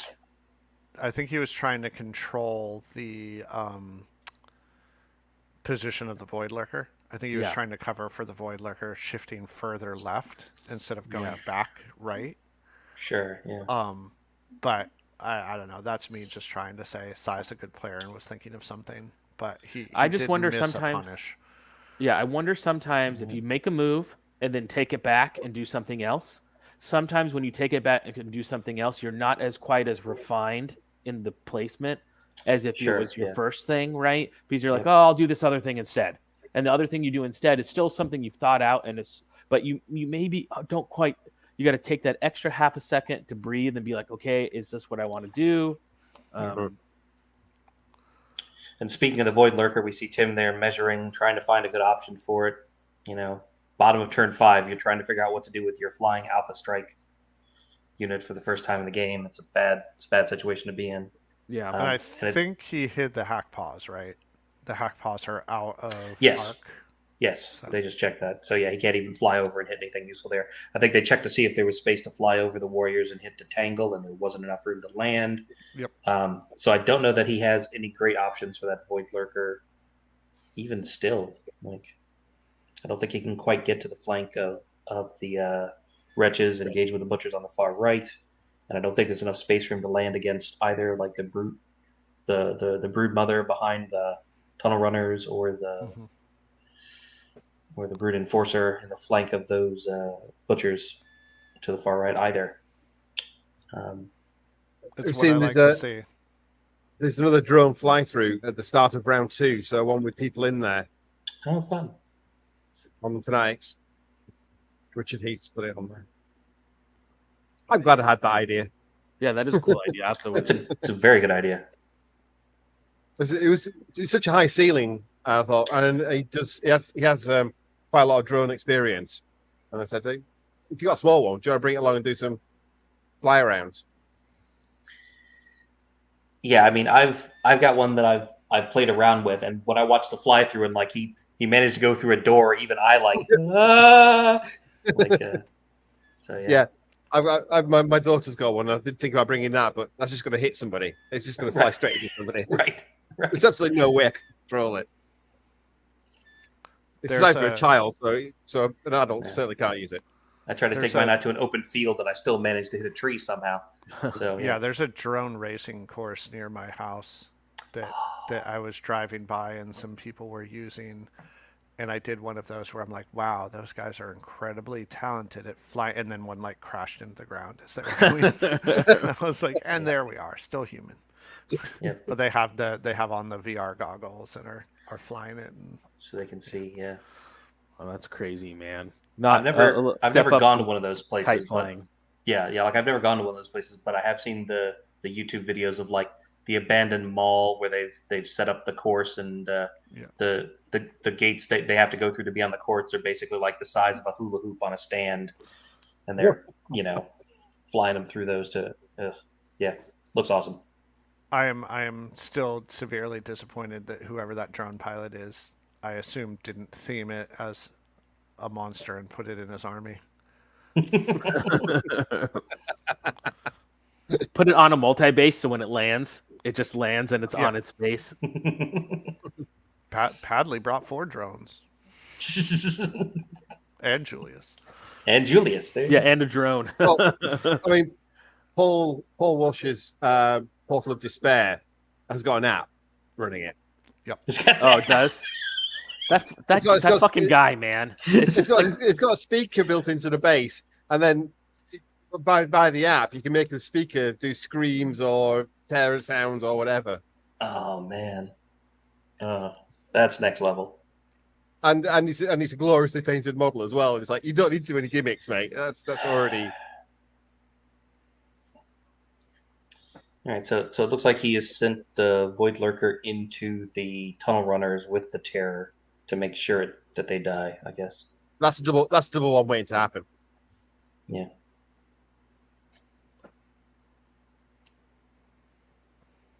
Yeah. It might seem like overkill, but I don't know how many wounds he took off the tunnel runners. I know we saw some rating to life, and I know we saw some drain life. Probably just enough to mean that they wouldn't do it on their own. Yeah. The magic heal number of just enough to make a single charge sketchy. Yep. especially when you're in turn 5 and you're like, I definitely need to kill my first unit of this game on this turn, and this is my only real target because everything else is a horde. Yeah, there's a lot of trash on the board that hasn't died. Yeah. This what, 1 unit has died so far? I think some butchers got picked up. Yeah.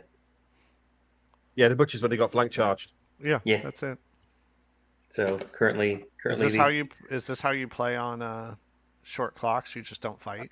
You still fight, right? That's the key. The key. Don't roll dice. One player has 205 points of attrition to nothing on the other side in turn 5. You just push a bunch of ineffective infantry close to each other and then not engage. That's the UK way. Goblins versus Ratkin slaves. That's the only way to play, isn't it? Right. I'm a historical player. I've basically played that matchup a million times. I've got a giant block of terrible infantry. What do you have? More giant blocks of terrible infantry. Let's go.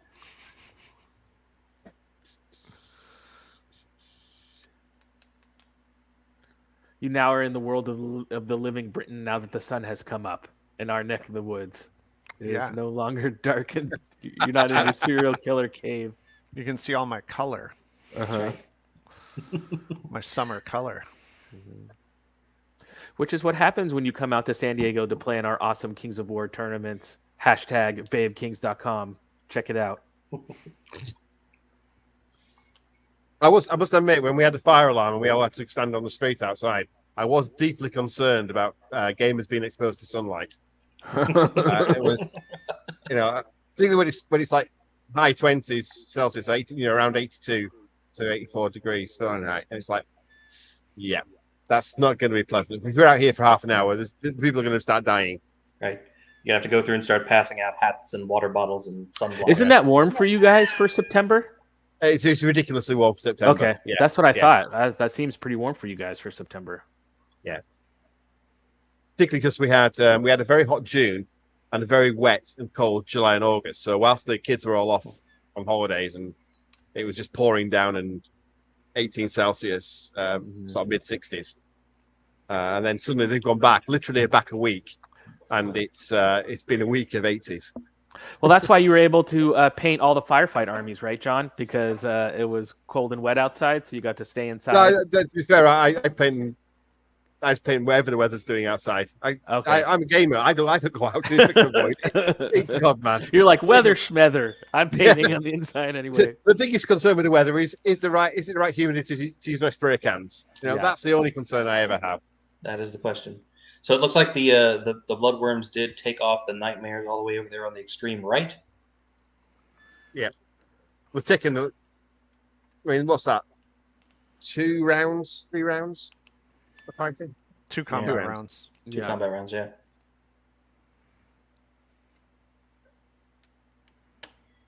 But they're still kind of stuck behind that horde unless these butchers manage to pick it up this turn. Well, I think they eventually get that 1 token. Potentially. Sure. But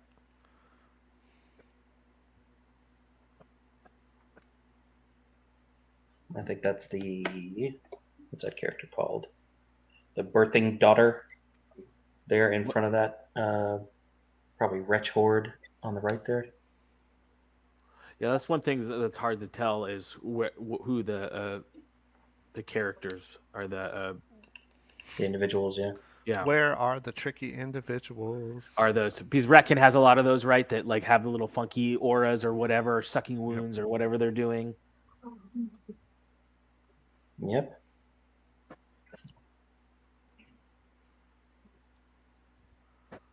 Okay, so they did. The tunnel runners now are dead, as they should have been probably 1 turn earlier. Yeah. God, that feels good when you're a player and there's a unit just on borrowed. Like, this is free time. Yeah, they should have been. You're dead. free rolling with it, right? It's like they should have been dead last round or the round before, and everything they do now is just bonus time. And now he's got his 2 monsters looking at a 2-point token that has probably a brood mother holding it, I think. And if that's the one with Orb of Towering Presence, then it's US2. So just walking a monster over there won't do it. You'll have to actually kill her. Gotta kill her. And that Tangle is about to YOLO in. Yep. YOLO Tangle charge. I'm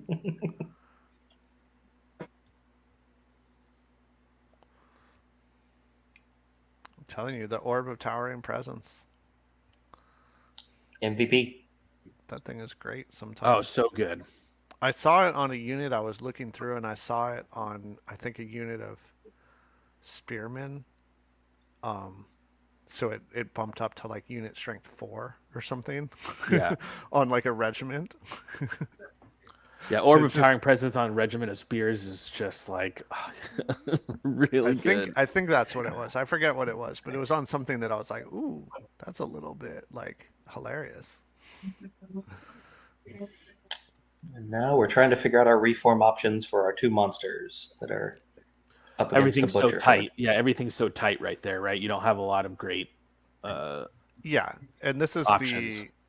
this is something that people don't realize a lot is when you have those double charges and they're the exact same size.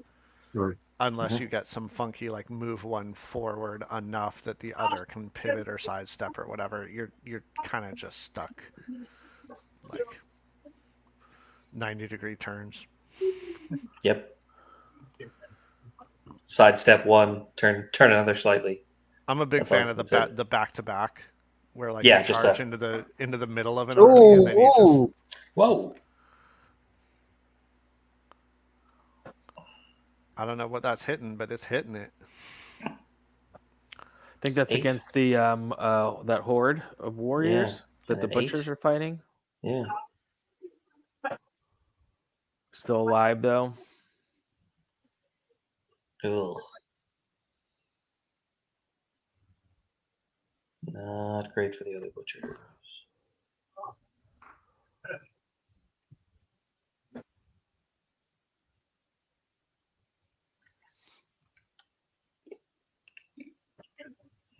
I'm guessing that was Against the that horde, this with the scarecrows. Oh yeah. That's right.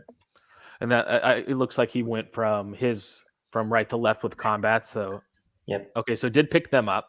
Did pick that up, and there's the other 2. Yep. Oh, did not pick them up. They were just checking what the value is of the token underneath there. That's what the symbol was. I thought it was just being offensive. Okay. Yeah. Yep. Oh, So by showing flicking, us- like showing us the bird. Bird is the word. Yep. Yeah. All right. So that means we know that the 2-point token is now underneath the warriors fighting the scarecrows there, just above that central terrain piece below the hill. We know the other 2 is being minded by probably a broodmother over there on the right. Yeah. And we can see 3 1-point tokens. There's one more someplace under something. And we are now in size turn 6. Yeah, top of 6. So just trying to block up what he needs to block up, control the board space, control the tokens. Yeah, I mean, he's got a tangle there. He could send the tangle potentially into one of those monsters to keep them off of the broodmother. Yeah, I think you just get something in front of there, right? So that if there's, no turn 7, you're guaranteed to lock up that point. Yeah. Let me go find out where the other token is. Okay. He does have his uses. Yep. And then now he finally gets that. Now. a turn later, he gets it. Turn later, that's right. Yeah. But he got it. And that allows him to slide that horde down in front of the Void Lurker, but the Void Lurker can just fly over it, so that doesn't necessarily help block up both monsters. Unless the horde charged the Void Lurker, and he's charging, and can't move down anymore because the other guy's slightly in front. I don't think they could, because I think the horde was in the flank of the Void Lurker, and they would have had to charge the flank. The one with the players on. So the other 2-point token is under this melee in the middle. Yeah. Okay. Where all the hordes are. So there's a triangle where where his head is now. You can see that 2-point token there, and there's 2 1s in like a triangle there. Mm-hmm. One's, I think, just off camera, and then the other 2 1s you can see down on the left here. That's very, very clearly controlled by his horde. So you've got one under where that horde is to the right, We've got one at the top there. There's that 2-point token you can see, and the other 2-point token is underneath this scrum. Yeah. Currently contested. Okay. Oh, it is currently contested. Okay. And Steve, you said Sai has a lot of experience playing Ratkin because he's piloted this list pretty well this game. I think Sai is one of the best Ratkin players. He's definitely in the UK. I think the best Ratkin player. Yeah. He'd give anyone a run for their money. I think he's been one of the things he's done is he's played every iteration of the list. Yeah. So like, elite Ratkin, he's done very mobile Ratkin. He used to play a lot of hack paws. And he's veered, as I have in my Ratkin actually recently, down to the trash end of the spectrum, just because A, it's really fun, and B, it plays to the strength of the list in both its synergies and its redundancy. In that it doesn't really matter if anything dies, because you've got 3 more. Yeah. Right. And the Birthing Daughters aura is such a great addition. Everyone overlooked it, I think, earlier in the edition. Thought, oh, this character's useless. It's so great to be able, because people disregard your warrior horde or whatever it is, or wretches, and it's only on 5s, and then it's in your flank and they're rolling 50 dice and it feels very uncomfortable. Yeah, right? I think this is the first list I've ever seen use it, and I was like, oh, that doesn't seem that great. And then I saw the keyword for the Strider aura, and then I looked at his list and it's like, oh, that's half the list. Okay. All right. I see what you're doing there. And so yeah, you can't kill anything because they're all massive nerve and it's all double rallied, and then you're being flanked and it's very unpleasant. So, and Sai's just an expert at positioning. It's a great. You tried. I've worn John out. I'm gonna go roll under the table and fall asleep. So I'm thinking for the next game, John Quayle just tabled his opponent. So he 25 in. So I was trying to hold off some of the kind of the known better players, maybe until tomorrow. Yeah, when I got the camera fixed. But I might put John up on the top table just to. Whoever he's going to be playing against is also going to have tabled his opponent because he's had 2 25s. So it might be a fun third game for everyone to have John versus whoever else has smashed. Chris Walsh just smashed his opponent. Well, so if you get Chris on the stream, that'll be. I'm going to try and get Chris on the stream as well at some point, just because it's so pretty. Cool. Yeah. And what time is the next round scheduled to start? We've got 35 minutes left of this round, but we are running 25 minutes behind, so it will be. It's supposed. Notionally, it's 4:15. So it's not going to be 4:15. We will be running a little bit late, probably 10-15 minutes late. But as soon as the scoring is in, I'm just going to open the round as quickly as I can. We were delayed by the fire alarm and by a minor scoring cock up. But we know what happened. Well, we don't. It's all fine. Mantic Companion works brilliantly. I tell you what happened with Mantic Companion. I don't mind saying. So I forced Elliot to put table randomization into it at short notice because I wanted table randomization and it wasn't in it originally. And then it fucked something. It messed something up. So that's what happened. But we know what happened. It won't happen again. I am very heavily assured. I've got my backup spreadsheet. I'm pretty happy we can get the scores in quickly this time. So I'd say in about 45 minutes time, we'll be cracking on with round 3. Awesome. I'm assuming data entry is going on quite. It's happening now as we speak. There's quite a lot of clear tables in here. People have finished quite quickly, so that's looking pretty good. So I'm quite happy. Yeah, and looking at the companion site, you can see that the scores are going in. You can see wins, losses. I see a draw in here. Live results. Okay. It's amazing having a fast computer. Like this. Didn't know you could do that. That's exciting, isn't it?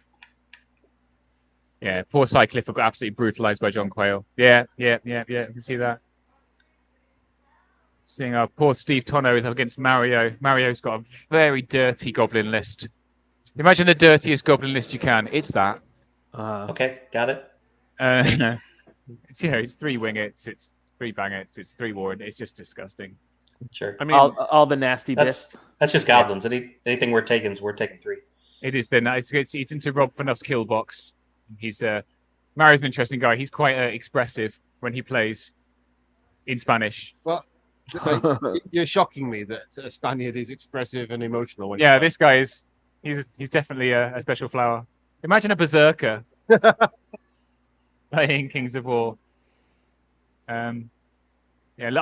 So what did I think? So we feel Sai's got this wrapped up now. He's got 3 tokens very, very comfortably secured, and the 2-point token now very comfortably secured there in the middle. So the other one doesn't really matter. So it's Sai Brand's game pretty much, looks like to me. Yeah, that's what we think. Yeah. The only thing is the Bloodworm's still there, aren't they? They are, but they're outside of the. Oh, there is a token underneath them, but it's only a 1-pointer. Right. So even if Paul's contesting the 2 points in the middle, he's only got 3, whereas Sai's easily got 5, and there's nothing Tim can do about it. Yep. But yeah, board control. Yeah, and that was it. The Sai immediately just advanced very heavily forward and took over 3/4 of the board. Yeah, and I think sometimes that's experience, isn't it? Yeah. It's just experience of higher level tournament play does play into. I think Tim's got a bright future. He's done pretty well, but yeah, it's just knowing how to play every scenario with your list. There's no substitute for it. Yeah. Cool. I'm going to go off and do some tournament organizer things. I'm going to the bar. Okay, see you guys in a bit. See ya. Tournament organizer things. I don't know about you guys, but when I'm running an event, I just wander around and watch games. Like I just love walking through and like watching a dozen games all at once. Just kind of do that circle and just once a turn, just walk around and see what's happened. The scale of it is different with this size. Yeah, I don't know how you do it here. But at the smaller events, it did always feel like you go through all this effort, you get the round started, and you're like, okay. And now I'm not doing anything. Does anyone have a rules question? And everyone's like, no, dude, we know what we're doing. And you're like, oh, okay. I guess I'll take some pictures and post them to Fanatics while I'm walking around. Do you have scenario questions? And they're like, no, the scenario's fine. And you're just like, okay. Anyone need a drink? Right. You're like, totally. Yeah. I mean, to be fair, because Steve put so much effort and the team put so much effort in pre-event, this has been running really quite smoothly. You always have the same problems. Data entry is always a problem. Sure. Yeah. I do think, I think decided not to use the app for data entry, which might have, I think that's next. So next time we do a big event like this, then we need to use electronic data entry direct by the players.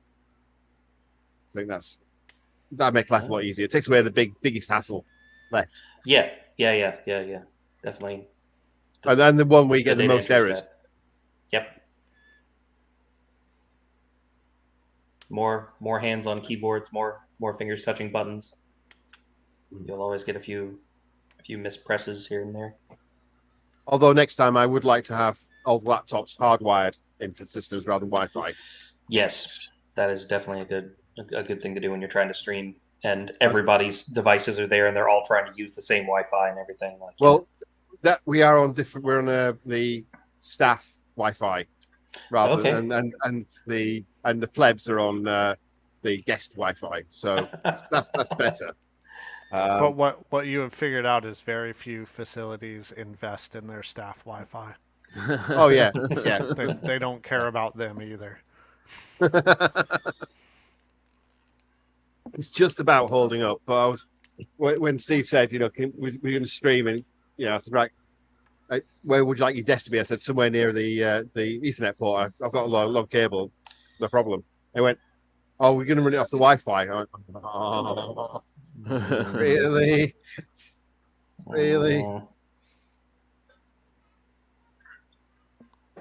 So is there a path to victory for Tim, or is he just scrapping for points? I think he's just trying to get as much attrition as he can. Yep. I mean, if there was some way for him to get both 2-pointers, he would win. He's contesting one right now in the middle. If those scarecrows manage to kill that horde of warriors and walk forward, then that might get him 2 points there. I don't know how he's going to get the one behind the tangle, because now there's another warrior horde that's backed up in range and a tangle and a couple of characters nearby that might be within 3 inches and might not. And he does not have anywhere near that much unit strength on that side of the table to contest it. So I'm not seeing a way for him to really do it. because it looks like he's backed the bloodworms off. I think on the far right there, it looks like their corner's sticking out. So they're probably sitting on 1 point over there rather than trying to go forward and possibly take a point away or possibly just contest. Yeah.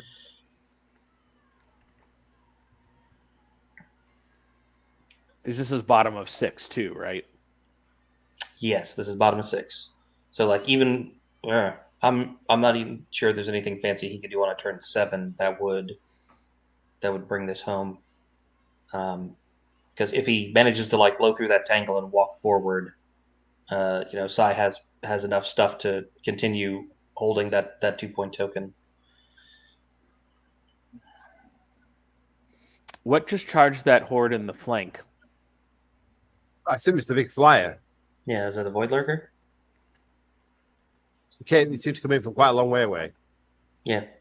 So when he reformed last turn, he must have reformed to face it that way. To turn it to face it that way, and he's flown over and flanked it, and he might kill that horde with it. And then it's just a question of whether he walks forward enough to take the token away from it and pick up that 1 point, which would then give him, I think, 2 points.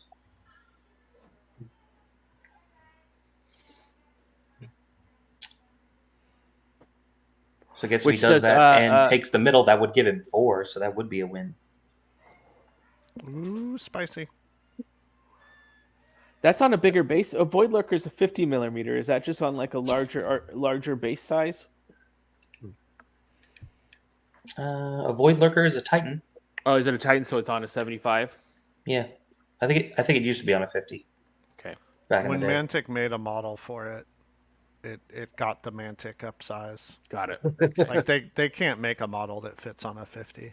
Yeah, I know. What am I thinking, right? Like the stuff that's supposed to be on a 50 doesn't fit. So, yeah.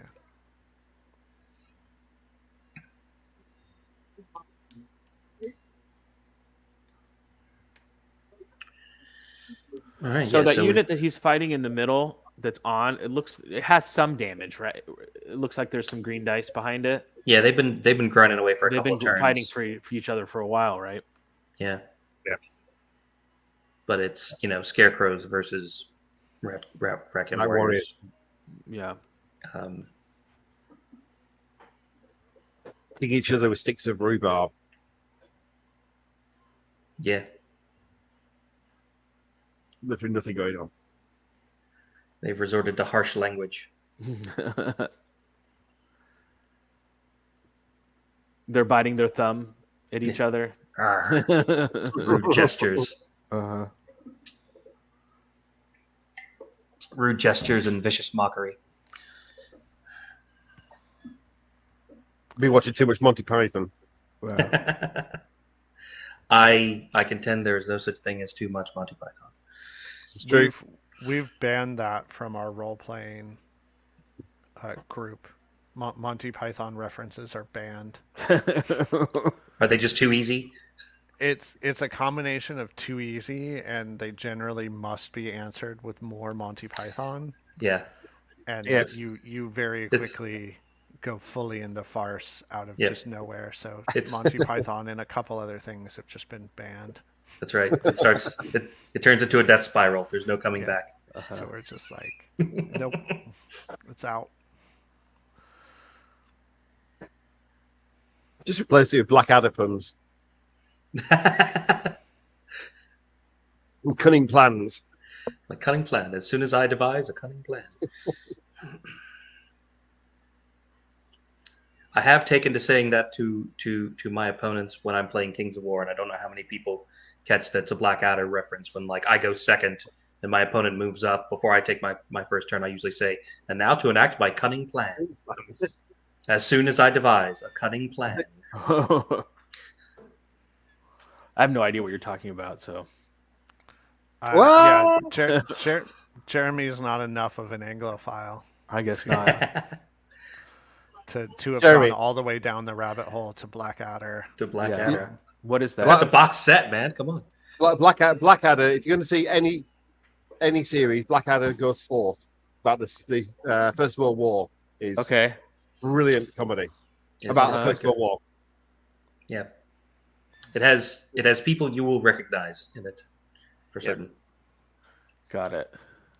It is part of the Anglophile comedy canon. I would say like level 2. So yeah. So past past Are You Being Served or oh, is that Monty it has the Python. Mr. Bean guy in it? It does have the Mr. Bean guy. Yeah, Rowan Atkinson. Rowan Atkinson. It's not quite the Hugh level Laurie. of. I would say it's not quite the level of Red Dwarf or. Okay, that I am familiar with. Yeah. Or, Yeah, but Red Dwarf's only series sort of 2 bit, mainly 3, 4, 5 were good. It then started dropping off quite badly. And then one of my personal favorites, Father Ted. Well, that's Irish, so. But I like the young ones. I thought the young ones were freaking hilarious, dude. So See, back to that's Kings old. of War. That's 80s. That's early 80s. Yeah, I know. And this is stating ourselves. There's like a 10-year sliding window where it takes 10 years for British comedy to get to the States and be on like PBS or something back in the day. So I watched it. I watched all that stuff in the 90s. I watched like Monty Python in the 80s and then the other stuff in the 90s. Yeah, we just get Billions and Sopranos. Sure. Because frankly, American comedy isn't that good, but your drama's not bad. Now, I did really love the Lion, the Witch, and the Wardrobe that the British children's television did that used to be on PBS here in the States. Oh, the animated one? No, the live action one. Oh, I don't think I know that. Oh yeah, it was pretty cool. So did the Void Lurker just not pick up that warrior horde in the middle of the table? Yep, we just wounded it. There's some green things behind it. Tim's he's had a couple of key points too where the dice haven't helped him either. Yeah. Well, that turn where he rolled, was it a 3 and a 4? Yeah. Where he really should have.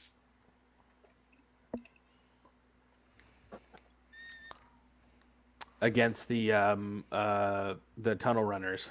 Yeah, and there's a horde of rats as well, wasn't it? It took a battering. I mean, it had a chance at picking up the warriors, but it wasn't like a foregone conclusion. It doesn't take bad rolling; it just took average rolling. Yeah. So it is iffy, not guaranteed. But I mean, a turn 7 is spicy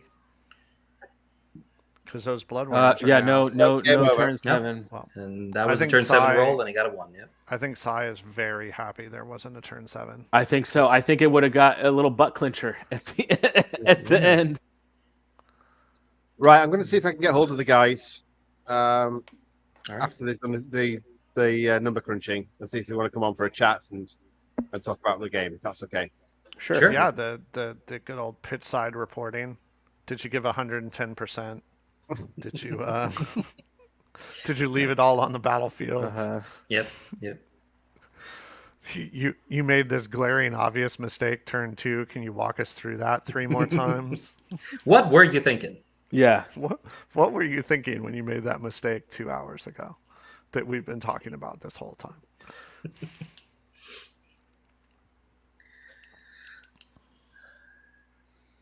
Second handshake. Very good game. Yeah. I mean, regardless of what the other results are, there are 2 points on the left side that are definitely size, and then that 2-point token that the Tangle and the Warriors over there on the right side are holding is 4 points, which is the majority of points available in the game. So whether Tim is sitting on one off to the right that we can't see, or whether I guess those are the bloodworms that came forward on the far right are contesting that token in the top corner. It looks like it just from they might be. They might be. What is the unit strength on the Legion of Bloodworms? It is unit strength 5. So he would probably take that one away. They don't contest. They just take. Yeah. They just ooze all over things. They consume. They just consume. Yep. So even if he got that one, there's still 4 points for Sai. Clear. And we're guessing that other 2-point token underneath those two hordes, kind of in between the hill and the impassable terrain at the bottom there, are probably contested. Yeah. The interesting piece for me is that he obviously put down that 2-point token, Tim did, on his right-hand side. And then he put bloodworms and 3 butcher hordes directly opposite it and pushed forward. And did not keep it. The strength of his army was deployed in a way to take that token sort of as a given. Like, I'm going to push ahead and own that. And the way Sai grabbed that kind of flank charge, opened up his lines, let the bloodworms go past without ever like being able to actually stay and contest that, I think was really good play. That at the end of the game, a point where at the beginning during deployment you would have said Tim is strongest, he couldn't hold that 2-pointer, which is the one I'm pretty sure he placed. Yeah. I believe it is just on his side. Well, like it was just placed down, and then that's where bloodworms and 3 hordes of butchers. Everything that does something was there, and still couldn't hold it. So good play, Sai. They're just doing the final adding up of the fishing scores, and they're going to come over for a chat. I'm going to have to duck out in a moment. I got a kid's soccer practice to take him to. All very important. Dad duty. Saturday morning dad duty. Absolutely.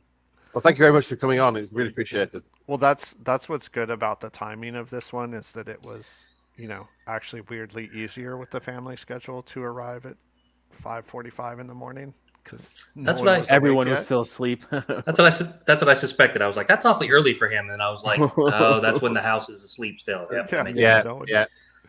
It's not. You don't have to burn any family points to come on. It's exactly. All right. Okay. So signing off. Hope to be on see you, tomorrow. Bud. See you, mate. See y'all. Wow. Good game, Tim. Good game, Sai. Yep, and Brendan is signed up for 2 of the matches tomorrow. Yeah. Looks like. So he'll be back. Oh, we're getting both. Yeah. It's 2. Hello. Top line doesn't do much for your head. Hello. Hi, chaps. Hey, guys. Sai, Tim, how's it going? Yeah, really good. Yeah, great good game. fun. Really good game. Fantastic. Yeah, we've been watching. It looked like a great game. Looked like a nice, fun, clean game of mostly board control and positioning. Jeremy, do you have any specific questions, or do you want me to kick things off? Go for it. So it looked like from where we were watching that was a victory for Sai. Can you guys let us know what the score is? Yeah, it was 6-2 on victory scenario points in the end. Okay, great. So so I ended up with a 2. So the 2 that you put down, the 2 that I put down, and the 2 ones over on the right hand side, and then you had the 2 that were on my left. Yeah, the 2 2s were like in the mid ground, so that became quite pivotal. Yeah. Okay, and so the 2-point token that was kind of underneath the warriors and the scarecrows did go to Sai at the end. Yes. Yeah, because I had a brood mother there who also had the Orb of Towering Presence. So. Oh, okay. So that's why Nisha had gone in on the last turn to see if she could take her out. I see. Okay, that makes sense. Yeah. That makes sense. Great. So from what we were watching, we felt like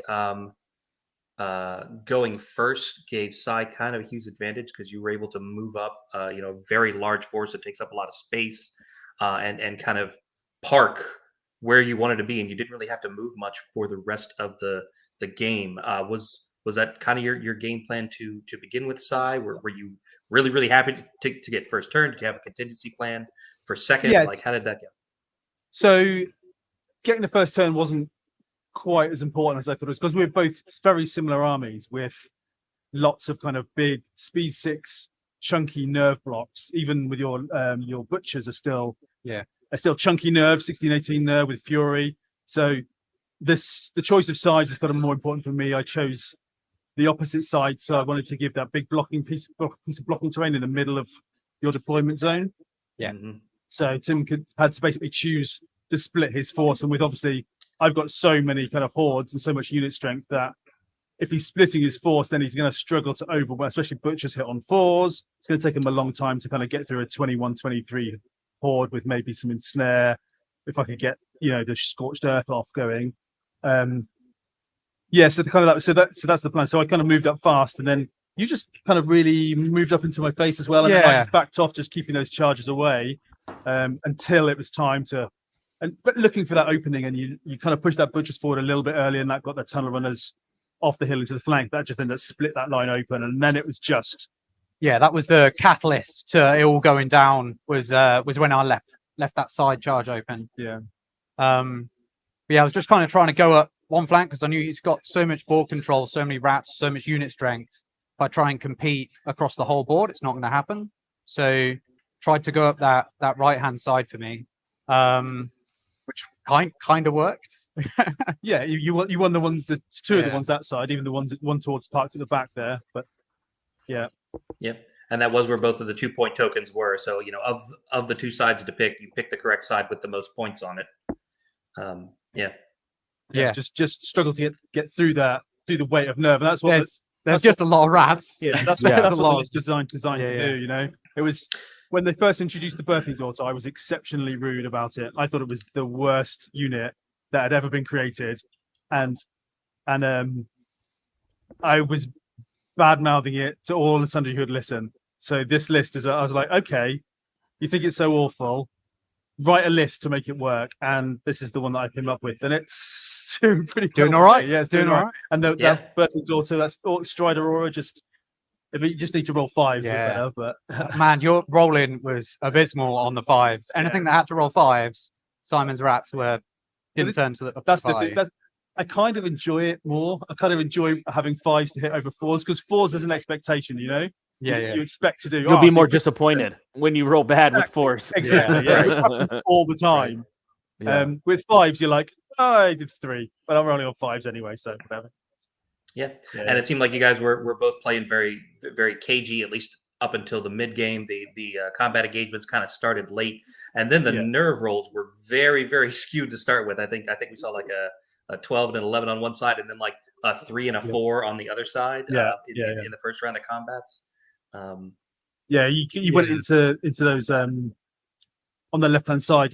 My left hand side. You went into the butchers, into those rats, and just did nothing. And then they were the ones you killed right at the very end with the bloodworm in the flank. But otherwise, they were just sitting there, just slowly grinding away against those butchers. But there were a few nerve rolls of like 3 and 4 where it just wasn't good enough. 2 in a row, 2, 3 in a row. Stung just a little bit, Yeah, and when you don't start fighting till turn 4, not picking things up immediately and spending another turn grinding on the same units when you have so many enemy units to try to get through to make any progress, like definitely set you back.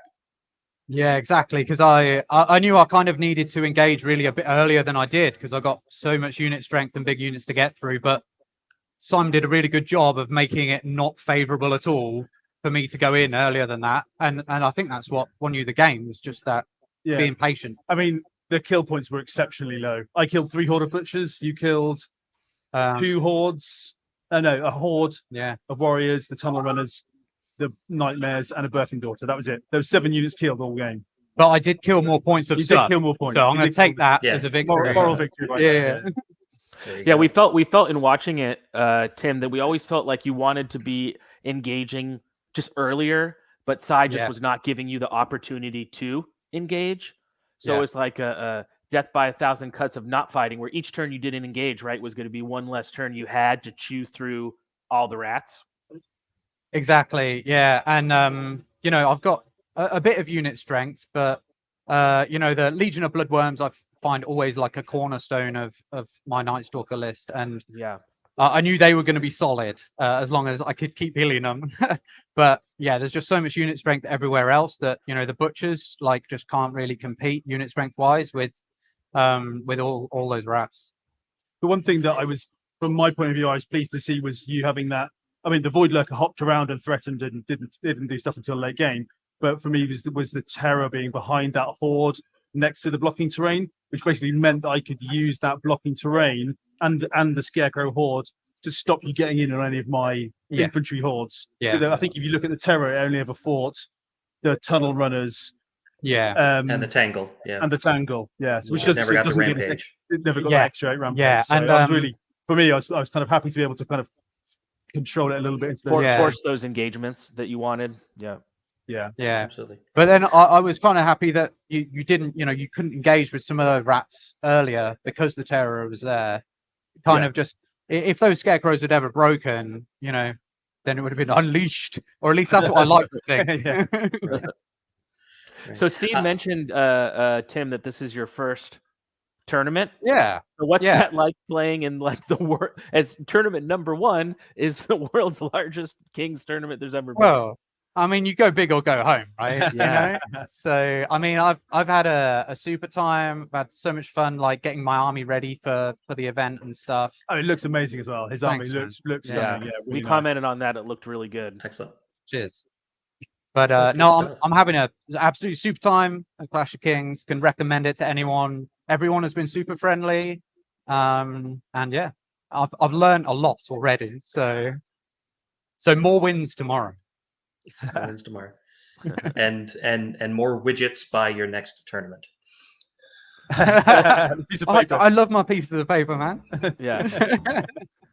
The internet was very much in love with your paper airplane arc, so that we were talking on how you could check arc and then cut Psy, give him some paper cuts if he was getting out of line. Yeah, that's right. Hands away, Yeah. All right. So I don't think I have any more questions, Jeremy. I think that pretty well covers thanks, it. fellas. I know you probably want to go hit the bathroom, get ready for the second round. You're on a tight time clock, so it was a super pleasure to watch your game, and good luck in the rest of the tournament. Yeah. Congrats to Psy, and good luck to both of you. Yeah. Cheers. Thank you. Cheers. Thank you very much. Okay. Yeah. All right. So now it is Jeremy and I until John comes back to turn the stream off and set it back to the hold music. Sure. So interesting game. I think it was a fun game to watch. Interesting game. Yeah. Good example of how do you do board control when you have such big units. Especially I feel like a lot of the US metas tend to be either kind of alpha strikey or elite or shooty heavy. So it was very interesting to see a game of just kind of here's a couple of trash armies. That's sort of like this is what it looks like in the Midwest when US tournaments happen. You have lots of big blocks grinded. The highly competitive Ratkin lists that we've seen more lately are the more shooty version, So I haven't really seen this style of Ratkin lately over here. So that is a really interesting thing for us to be looking at Clash, is to see how the meta changes from continent to continent, region to region. It's different. So that's been really interesting. Yeah.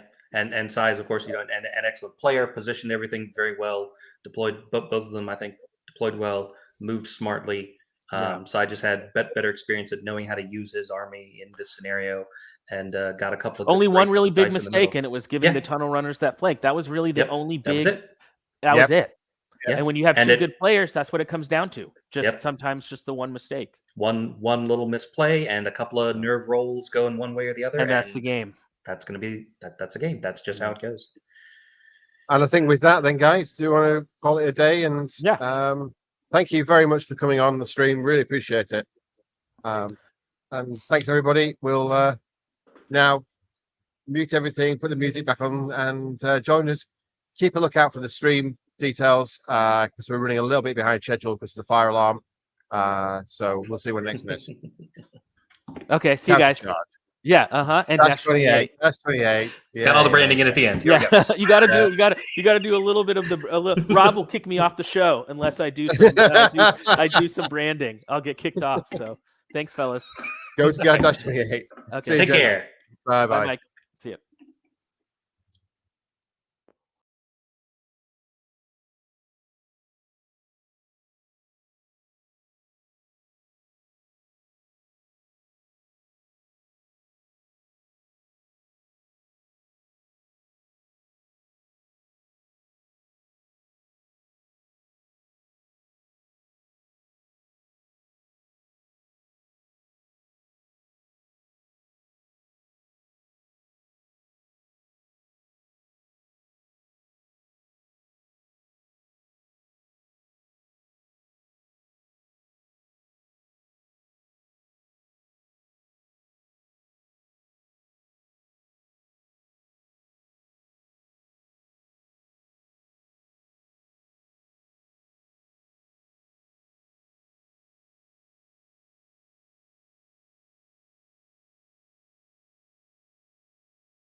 And welcome back to game 3 of the Clash of Kings live stream. And I'm just going to bring in my fellow commentators. Hello, hi. Hey, how are you? I'm fine, thank you. And you, with a beer? With Spanish beer as well. Yeah. So that's been done. So just to keep everybody informed, we are running a little bit late. If anybody was watching the stream earlier, we had a fire alarm. Yeah. So everybody evacuated for about 10 minutes. So this is always going to be the tightest turnaround because I've gained all the 146 sets of data in. Okay. But we have yet the new game, Richard Tomlinson versus John Quaid. That's the one, yeah. So perhaps we want to go through the list and we'll talk through. We can. Okay.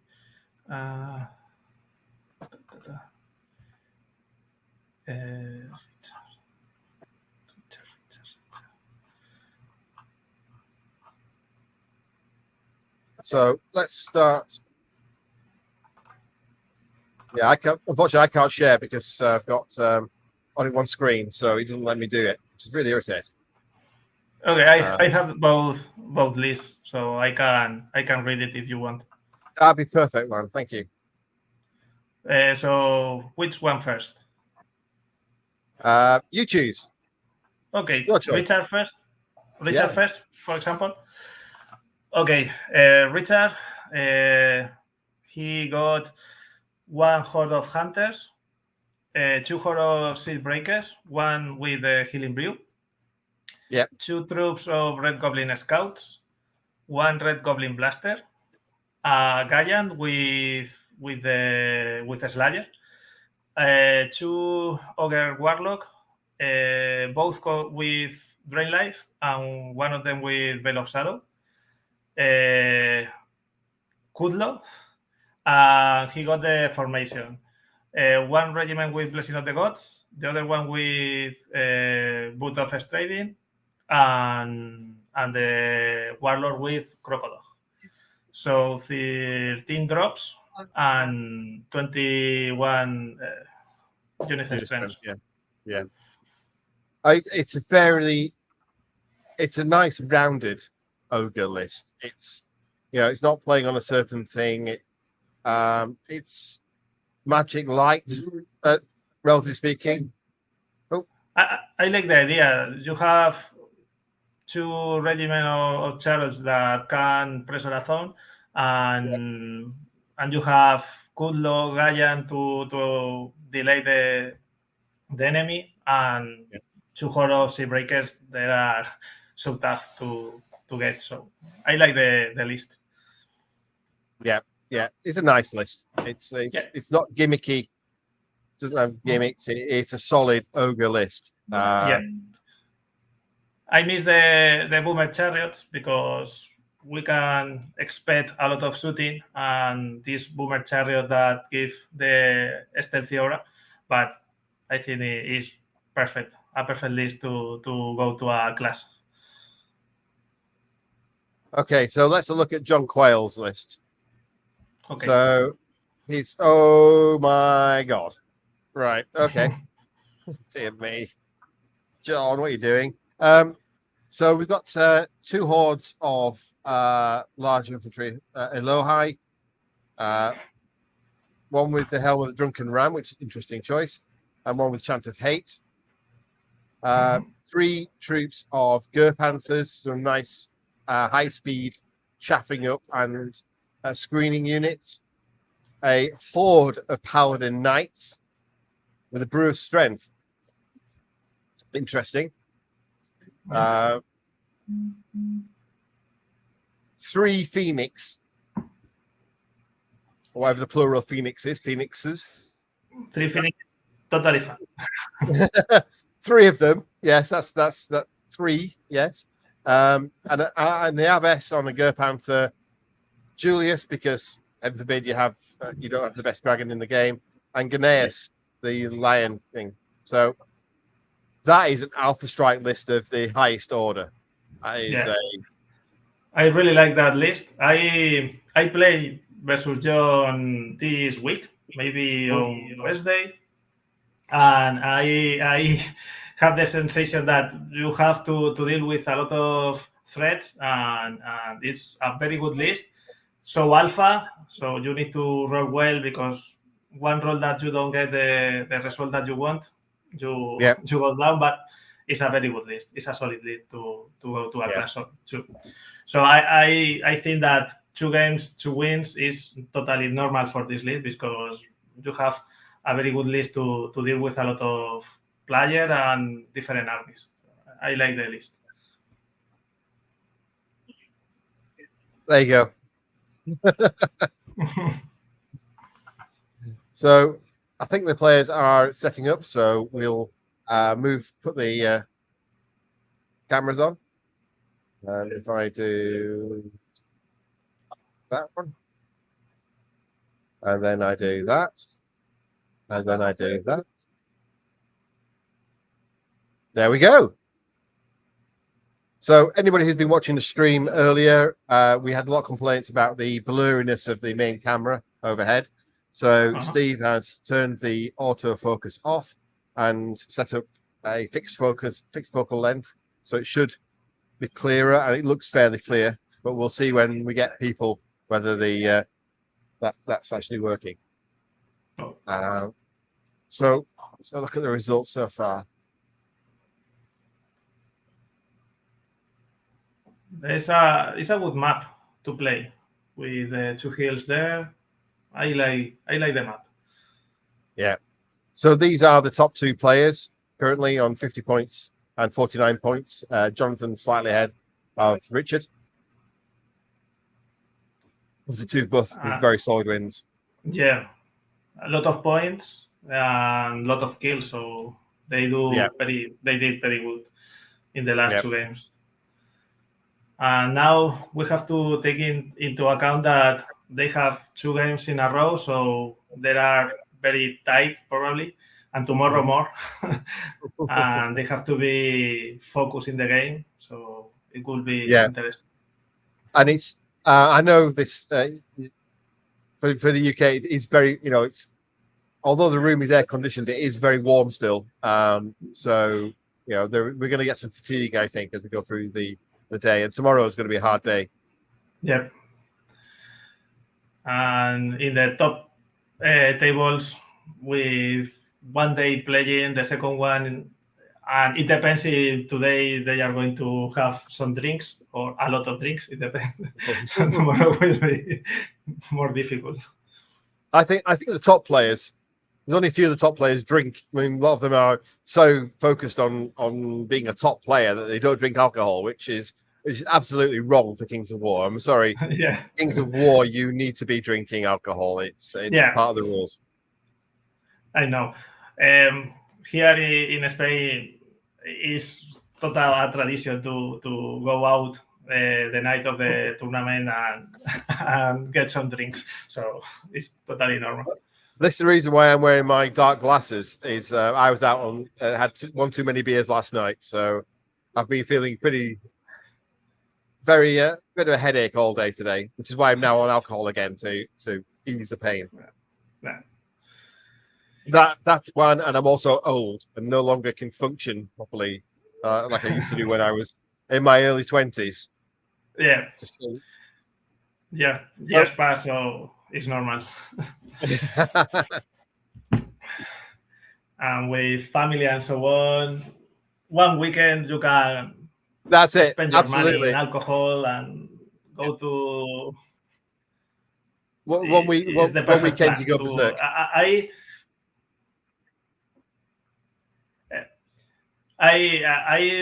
want to go to this class. I prepare a lot. I play a lot of game, but at the end, family, work, and so on, I can go. And for me, at least I can be here and talk with the rest of the community and so on. But I prefer to be there, to be here in Spain watching the game. But yeah, it's fine. I mean, it's I mean, there's 140 players, over 140 players. It's it's amazing seeing so many people play the game. Yeah. Well, and it would be a very interesting game, I think. Two good lists, and it's fine. I think I want to see the game. I want to see Richard and John what they are going to do.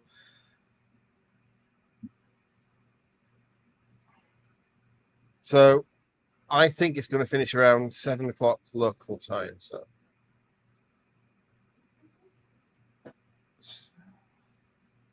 okay. let's see. The people are all getting themselves settled down. The noise levels drops as everybody gets back to their tables and drinking more and more waters and lemonades and beers to try and hydrate.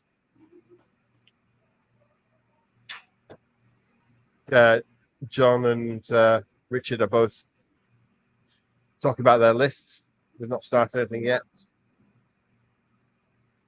Clock set for 1 hour. Okay. I'm going to have some beer. I'll be Excellent. back. No worries.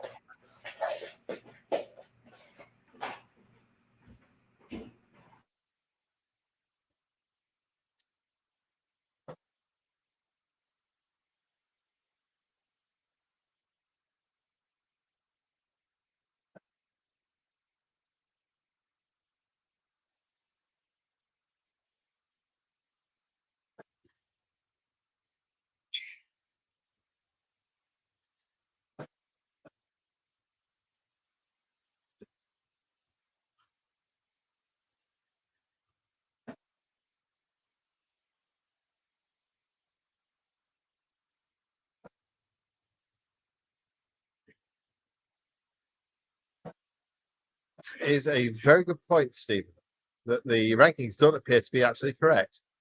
I'm going to flag that to Steve.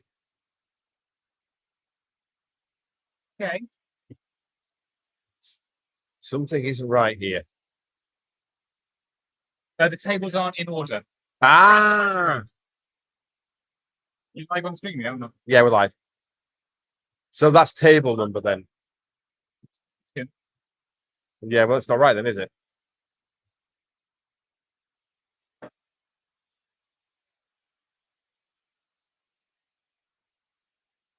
It's effectively the kind of table number.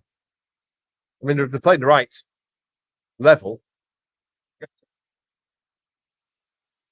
There's no glaringly wrong.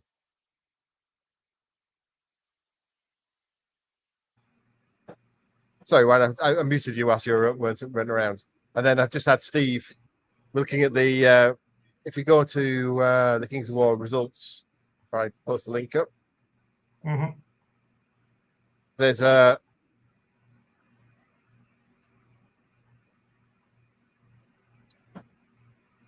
yeah, it's a random table in table, yes. It's my table. Yeah. Thanks, Mark. Yeah. Like I said, it didn't appear to be anything weird. There was no mismatches of somebody who's lost 2 playing somebody who's won 2. But it just seemed to be quite wrong or odd. But yeah, it's just the way it's been shown. So we have people with 49, 48. Yeah. I think the math suggests that it's likely to be about 4 people who are unbeaten after this event. Who will go through all the way through without being or can get unbeaten. Because of the size of the event and the limitations of the Swiss system with only dealing with 6 rounds. You ideally need to have 7 or well, actually technically 8. Oh. Some people would like to play 8 games. Yeah, and that's the problem, and it's the same thing that 40K have. They're supermassive ones with 400, 500, 600.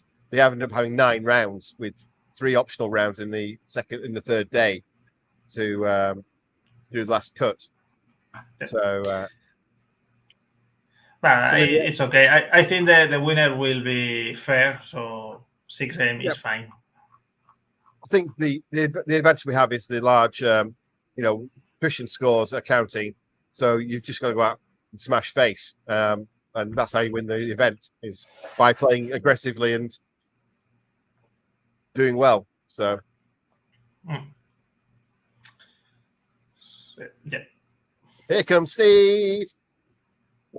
Hello. Oh, it's a very select group of 2 people. Hi, Juan. How you doing, buddy? Hi. Here, watching a spectacular game. No, yeah, it's going to be a good game, actually. I think Rich is really... I played Rich in tournament with his ogres. He knows how to play him. Very good with his ogres. John is a devil. John's bringing it up to the filth list. He is. So the live view is a problem with live view caused by me demanding randomized tables. So the live view is not reflecting the actual order of tournament points. As Bart said it here, they're in table order. Yeah. Every showed in table order rather than... See, Bart is super smart. He's a smart man. He's a smart guy. He's a smart. They said that a lot about him. Yeah. Also very handsome. Is he very handsome? I've not very handsome guy. Let me tell you. Right, I'm going to try and fix the camera because it's still looking a little... It's better. No, that's pretty good, is that, Steve? You're going to struggle. You're happy with that? Yeah. Could we let us know in the chat if you like the clarity of the picture? Is it better than it was? Oh, that does look clearer, doesn't it, actually? It's a lot clearer. Yeah. I turned off autofocus. Many apologies. So you've got somebody wanting you to join the RC. Right, yeah. Juan Pablo for RC. People here in Spain love me a lot. Or really hate you a lot by putting you on the RC. Yeah, maybe. We should have put a Spanish player up. We should have put Mario up on this, didn't we? I didn't look at who was coming. Yeah, here Spanish. Spanish players are. Everyone won their games. They are in the top now. There's a lot of Europeans rising. The top of the water. Spain, Class is the world tournament, and we want to win it and to be in the top. So they train a lot and play a lot. Well, the last 2 years. Was it? Yeah, I was saying it was last year. The year before was it as well? Yeah, last 2 years. Yeah, and the year before that, actually. Because they've a solid, consistently strong performance. There's been requests for Thank you. I would say that usually what John Crow usually does. Go on then. Get me a Madry.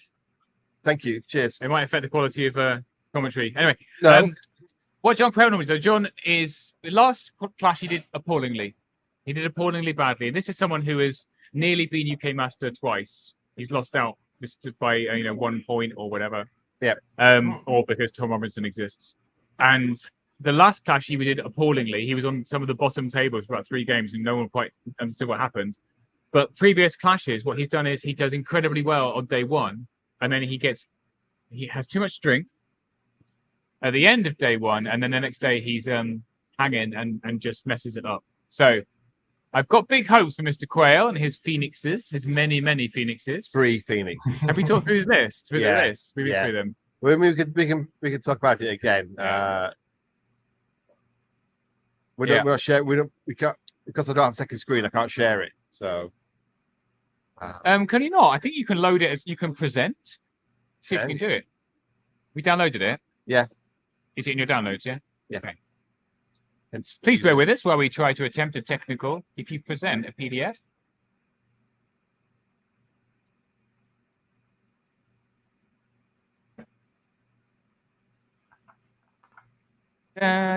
John Quayle. Oh. It's where having a fast PC helps. It's a fast connection. So then if we add this to the stage. Yeah. Here we go. It's good to see it. But... yeah, it's a little small. Can we zoom in? We highly recommend people get a 50-inch television when they're watching Kings of War. Yep. Funny, we've got some 50-inch televisions here that we're using to project the round camera. and that screen's it's so bright. I'm glad I'm wearing sunglasses. Massive, yeah. But they cost me 20 UK pounds because it turns out that very old plasma screens, no one cares. So no, we can't seem to zoom in on this view. It's a shame because it's kind of a cool. There you go, 3 feet. Whoa, I've got whoa. So yeah, 2 Lohi Horde, 3 Gur Panther Paladins. It's just so fast, isn't it? Yeah, I mean it's a proper alpha strike. Was this the list that Dash 28 did an article on recently? What? How to play really evil lists? Yeah, it was a list breakdown of John Quayle's list. I think it is. Yeah, I think so. Yeah, it's just desperately fast. And the thing is, the Phoenixes they're both maneuverable and durable, so they just heal everything up. Yeah, when they're not blowing the face off you. Yeah, I saw him use it shooting. When he need to heal up something, heal 15 is very good. Oh, it's just very it just increases the durability of what would be otherwise quite a fragile army. Yeah, I think so. Let's see if we can load up Rich's list.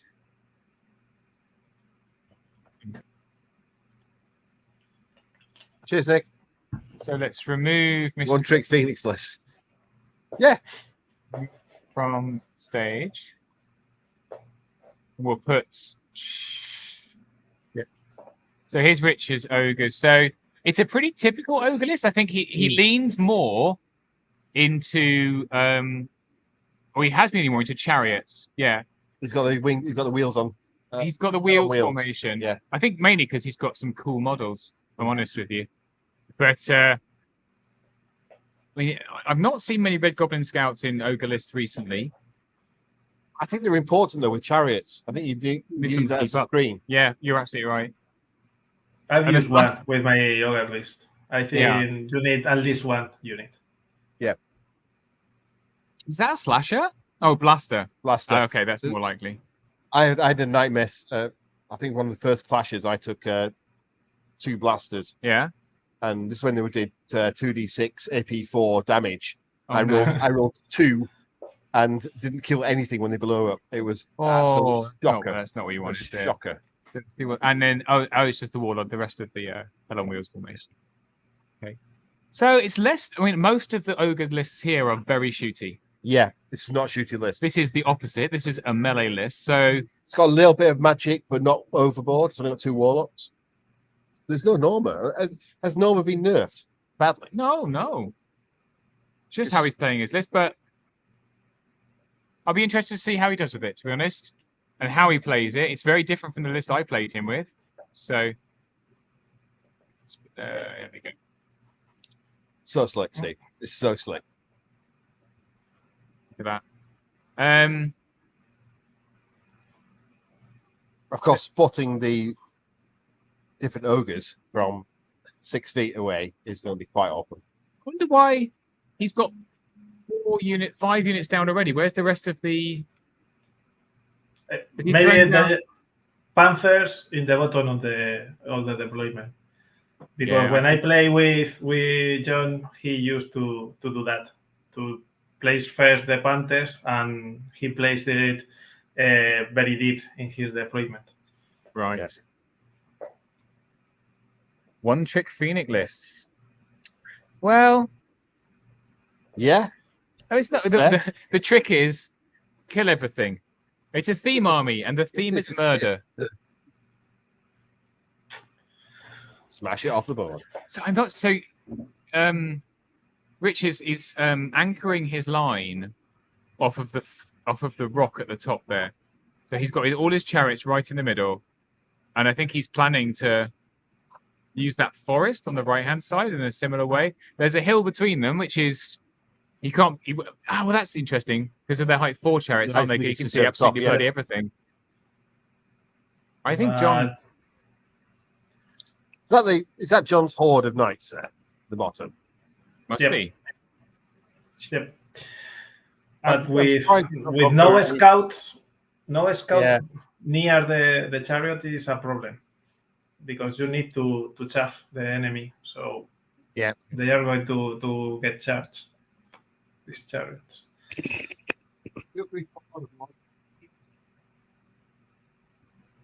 Okay.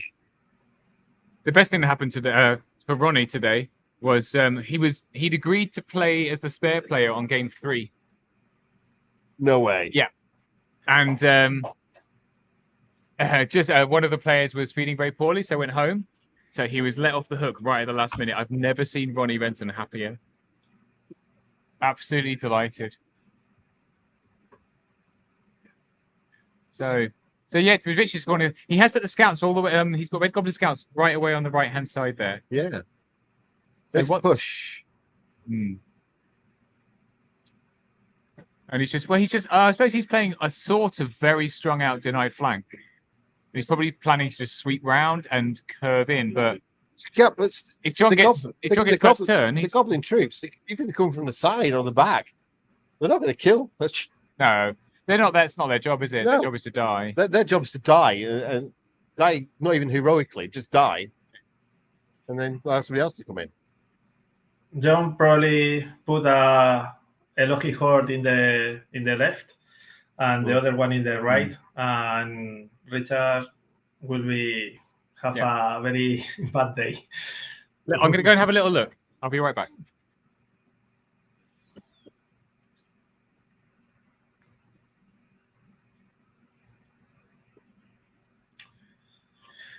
Oh, it's hard. It's hard, the decision about the ogre to do that. Yeah. Because Charlotte in the center, I don't know if it's the best option here.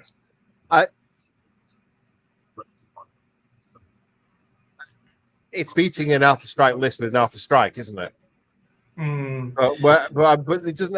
I think they're outranged, so they're outgunned, outranged. They're in trouble without having some chaff in front of them.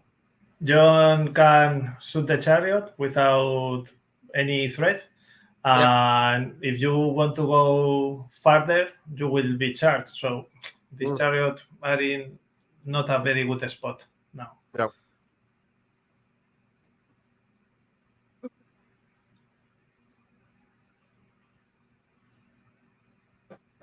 So Steve's chatting to some of the management here at Nottingham Trent Student Union. Because we're running a bit late on this whole stream, and so we need to be in the hall a little longer than they originally planned. To be fair, that is predominantly due to the fire alarm, which wasn't our fault. So. Yeah.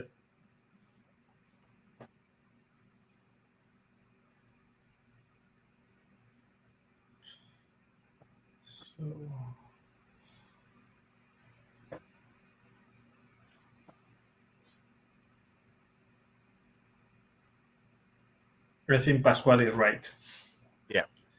We need to use more this rule about 1, 2, or 3. Yep. You've got it in there, you might as well use it. Yeah. So we have got on the right hand side, and he has deployed them quite far back, which is weird, but okay. We've got Elohi and Elohi Horde Panther, and then next to that lake, Elohi Horde Panther. And then on this left-hand side where you see the Night Horde, it's Night Horde, Phoenix, and Julius. Wow. Okay. So basically he's got threats in the middle and on the right-hand side, but all of his power is together on the left, and he's going to stick, I assume, tokens on them and just smash through those chariots. Yeah. Well, that's the plan. Yeah. Whereas you see, Rich has got a bit of a disadvantage because all his siege breakers and his killy stuff to the side. It's up, it's facing two Elohi hordes, and that's it. The large infantry of the ogres, I don't know if he is going to fight a lot in this game because it's very far from the action. I mean, it's trouble to get in. They're gonna swing around like the old toilet bowl. So they're gonna swing round, but like a toilet bowl. John's just got so much more speed. Yeah. Depends if Rich's durability holds up, I suppose. He's got, Phoenixes are great, but defense 5 is much harder for them to shoot off. Yeah, but the left chariots are going to be shot, and when they are in range, they will be charred and dead. Nice handshake to start the game. It'll be nice to see. What did I do with my beer? Oh, it's over there. No idea. It's mine. I'm having that. So who gets that all-important first turn?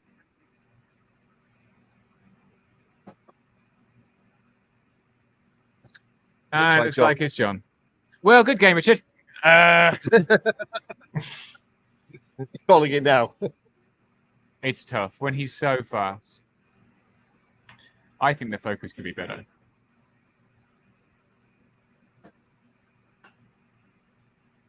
Okay, I need to go. What's going to do the killing on John's list? Everything. That's the problem. That. What's that? Alohi aren't that good. 2 hordes of Alohi will kill some stuff, but really it's the Phoenixes. It's the durability of his. He can outgrind things, it outspeeds things, and it's just very fast and maneuverable. Yeah. Him getting first turn is very annoying.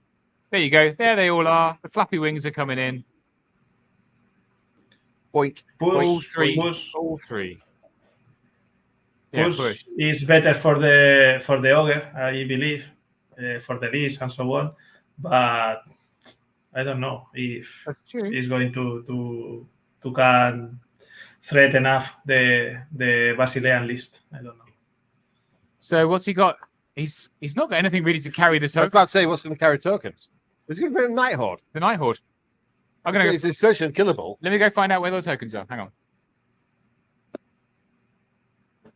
Yeah, they are in the horde.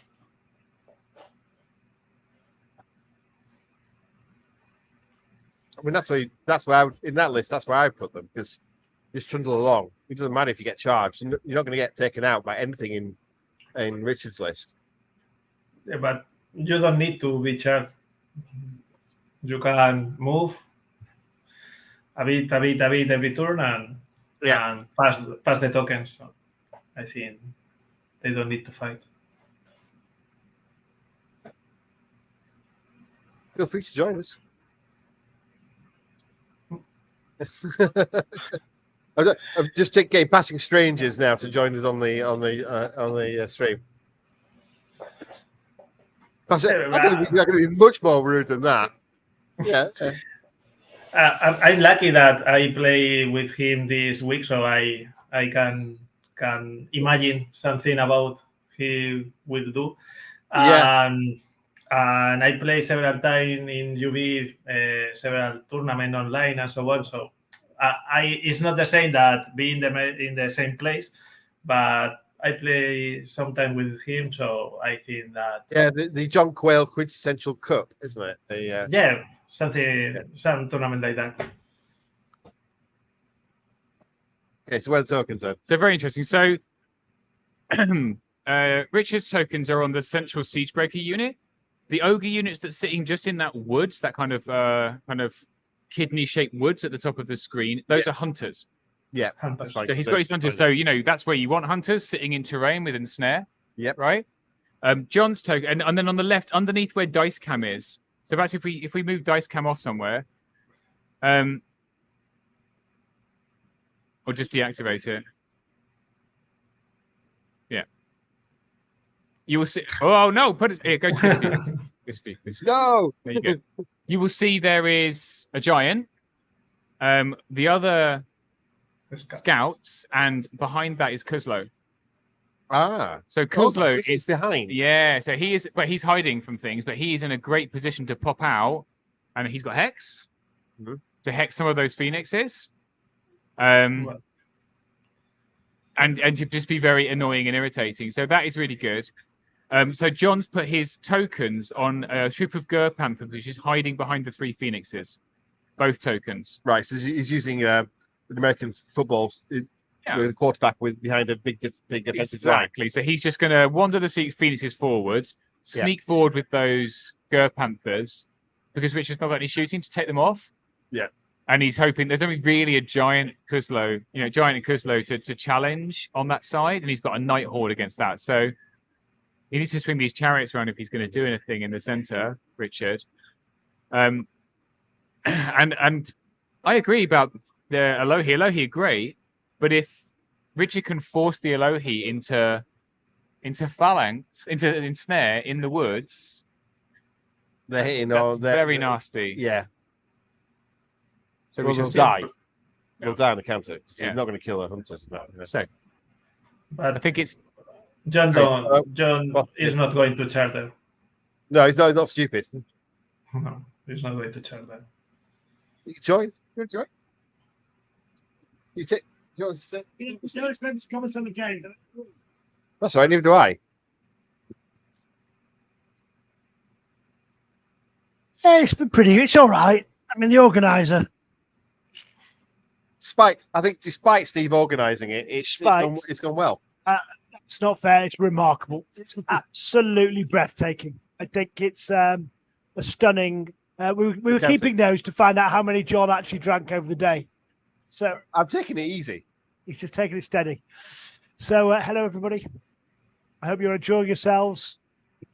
We are having a stunning day. Yeah, absolutely. And if you're on Fanatics, there's 2 videos done by one of the guys here with a fly through, literal fly through of the event, So that's how and it gives us such an impressive in one of the halls. Because it is impressive. Yeah, I think that's the really amazing, not amazing thing, is that this is the armies are stunning, the terrain is stunning, the organization's been great.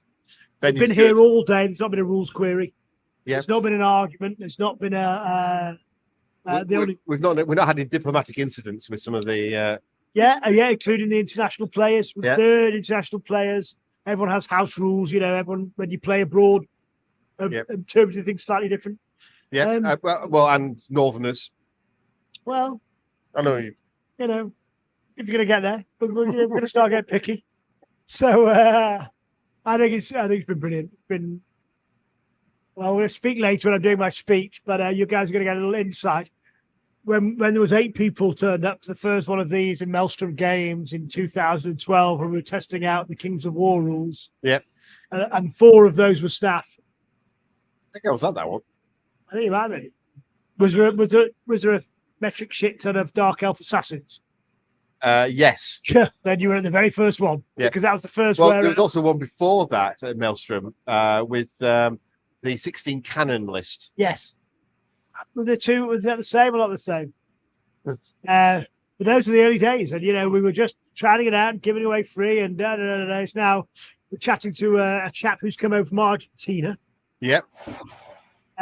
We've got Australian here apparently as well. Walter is from Australia. The Argentinian told me that what happened was back in the end of the old world day, we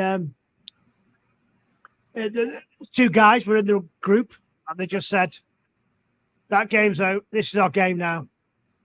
We're running a demo. We're all coming because there were 150 guys who like rolling dice, drinking beer, collecting armies, painting fancy armies. Yep. He said, here we are.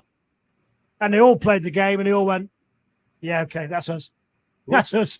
And so wholesale, 150, the whole scene just became Kings of War players. He said, you'll have 150 players in Argentina. I said, I think that's a perfect reason why Ronnie needs to go. To be fair, there's also a big group in Chile. Yeah, okay. Because I've seen that on Facebook, on Fanatics, people posting from Chile. Okay, so if I did Argentina, Buenos Aires, steak, red wine, Kings of War, Chile. Yeah. Patagonia. And if you're there, you may as well go to Brazil. Okay, well, because we need to conquer Brazil. We need to conquer Brazil. Yeah. Brazil is not yet Kings of War compliant.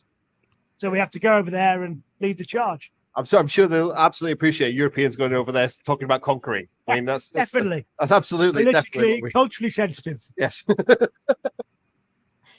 Anyway, we're getting off. How's the game going? Who are we looking at? We've got John Quayle and Richard Tomlinson. So John's got the 3 Phoenix list at the bottom there. Yeah, okay, I can see them over there. Yeah, they're down that bottom end there. He's got a nice, lovely horde of Basilian knights or Basilean. I'm not sure. Basilean. You say Basilean, I say Basilian. He's got some Elohai over here, right hand side, looking around, and then Richard's just got a really solid ogre list. Okay. But fortunately, it's solid ogre list that's playing against somebody that's all speed 10. So okay, they're gonna.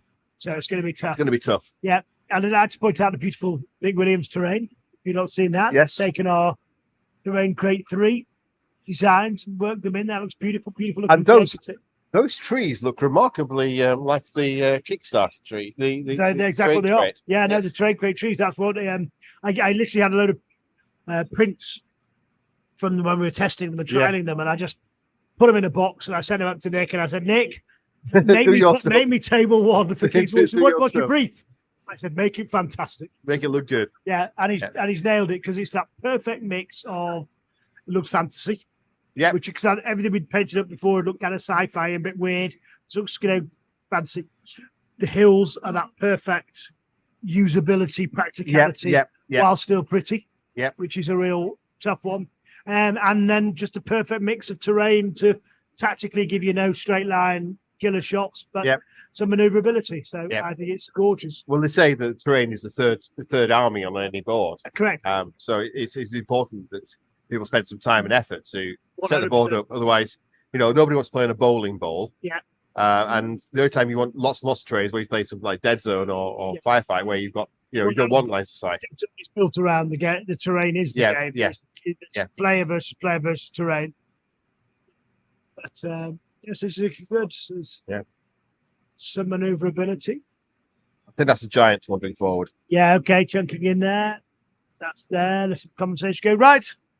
Well, I'm going to love you and leave you because I need to dump my car so I can come back and drink some beer. Sounds good to me. So I don't want to leave that. Well, we need to get a reasonable amount of alcohol inside it so you can do all the. Correct. Well, I've got the leaks. Unofficial leaks. Correct. Or is it official? If it goes to the CEO, it must be official leaks. Sure. Well, so I have what I'm allowed to leak. Yeah. But then after a certain point,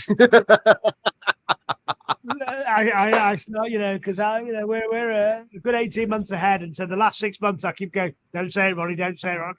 Oh, crumbs, I wasn't supposed to say that. So then I have to have a disciplinary hearing with myself on Monday morning. Yeah. And there should be a good telling off. Quick trip to the HR office. Correct. The HR director, which is me, tells off the sales marketing director, which is me, because the managing director was very cross with them for leaking.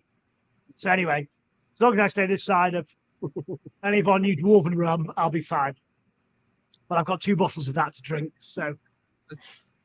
And if a bottle of rum happens to, I don't know, end up in my laptop bag, then I shan't be upset. You're not going to get that, but you might get a nip. Oh, I get a little swig. Having said that, though, the rum does look rather like a really bad sample that somebody's given where they need some sort of antibiotics afterwards. Okay. Right. Well, on that bombshell, I'm going to leave you. I'm going to leave you all. Thank you for watching. Keep playing Kings of War. We love you. Recruiter mate. That's my current. Is that current strap line? As if I prepared earlier. Here's the game book. We will send it to you. Send it to a friend. Make someone else happy forever by introducing them to Kings of War. Yep. See you, everybody. Cheers, mate. See you in a bit. So, fortunately, we won't be live streaming Ronnie's presentation. So, unfortunately, the rest of the 7.8 billion people on the planet aren't going to be around to see what Ronnie gets up to. So, what's been going on? What have we missed? Ooh. Richard moved so aggressively the chariots. He's going to chat with the Lord, with the Warlord. And he's going to charge the horde of the knights. But I don't know if the left is going to hold enough. The Blaster, the Gaian, and Kudlo, I don't know. Yes. On the right. On the right, the scouts are the Panthers. I think hindered because of the wall. And everything moves up a bit.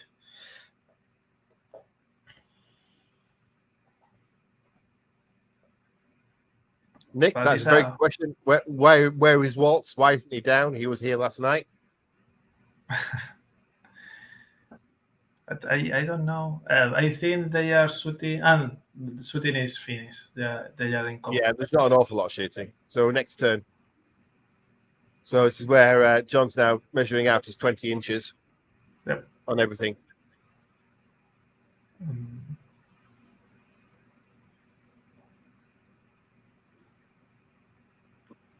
It's a key turn, this one. It depends on John about this game. This turn. Yeah.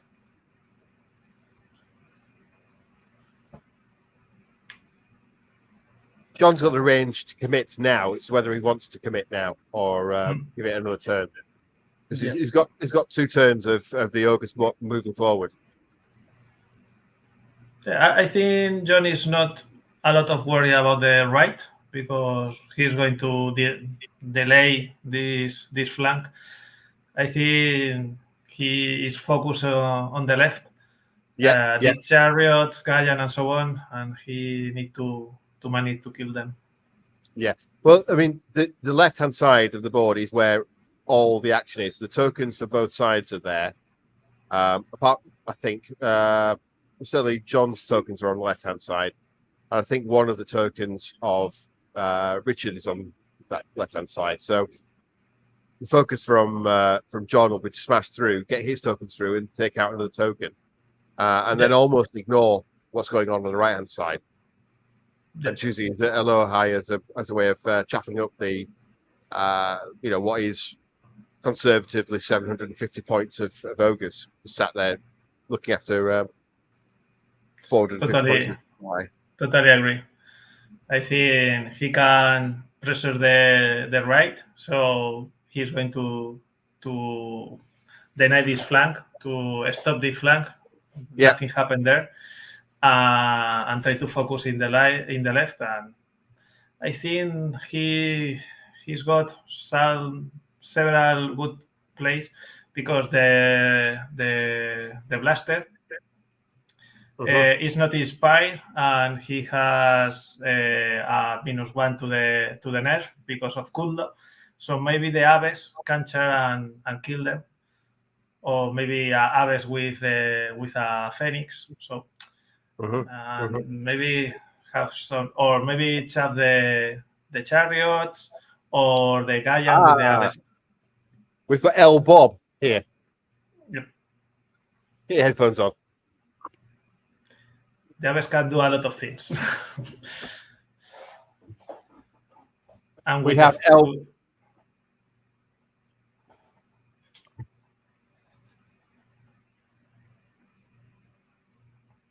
There we go. Hey, Bob, how you doing? I'm fine, thanks. Is this switched on? Yeah, it's fine. Yeah, it's fine. All right, okay. Juan, you can hear him okay, can't you? Bob? Hello? Hello? Hello. Yes, I can hear you. Bob's one of the TOs here and played game 1, standing in for Fred. Yes. Who was... poorly. Yeah. All right.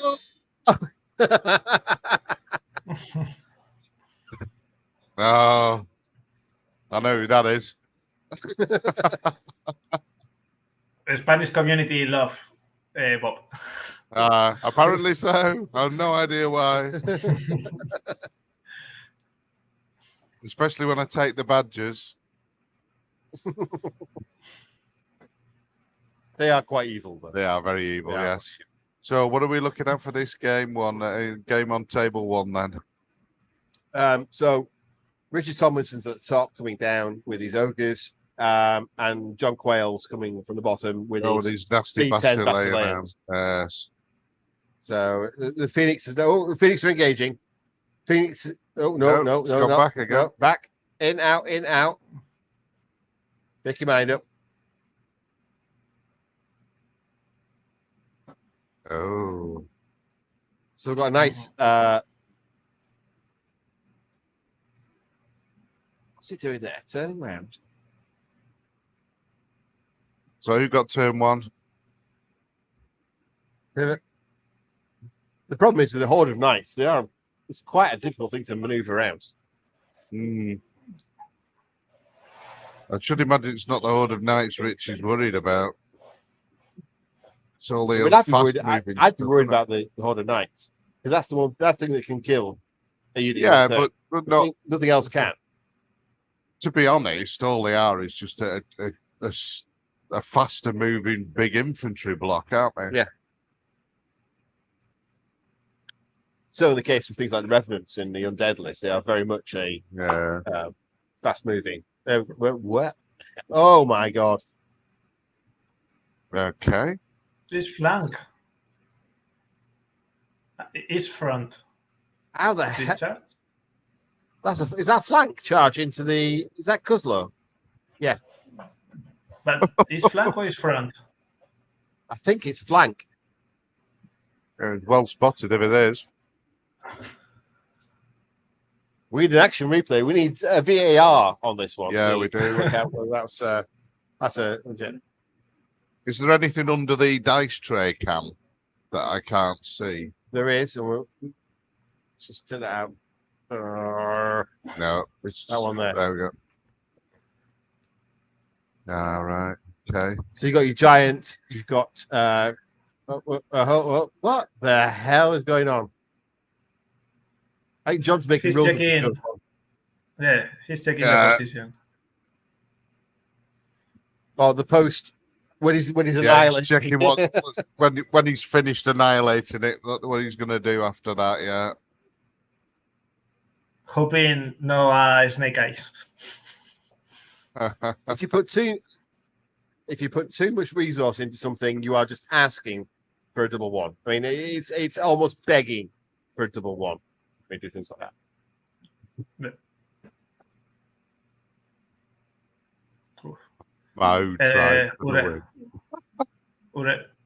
Julius is on the blaster, no? Julius, I don't know. It's just got a bit blurry again, or is it my eyes? Could be my eyes. I think it's probably your eyes. How many have you had? Yeah, I was just admiring that pile of empties. One or two. Who needs a liver anyway? I mean, frankly, they can repair themselves. What's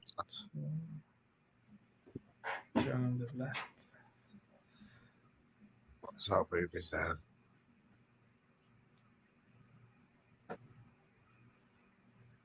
Stepping back to avoid the charge.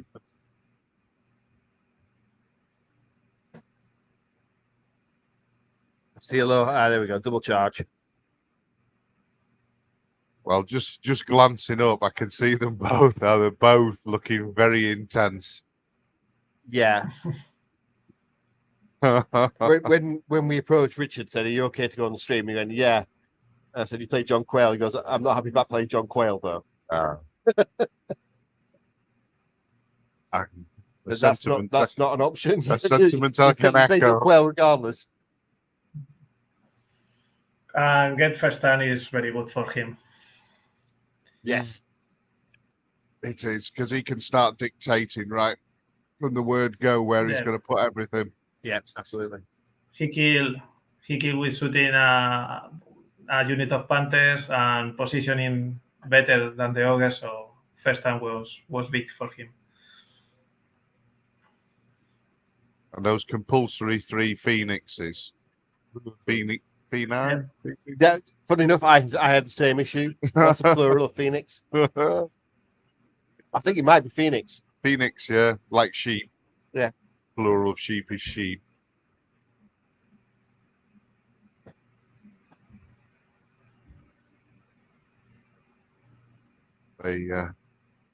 So he's pushing forward on the left there, and he's holding back on the right. Well, I think the right-hand side, what we've summarized here, is that the Aloha are there just to basically keep the 750 points of ogres focused on them. Yeah. Whilst the Horde and the Phoenixes do their shenanigans on the left hand I side. mean, a horde of knights backed up by 3 phoenixes is just a horrible. horrific. And the tokens are over here on a Ger Panther units on a go slow. Well, they don't have to. All they have to do is survive. Yeah. Just keep creeping Move 10 forward. in the last turn and move 10 in the last turn and that's it. That's it. They're staying right back here. They're right back on the left hand side, just above the live. He's using the terrain to create a bottleneck. All he's going to do is he's going to clear out from that impassable there, and then the Ger Panthers have got a clear run up. Yeah. So basically, he's just going to stop Rich from moving his stuff up while he makes it. The problem for John here is the center token, because I think that Richard is going to pass the 2 tokens with the Sea Breakers. And John is going to pass with the Panthers, but the center one is the key of the game, and John need to destroy all the flank of the left flank and go to the center, because if not, he's going to lose the game for that. Yeah, absolutely, because Richard's got enough firepower, enough hitting power and durability in those 3 overhordes. Yeah. We've got Hunter in the woods, which is nigh on, they're very hard to shift once they get in there. Yeah. I still didn't want to put a flyer into it. It could be interesting to see if the hunter can charge the Elohai on the right, but I think that if he killed the scouts going back, I think that he can avoid that.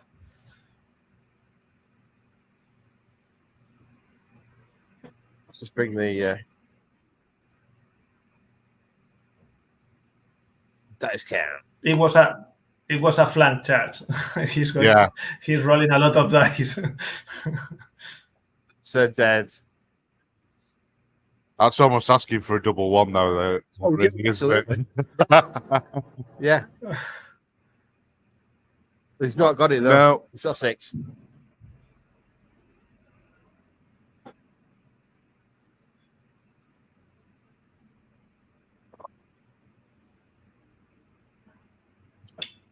Oh dear.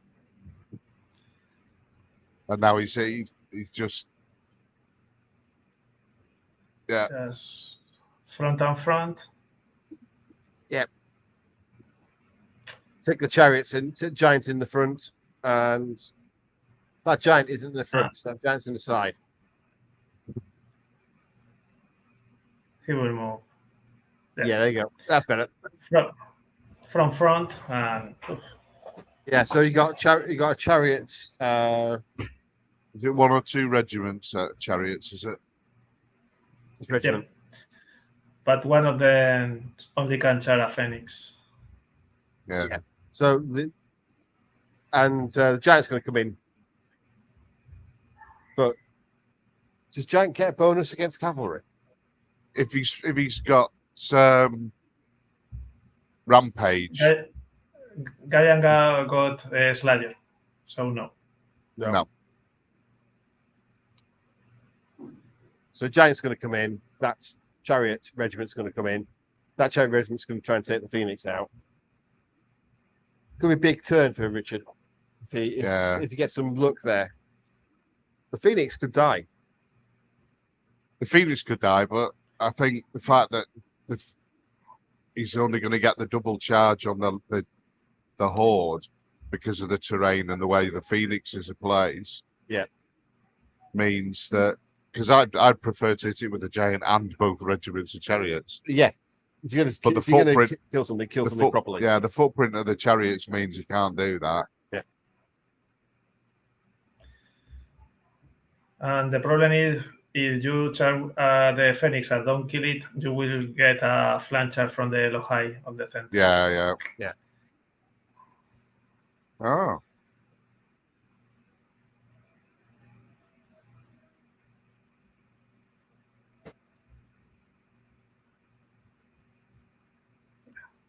We've got into the Phoenix. Chariots to the Phoenix. So has he sent the giant in on its own? Well, just to hold it up. But I think he alone don't hold a turn, the horde. There's a lot of attacks, and I don't know. Yeah.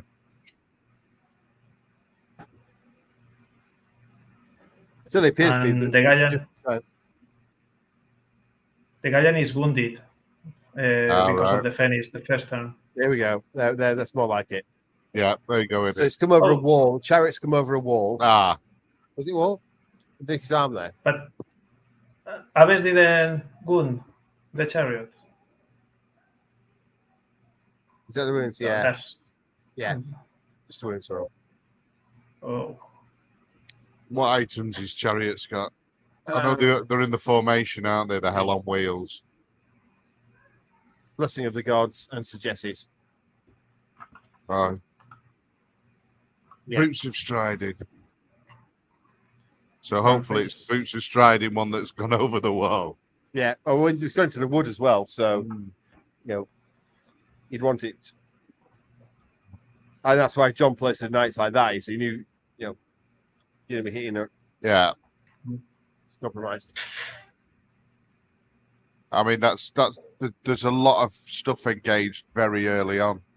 Because turn what? 2? Or is it still turn 1? Yeah, still turn 2. 2 for Richard. Yeah. I mean, that's... So it's bottom of the second.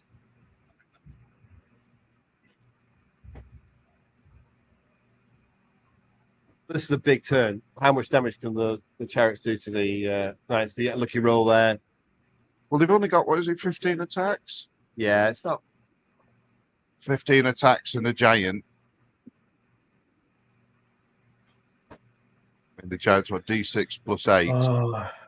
Yeah, so 11 attacks for a giant on 4s, so 4, 5. It's getting generous, 5. Yeah. 5s and 2s. 4 hits. Chariots have rampage D3. Yeah. In the formation. Yeah. So 15 plus D3 plus the Warlord plus the Gaian. Charge. Unless they are doable. He can if he gets some good nerve rolls. Yeah. Not unreasonable. No. Well, if he punches through that, then that's... Well, that's going to put a whole different complexion on And the knights go poof. Yeah, I think Chema is right. I don't see the knights living one turn more.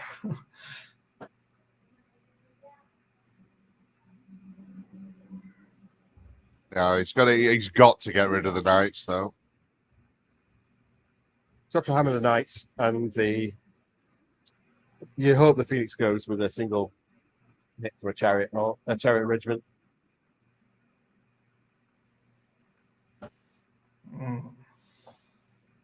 It's Phoenix. The placement of the sea breaker on the center that's a problem. will be because if the Phoenix don't die, the Elohi will charge the chariots, and I think that with the pivot, sea breakers won't see the Elohi.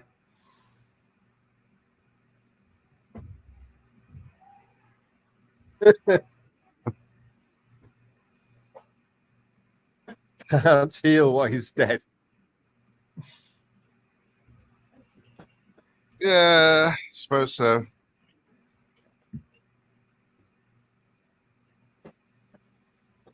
See, I don't think that's an overkill. Chariot regiment and a giant into a night horde. I don't think that's an overkill. I don't think it is. I think that's a borderline. Yeah. But it is asking a lot of the giant. Yeah, because he hits on it's fours. fours. That's your problem with his fours.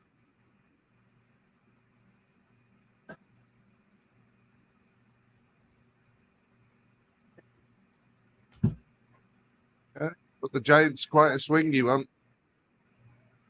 Always.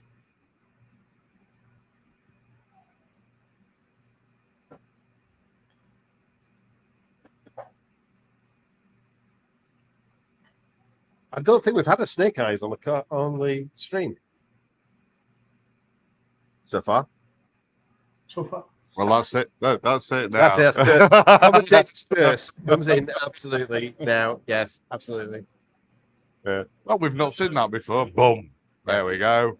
There's definitely a bit of cowball going on here. You know, after cricket with Bazball, there's cowball where you just throw everything forward, ultra aggressive.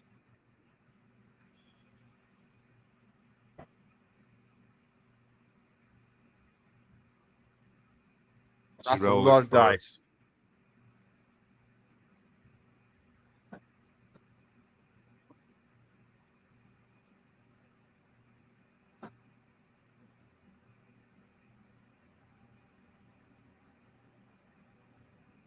So, there.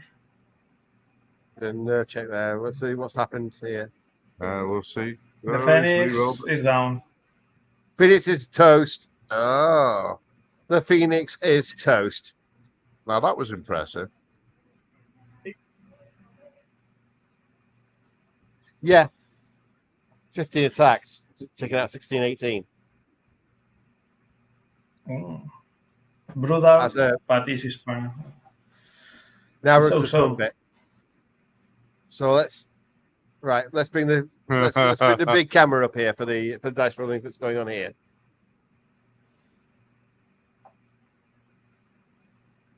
That'll be 3. So 8 plus 2. Yep. So 5. Expect to get 4. And the rampage. Might be the rampage for the chariots, yeah.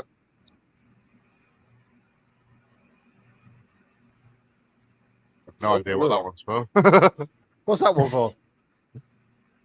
Are we just rolling Perhaps random? he's just rolling them one at a time to build the to tension. increase the suspense. Yeah. 8, 10. There we go. Giant. Okay. And that's the 4. 4.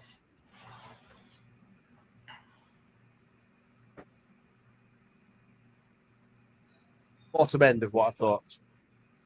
But they'll press stop. Press about average. Well, he got 10. He got 10 dice. Here we go. 5 hits, 4 wounds. Chariot's coming in. Yeah, that's not too bad. So we'll find out now whether which item this one's got.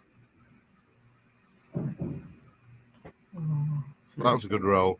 8. 2, yeah, 8. That's 12. It's not enough. So now 22, 24 knights, are they? Oh no, what's this one? Oh, he must have thrown something else in that we've not spotted. There was quite a lot of mess around there. 22, Look at that. 24. Yeah. So he needs to be looking at putting 15, 16 wounds on them. I don't think it's there. And a 3. Oh, Wavered. I don't think he's got. I don't think he's got there. It's just put.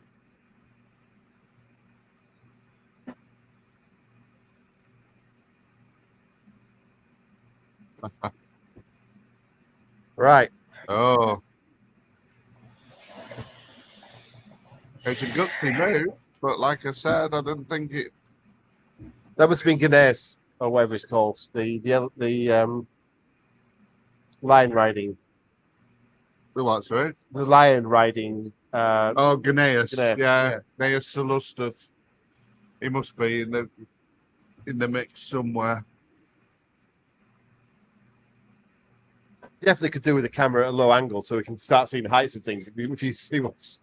Yeah, it's the payoff though, isn't it? Because to get the whole table in, you've got to have the camera fairly high up. You lose some definition. And lovely as the table is, the pattern on the mat's doing my OCD no favors whatsoever. coupled with the fact that I'm colourblind, doesn't help very much either. But we'll do his best.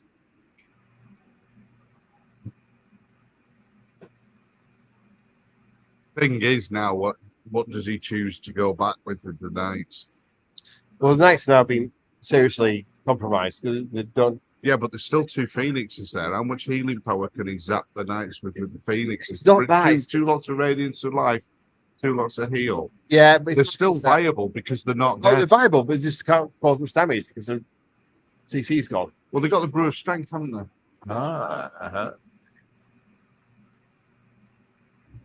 So they have indeed got Brew of Strength, right? Got the Brew of Strength, so they still can dish out some damage by sheer number of attacks. Yeah, hitting on 3s, hitting on 3s, and wounding on 4s. Yeah.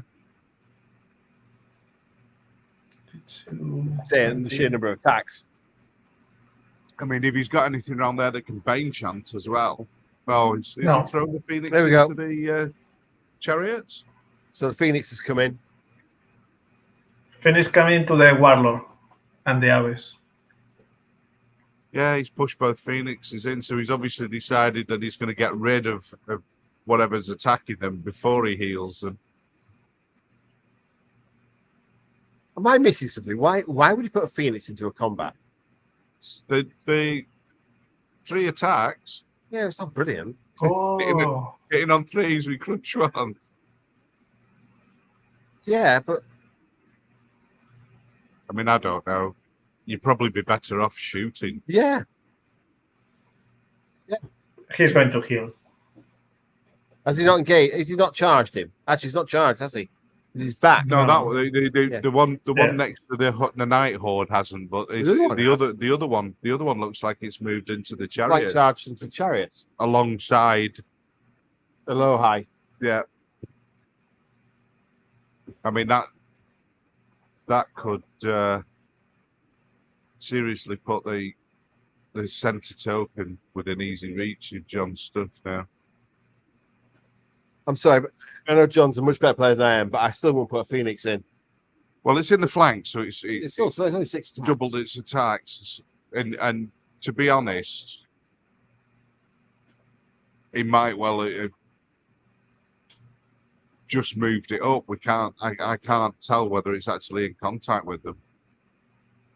I don't know if the Horde of Elohai on the center is the one of the Drunken Ram or the Bee of Haste. But if it is the Drunken Ram, oof. Oh, yeah. On average, it's 10 wounds. So, and they're only 15, 17 chariot regiments. Yeah. Maybe 16, 18 for the Warlord, because I think the Warlord gives rallying 1.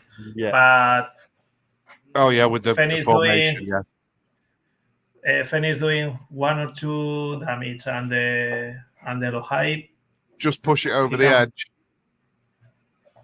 Yep.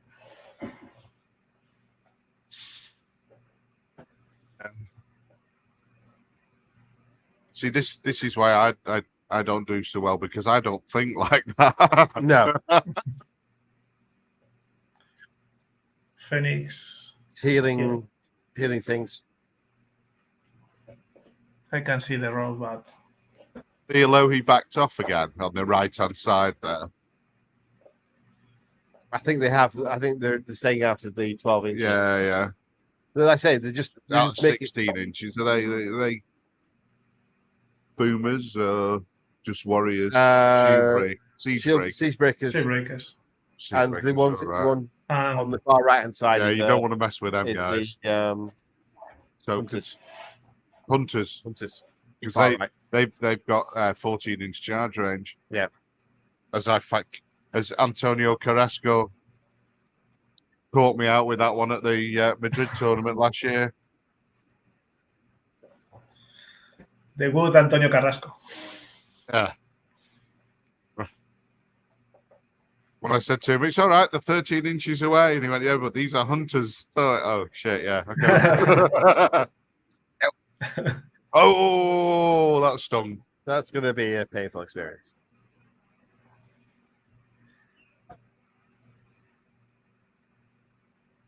So on the main clock, we've got 1 hour and 11 minutes left.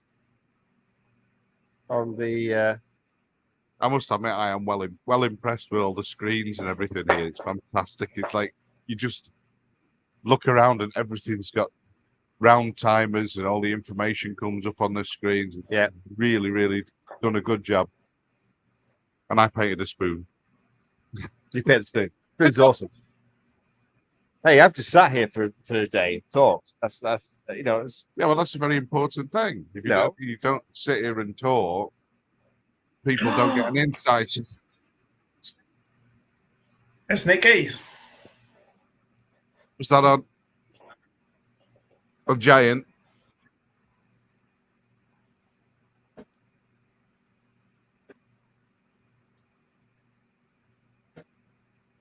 I see on my banners, I have a snake eyes. You see these banners are from my my StreamYard from when we used to do the UB battles. That's why it's got domestic on it. For me and Janice having a disagreement. We have an argument about something.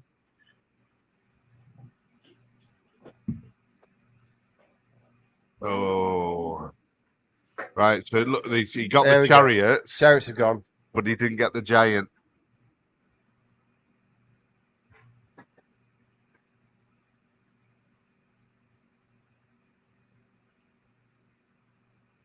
So the snake eyes were on the warlord. On the warlord. Yeah. Yeah, I think that he put the phoenix to don't need to move the horde, but countercharge the chariot. Clever. The warlord. Yeah. So we're now at the middle combat.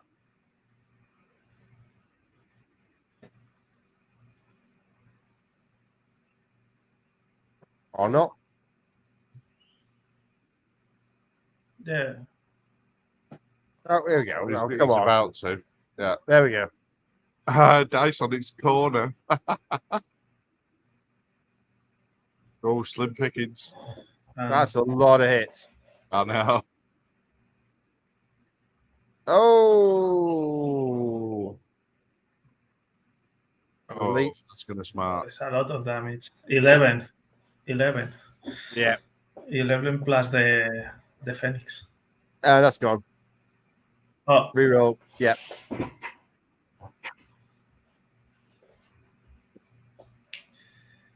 Yeah. So it's gone. Oof. Just as you predicted, the Phoenix tipped it over the number he needed. Just made it a safer bet. Yep. So now you've got a And Phoenix. now he's facing down all them, the flanks of all them regiment hordes down there. Okay, he's making sure they can't get flank charged. That's going to cause some consternation. Well, There's going to be a lot of angle measuring in Rich's next movement, I think. Yeah. Well, I think the big problem was the not killing that horde of knights. Because now they can just be healed back up again. And so if they get free charge, then they're going to cause a problem. I mean, it was a gutsy move to charge it, but it just. I'd have preferred to have a bit of damage on it before I charged them. Is there some sort of obsessive behavior going on with the Spaniards and and different Harry Potter things? No, leave that there. It's my tally. Spanish people are crazy. On Madrid. Yeah. Thanks. Because the Heineken test is really weird. What? The Heineken test is really weird. Well, unfortunately, I haven't got any Cruz Campo here, so we've had to drink Madri instead. Has this come all the way from Burton-on-Trent? Yes. The soul of Madrid. Yeah. From Burton-on-Trent.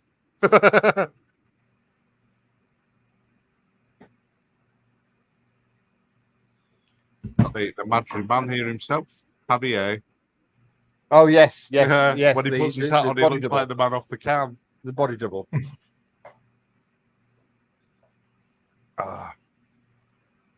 So Richard's out with his. He's out with his protractor and his slide rule. Yeah, working out what's flank and what's front for his. And what we saw earlier on the previous stream was the using a sheet of paper to get your 45-degree angles live on camera. Wow! Proper old school. Who knew? And Brito's going, I don't know the maths if that's right or not. Yes, it is right, mate. Which is a shame, actually, because everybody that entered the tournament got a 45-degree protractor. Steve said, perhaps he must have opened his pack. There's got one in there.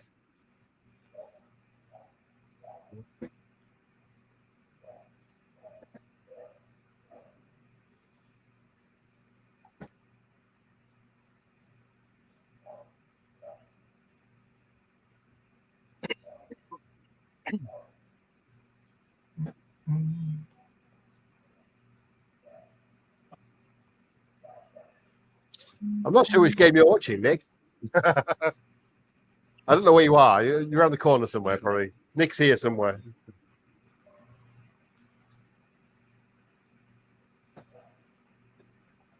Realising that, I just stood there and sat here and pointing.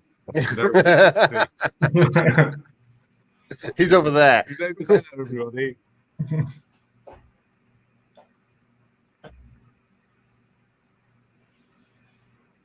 This is why I'm so good on my own troll cast, because it's just random. Well, somebody described this as the equivalent of test match special, where you don't talk about the actual game, you talk about everything else apart from the game.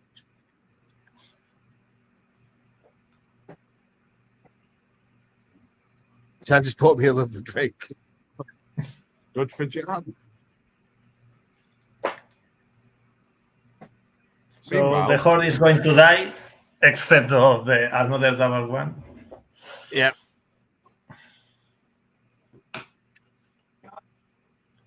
So basically, what he did was by not healing it and using everything for blocking, he sacrificed it in the hope that he gets a better, more favourable result somewhere else. Thank you.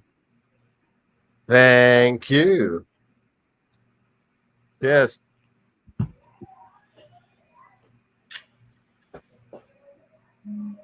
Bye, Horde. Yeah, Horde's gone. Just pan and brush for one. So some proper good terrain there. Yeah, apparently some guy called Nick Williams did the train on table one this spring. Do we know him? No. But earlier, Ronnie did big up how good the train was on that table, and I think it's part of selling the terrain crate trees. Yeah, there you go. I mean, it's done a fantastic job. John, you're more than welcome. I work for Just Beers, so it's fine. And I got voluntold.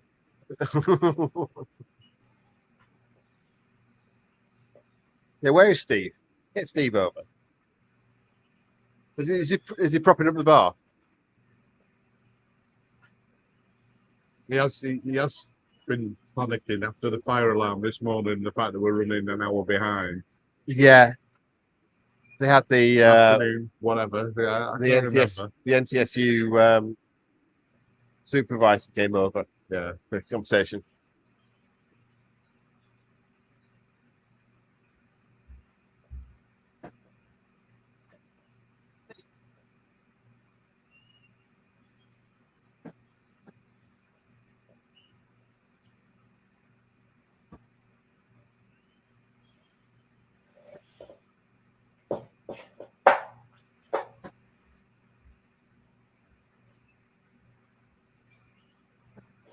Well, no banters. Yeah.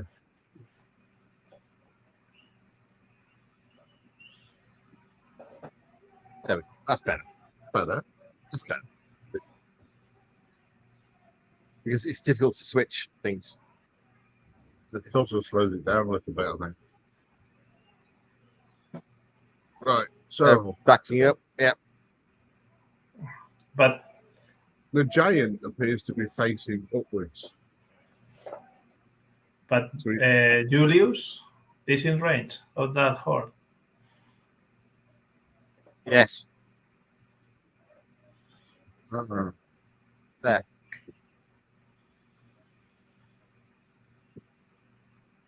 Keeping it, making sure he keeps an inch away.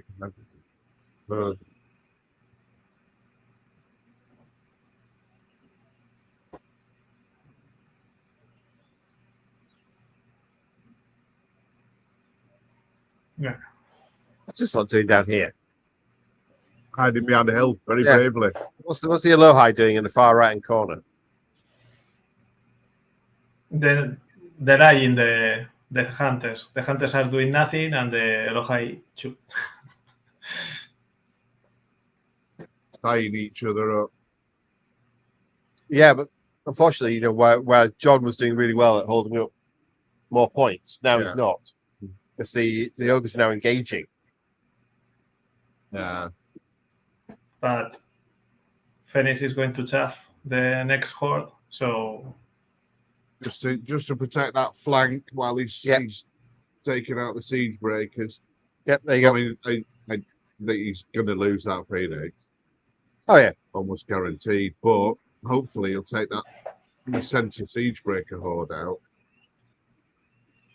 I would have personally, I'd have angled those hunters a little bit more so they could interfere with stuff in the centre. That's it. While still covering the melee without giving a flank. Yeah, but that's just me. You're right. A pivot, slight pivot, so you're yeah. If you got, we're talking about the hunters in the woods here, guys. The 45-degree angle from there. To be honest, I'm looking at that there. I think the Elohai could jump into that space behind. I think they could, yeah. If they went straight up, they'd be behind. And the hunters turning around and all over the place. I mean, they would be. That is an obstacle. There, a wall, I think. So they would be sitting on a wall, but I don't think it matters that. And you got on the left-hand side, you've got your Ger Panther carrying tokens, just walking up. Yeah. There is space. You need to be careful about the Gaian, because if he don't kill the Gaian tend to face the Panthers and he can kill it easily.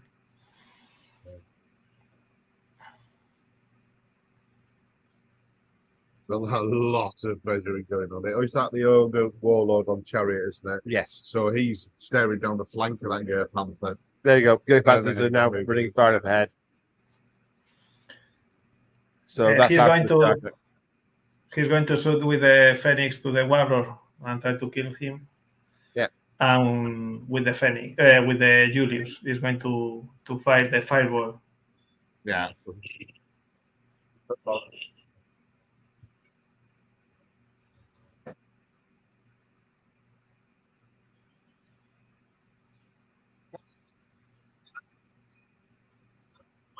Ages.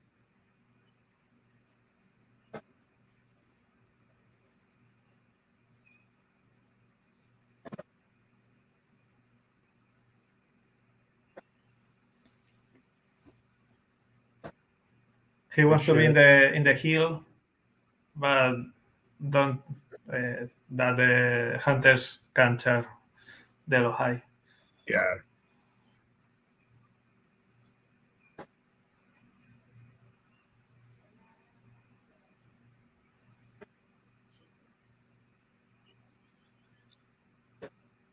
Checking that he's not done my trick, which is measure everything very carefully and then pivot the unit and forget to measure again. And now everything is in range. Yeah.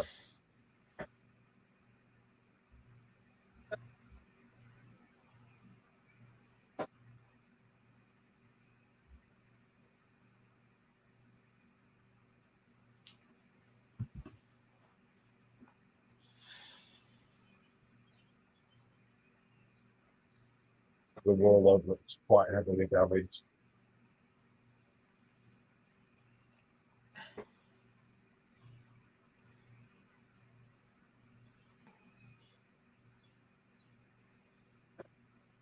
Fireball 8 into the warlord.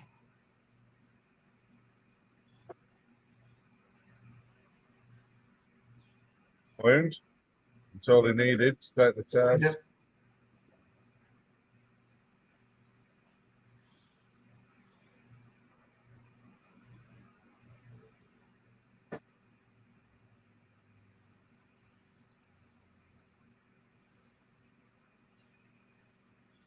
In Into a warlock. Oh, the Phoenix other into a warlock. warlock. Yeah.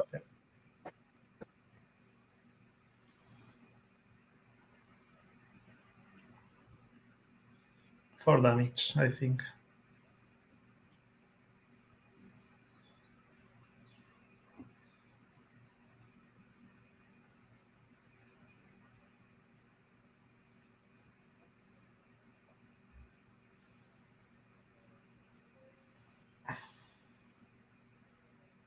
Chariot warlord's gone.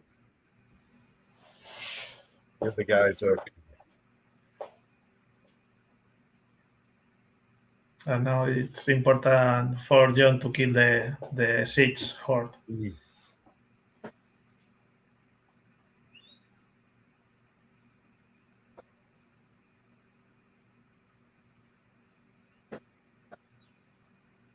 So it's got Elohi in the front and Nias in the flank, is it? Yep. And on the flank he got elite because the angel rules.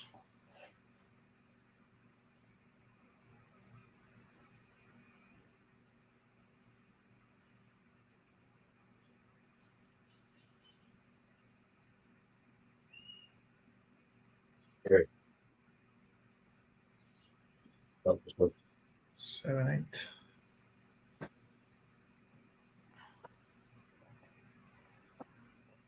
That was Nias. Now the Elohi.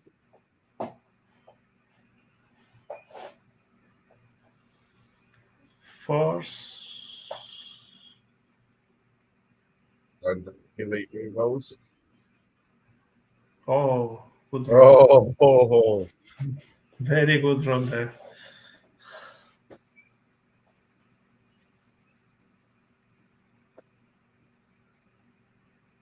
And this is the Aves.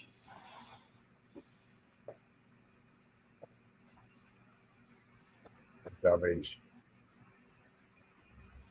Then siege breaker horde.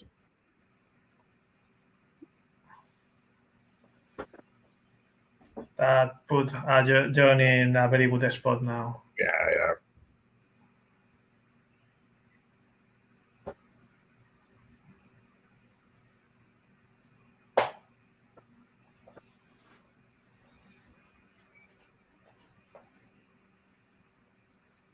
See what the Phoenix does. He's using like a chaff.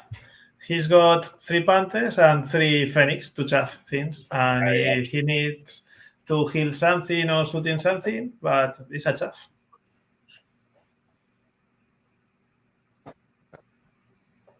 Out the warlord was shooting with the chariot, and he just chanced a few shots at the other warlord in the centre, which is moving now. The Elohi, Nias, and the Abbas took out the siege breakers in the middle. Which okay. Was surprising. Yeah.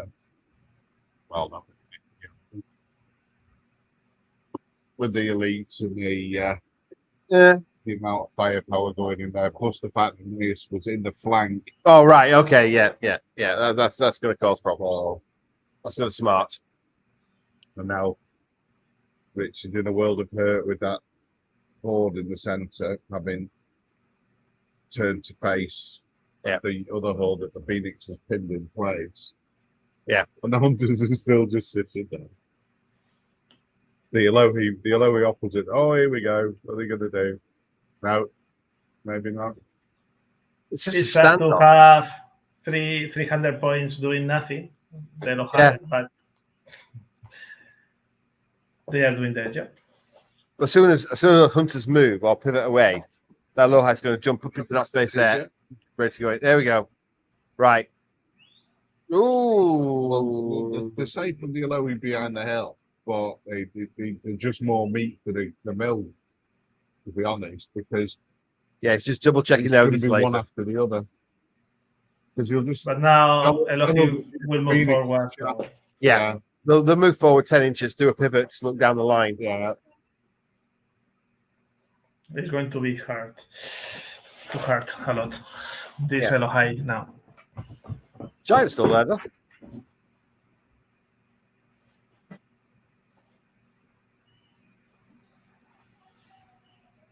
Drain life, I believe. Yep. I did wonder what the character was that he was moving in the middle there, so it's just a warlock. But Gajan face Julius, so Panther are now free to move forward and pass the token. Yeah. Get up there and then move behind the blocky terrain so you can't be. It'd be slightly different if you can get rid of that Phoenix. Then he cuts down on the amount of chaff that John's got to do. Got to use in the centre, because at the moment that's all it is. It's just you just sacrificing it. The thing is, I think John's lost his tokens now. I think they're on the siege breakers. Oh, Richard's lost it. Yeah, sorry, Richard. Sorry. Yeah, but Richard is not going to pass the tokens. Richard are now in a very bad spot because it's not going. Even if the siege breaker survive. It's only 2 points, and John will have 1, 2, 3, 6 points. Phoenix is everywhere. Well, there's only one died. 2 died. Oh, but they do their job. They do their job. That's what I fully expected him to die. Now he's got other options. He's got LOI coming off the hill into. Yeah, they're flying. They're flying. So they won't get matched in front of us. But they do, because that's Naius, it's an Abbess, it's relatively. Yeah, but we think that the tokens are on that unit there, whereas John's tokens, was be pointing there and there doesn't help out the stream. Now the hunters are committed. Yep. John's Alohi are going to stand on the top of the hill bravely now and just cause all sorts of threats. Yeah. No individuals. John, come on, Steve. John, come on. And the Giants just facing off Julius by the look of him.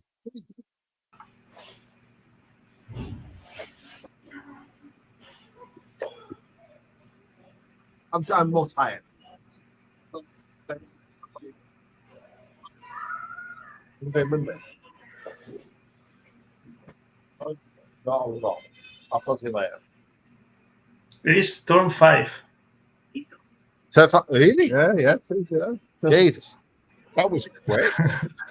There's still 48 minutes left.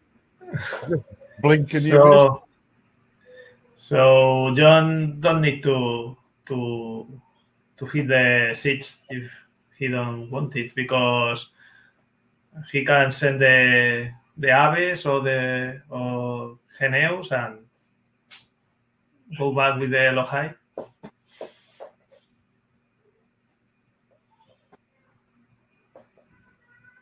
We're learning the rules again. Yeah.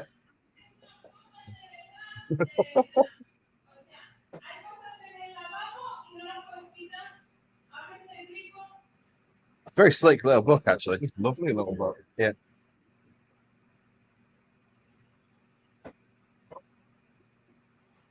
That's Ronnie for a small stock of them, and we're just going to go down to the pub on Tuesday night. Yeah. I think that's where they'd be really useful, is clubs. Yeah. And for anybody who doesn't know what we're talking about, here's the new Introduce a Friend pack of Kings of War.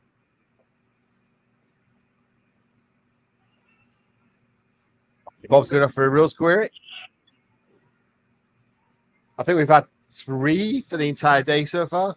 Most of it being fairly trivial. So John's now looking at what he's going to do. So I assume that's Ganesh. It's just what the hell? I think that he's thinking about. Oh, well, they're in the woods.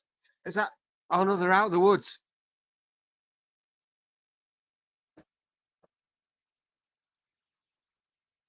Are the hunters out of the woods? Yeah.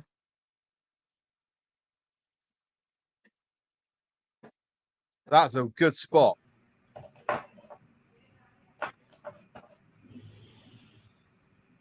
It's the obligatory stack of things to. He went for the hunters. Oh, he did a jump across from the hill into the hunters, and Ganesh around the back into the side. And then he's put the other Phoenix in just to throw it away. There's something on in the front of the siege breakers. Is that the Abyss? Yeah. It's just sacrificial, isn't it? The point of the game where your whole army becomes chaff. Yeah.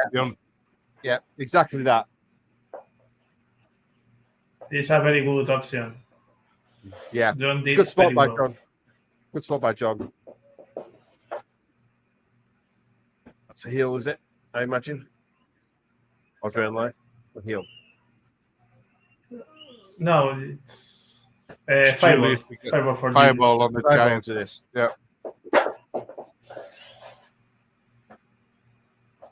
Is that Julius versus the giant then over in that? They've been facing off for Yeah. like two or three turns.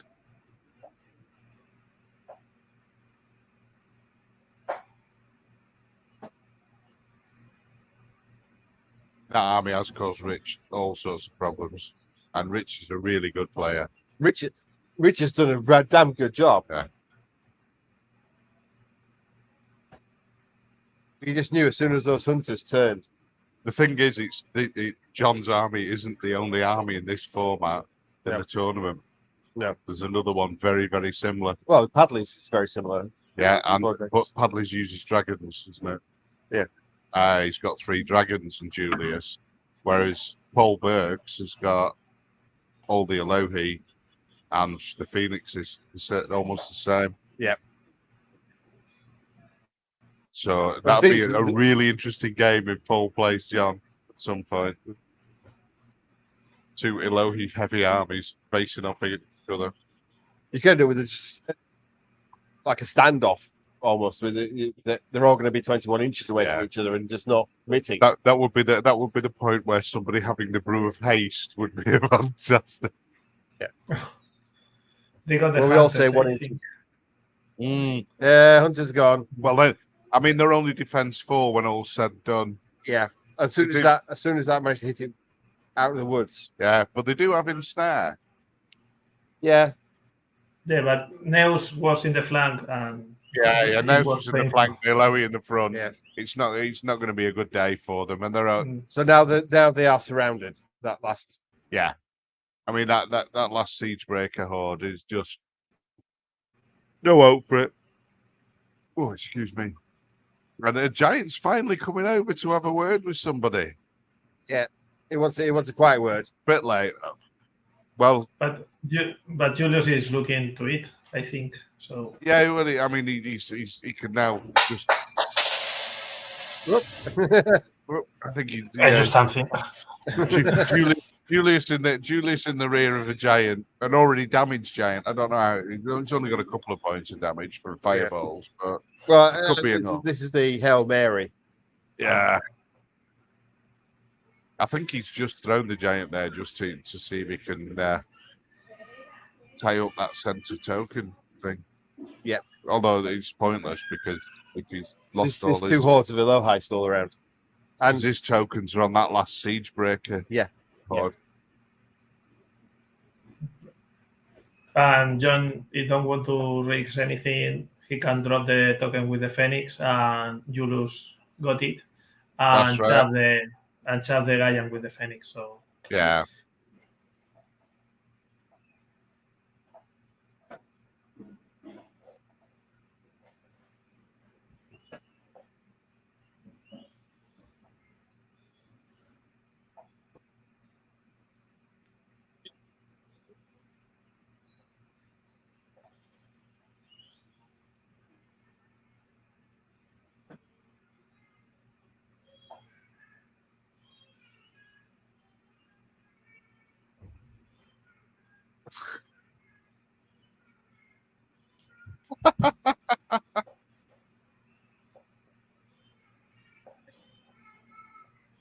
plays 3 games a day.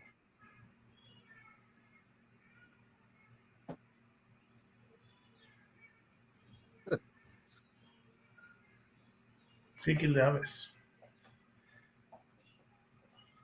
Which in the UK is considered to be quite stressful.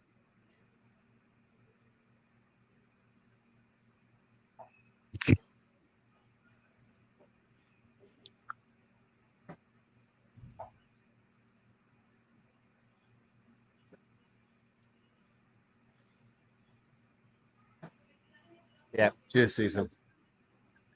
She's going forward. Why?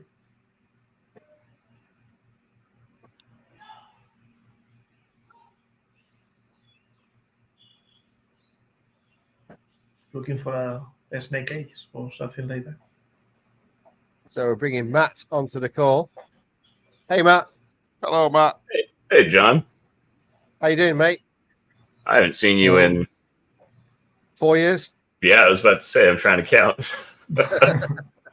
About 4 years, pre-COVID. Yeah. It's Last time was out in the US. been a hot minute. Welcome, welcome, welcome.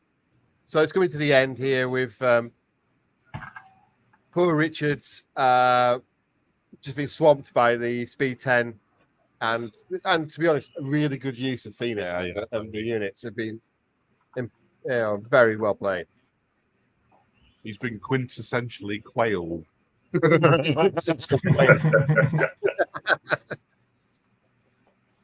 Yeah, I saw the Julius flank off the hill. That was pretty. Oh yeah, pretty juicy. Yeah, it was one of these ones it was funny. Then suddenly, if we moved the unit into the first unit, then went, put it inside, like, oh shit, yeah. The hunters were just slightly too far forward. So Neas is now in the rear of the siege breakers, along with an Aloe horde. Is it Holy front? It's around. I've got to be friendly. It was, Yeah, he turned around. It's rear. I think it's rear. It's rear. I'm assuming those are shields that are pointed toward the Phoenix. Yeah. I think he probably just gave up at that point. Yeah. I mean, if the Phoenix charged him, you probably couldn't turn around. Well, the Abyss, wasn't it, charged the front of the shields? Yeah. I think they got smacked. I think they killed her. Yeah. Phoenix just acting as a nice block. He's just gone and got the token. Yeah. Would have said if maybe they're playing on clocks, trying to get that roll all those dice. They got loads of time, Matt. I was going to say it sounded like they had 45 minutes, so I'm sure that's probably not that. Yeah. Yeah, 20 odd minutes left.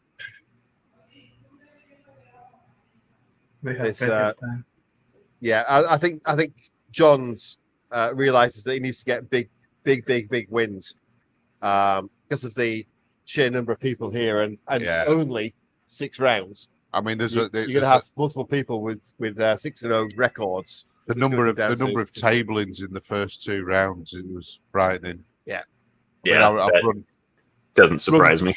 Yeah, I've run tournaments for a long time, and you always get it in the first couple of rounds with the people at the mismatches, the people that are here for the first ever event and things like that end up playing somebody that's been UK master or something like that. Yeah. But and in an event this size, you are going to get a lot of. There was nearly 25% tablings in the first round. Yeah, I was going to say because it's all 120 some odd people are in the same event, right? It's not 2 separate smaller. Yeah. You're going to get a couple of those. Yeah. It's going to take till like round 4 before you got the. It was very blurry again. Yeah, it has gone very blurry again. I thought that could be because we're up full screen. And it's supposed to be a 1080p bloody camera. Wow. People can. Yeah, but that could be the rendering from. It's got Matt Cannon. Can't hear you. No. Is that? Hey, Matt Carmack, how you doing? Just about to say, is that Tom? No, it's Steve. Hildred. How you doing? Steve Hildred. Gotcha. Hey, buddy. Hi, are you all right? Thanks for joining us. Yeah, I'm. I got here so late. I thought it was game 4.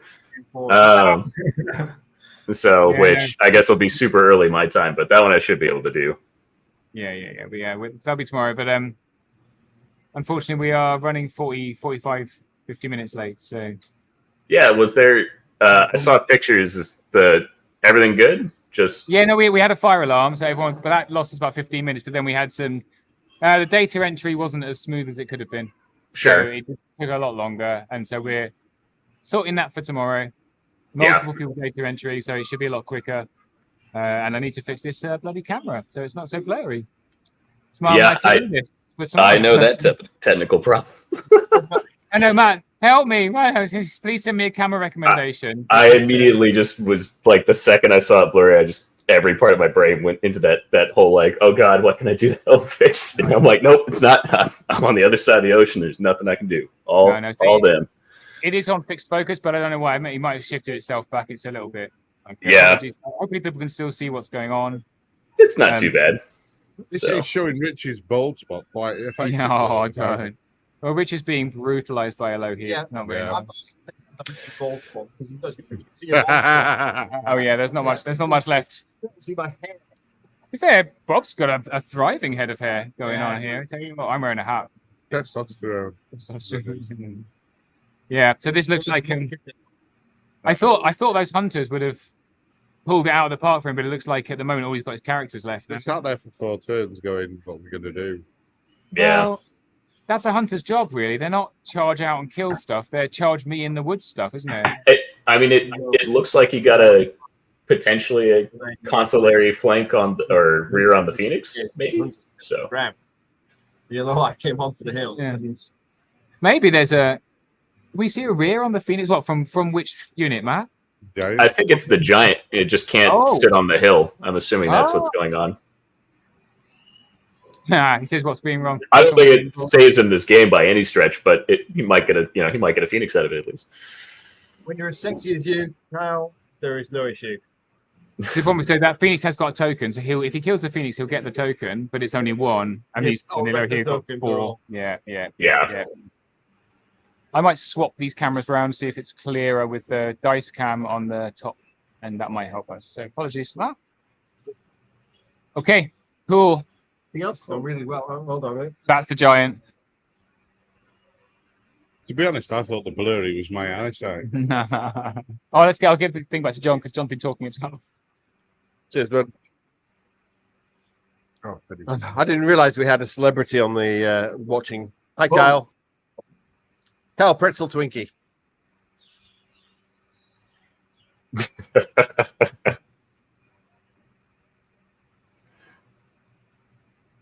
Absolutely nothing wrong with being bald. This looks like they're zooming in on the giant rear here, if I had to guess. That looks pretty good.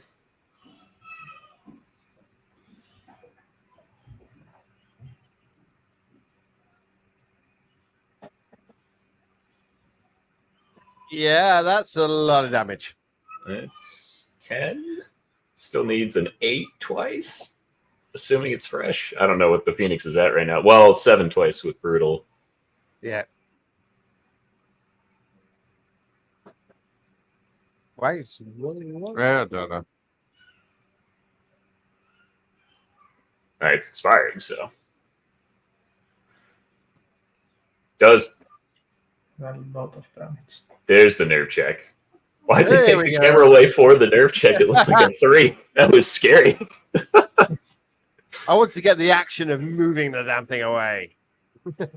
Gotcha. Yeah, I was gonna say, freaking that thing held on a snake, so you get to watch it regen all 5 dice worth of wound it had. At which point we'd hear Richard scream very, very loudly. That was a bottom of turn. Yeah. Yeah. There we go. Yeah, pretty easy turn for John. Just shove everything against the giant. Tokens back onto Ganesh. Yeah. Yes, just picked up the tokens. Yeah. It's not messing around, is he? Kill the Guardian and shake hands. Yep. But the Giant's not going to be. I mean, they're rolling now. Oh. I mean, if they're just normal, non-boosted Alohi, and it's a fresh giant, it might survive. Maybe. Got a couple of blinks taken out of it, I think. Oh yeah, then probably not. That's yeah. This looks like a +1 to hit Alohi if it's sitting on 2s. Yeah, it's a double. Drunken Ram. And the other one Drunken Ram. has Ray of Haste. Oh, I see. So- Gotcha. So it looks like he did the. Ooh. Why are they wounding on 2s? And Julius on the rear is painful too.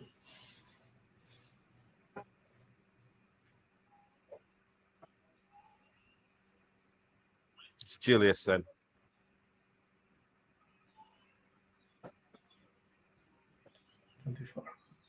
Double one. This is absolutely needs a double one. Yep. Consolation prize for sure. Oh! It is not that. Well, if you're gonna, it doesn't matter what tactics you use. If you'd roll 11, Yeah. just roll 11. That's the giant. The giant is toast. To say it is push, I assume all the tokens are somewhere in the center of the board. With the top left-hand corner, there's a unit of Ger Panthers that have been wandering on at 5, with the tokens from John's side. All 3 of them on that Ger Panther. Yeah. Perfect. That makes perfect sense to me. So then we've got the rest of John's. Well, the Richard's tokens then are all now in John's hands. Yeah. So Richard played push the center, which makes sense. I mean, that's how you play push. Yeah. So it's just a rough scenario against what I assume is. I haven't even seen John's list, but I'm just going to assume it's all Alohi's fast speed Phoenix. Yes. Yeah, a horde of knights. Alohi. Oh, a horde of knights in there. Okay. Yeah. 3 Phoenix. 3 Phoenix. Panther. Yeah. And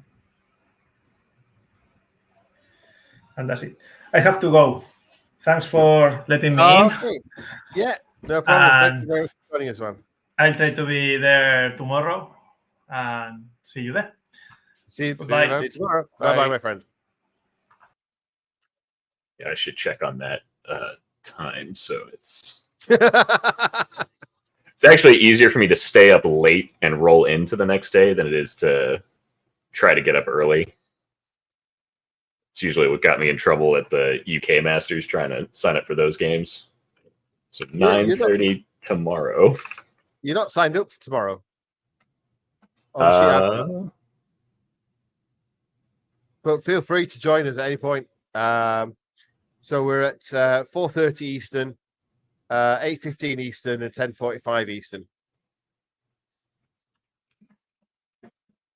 Right. 3:30 a.m. Pretty casual. Pajamas are allowed. You know it. I mean, is there actually anything left of Richard's arm? I assume maybe. It's hard to tell if there's something in front of the bottom Alohi unit, but I'm guessing it's just like a staircase to keep him in place or something. But that looks pretty convincingly like a tabling. Yeah, there's Ogre Warlocks around somewhere, I think. The Possibly top right there. Yeah, above Naeus. Yeah. Yeah.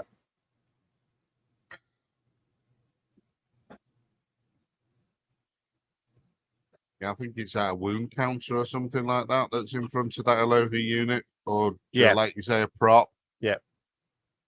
The staircase. Yeah.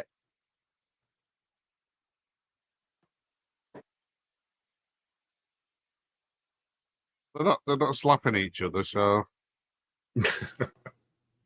I think have they finished? yeah, they finished. They just filling the forms out. Yeah. So game over. Yeah. Game done. So with that, I think, yeah, they've had the forms in now. Yeah, so forms going in. big win there for John. So that's really it then. So thank you, Matt. Thank you, Juan, for earlier for joining us. Thank you, everybody else, for watching the live stream. We are now going to go for the Mantic evening, where Ronnie will no doubt leak the allowed leaks and the not allowed leaks. Party on, dude. So we can find out, hopefully, what's going on. Yes. Yeah.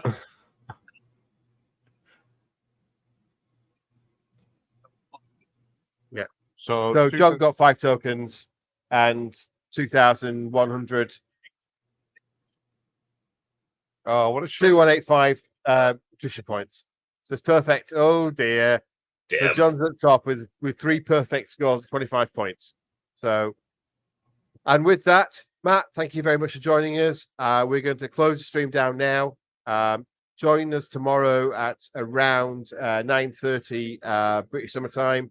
So that's 8:30 European time. That is 4:30 in the morning for anybody on the East Coast of the US. And I have no idea what time it is in Australia, because frankly, Australia doesn't exist. Other former colonies are acceptable as well. Yeah, we don't care about the colonies. Anyway, thank you very much, everybody, and so long. Have a good night. Play safe. Bye-bye.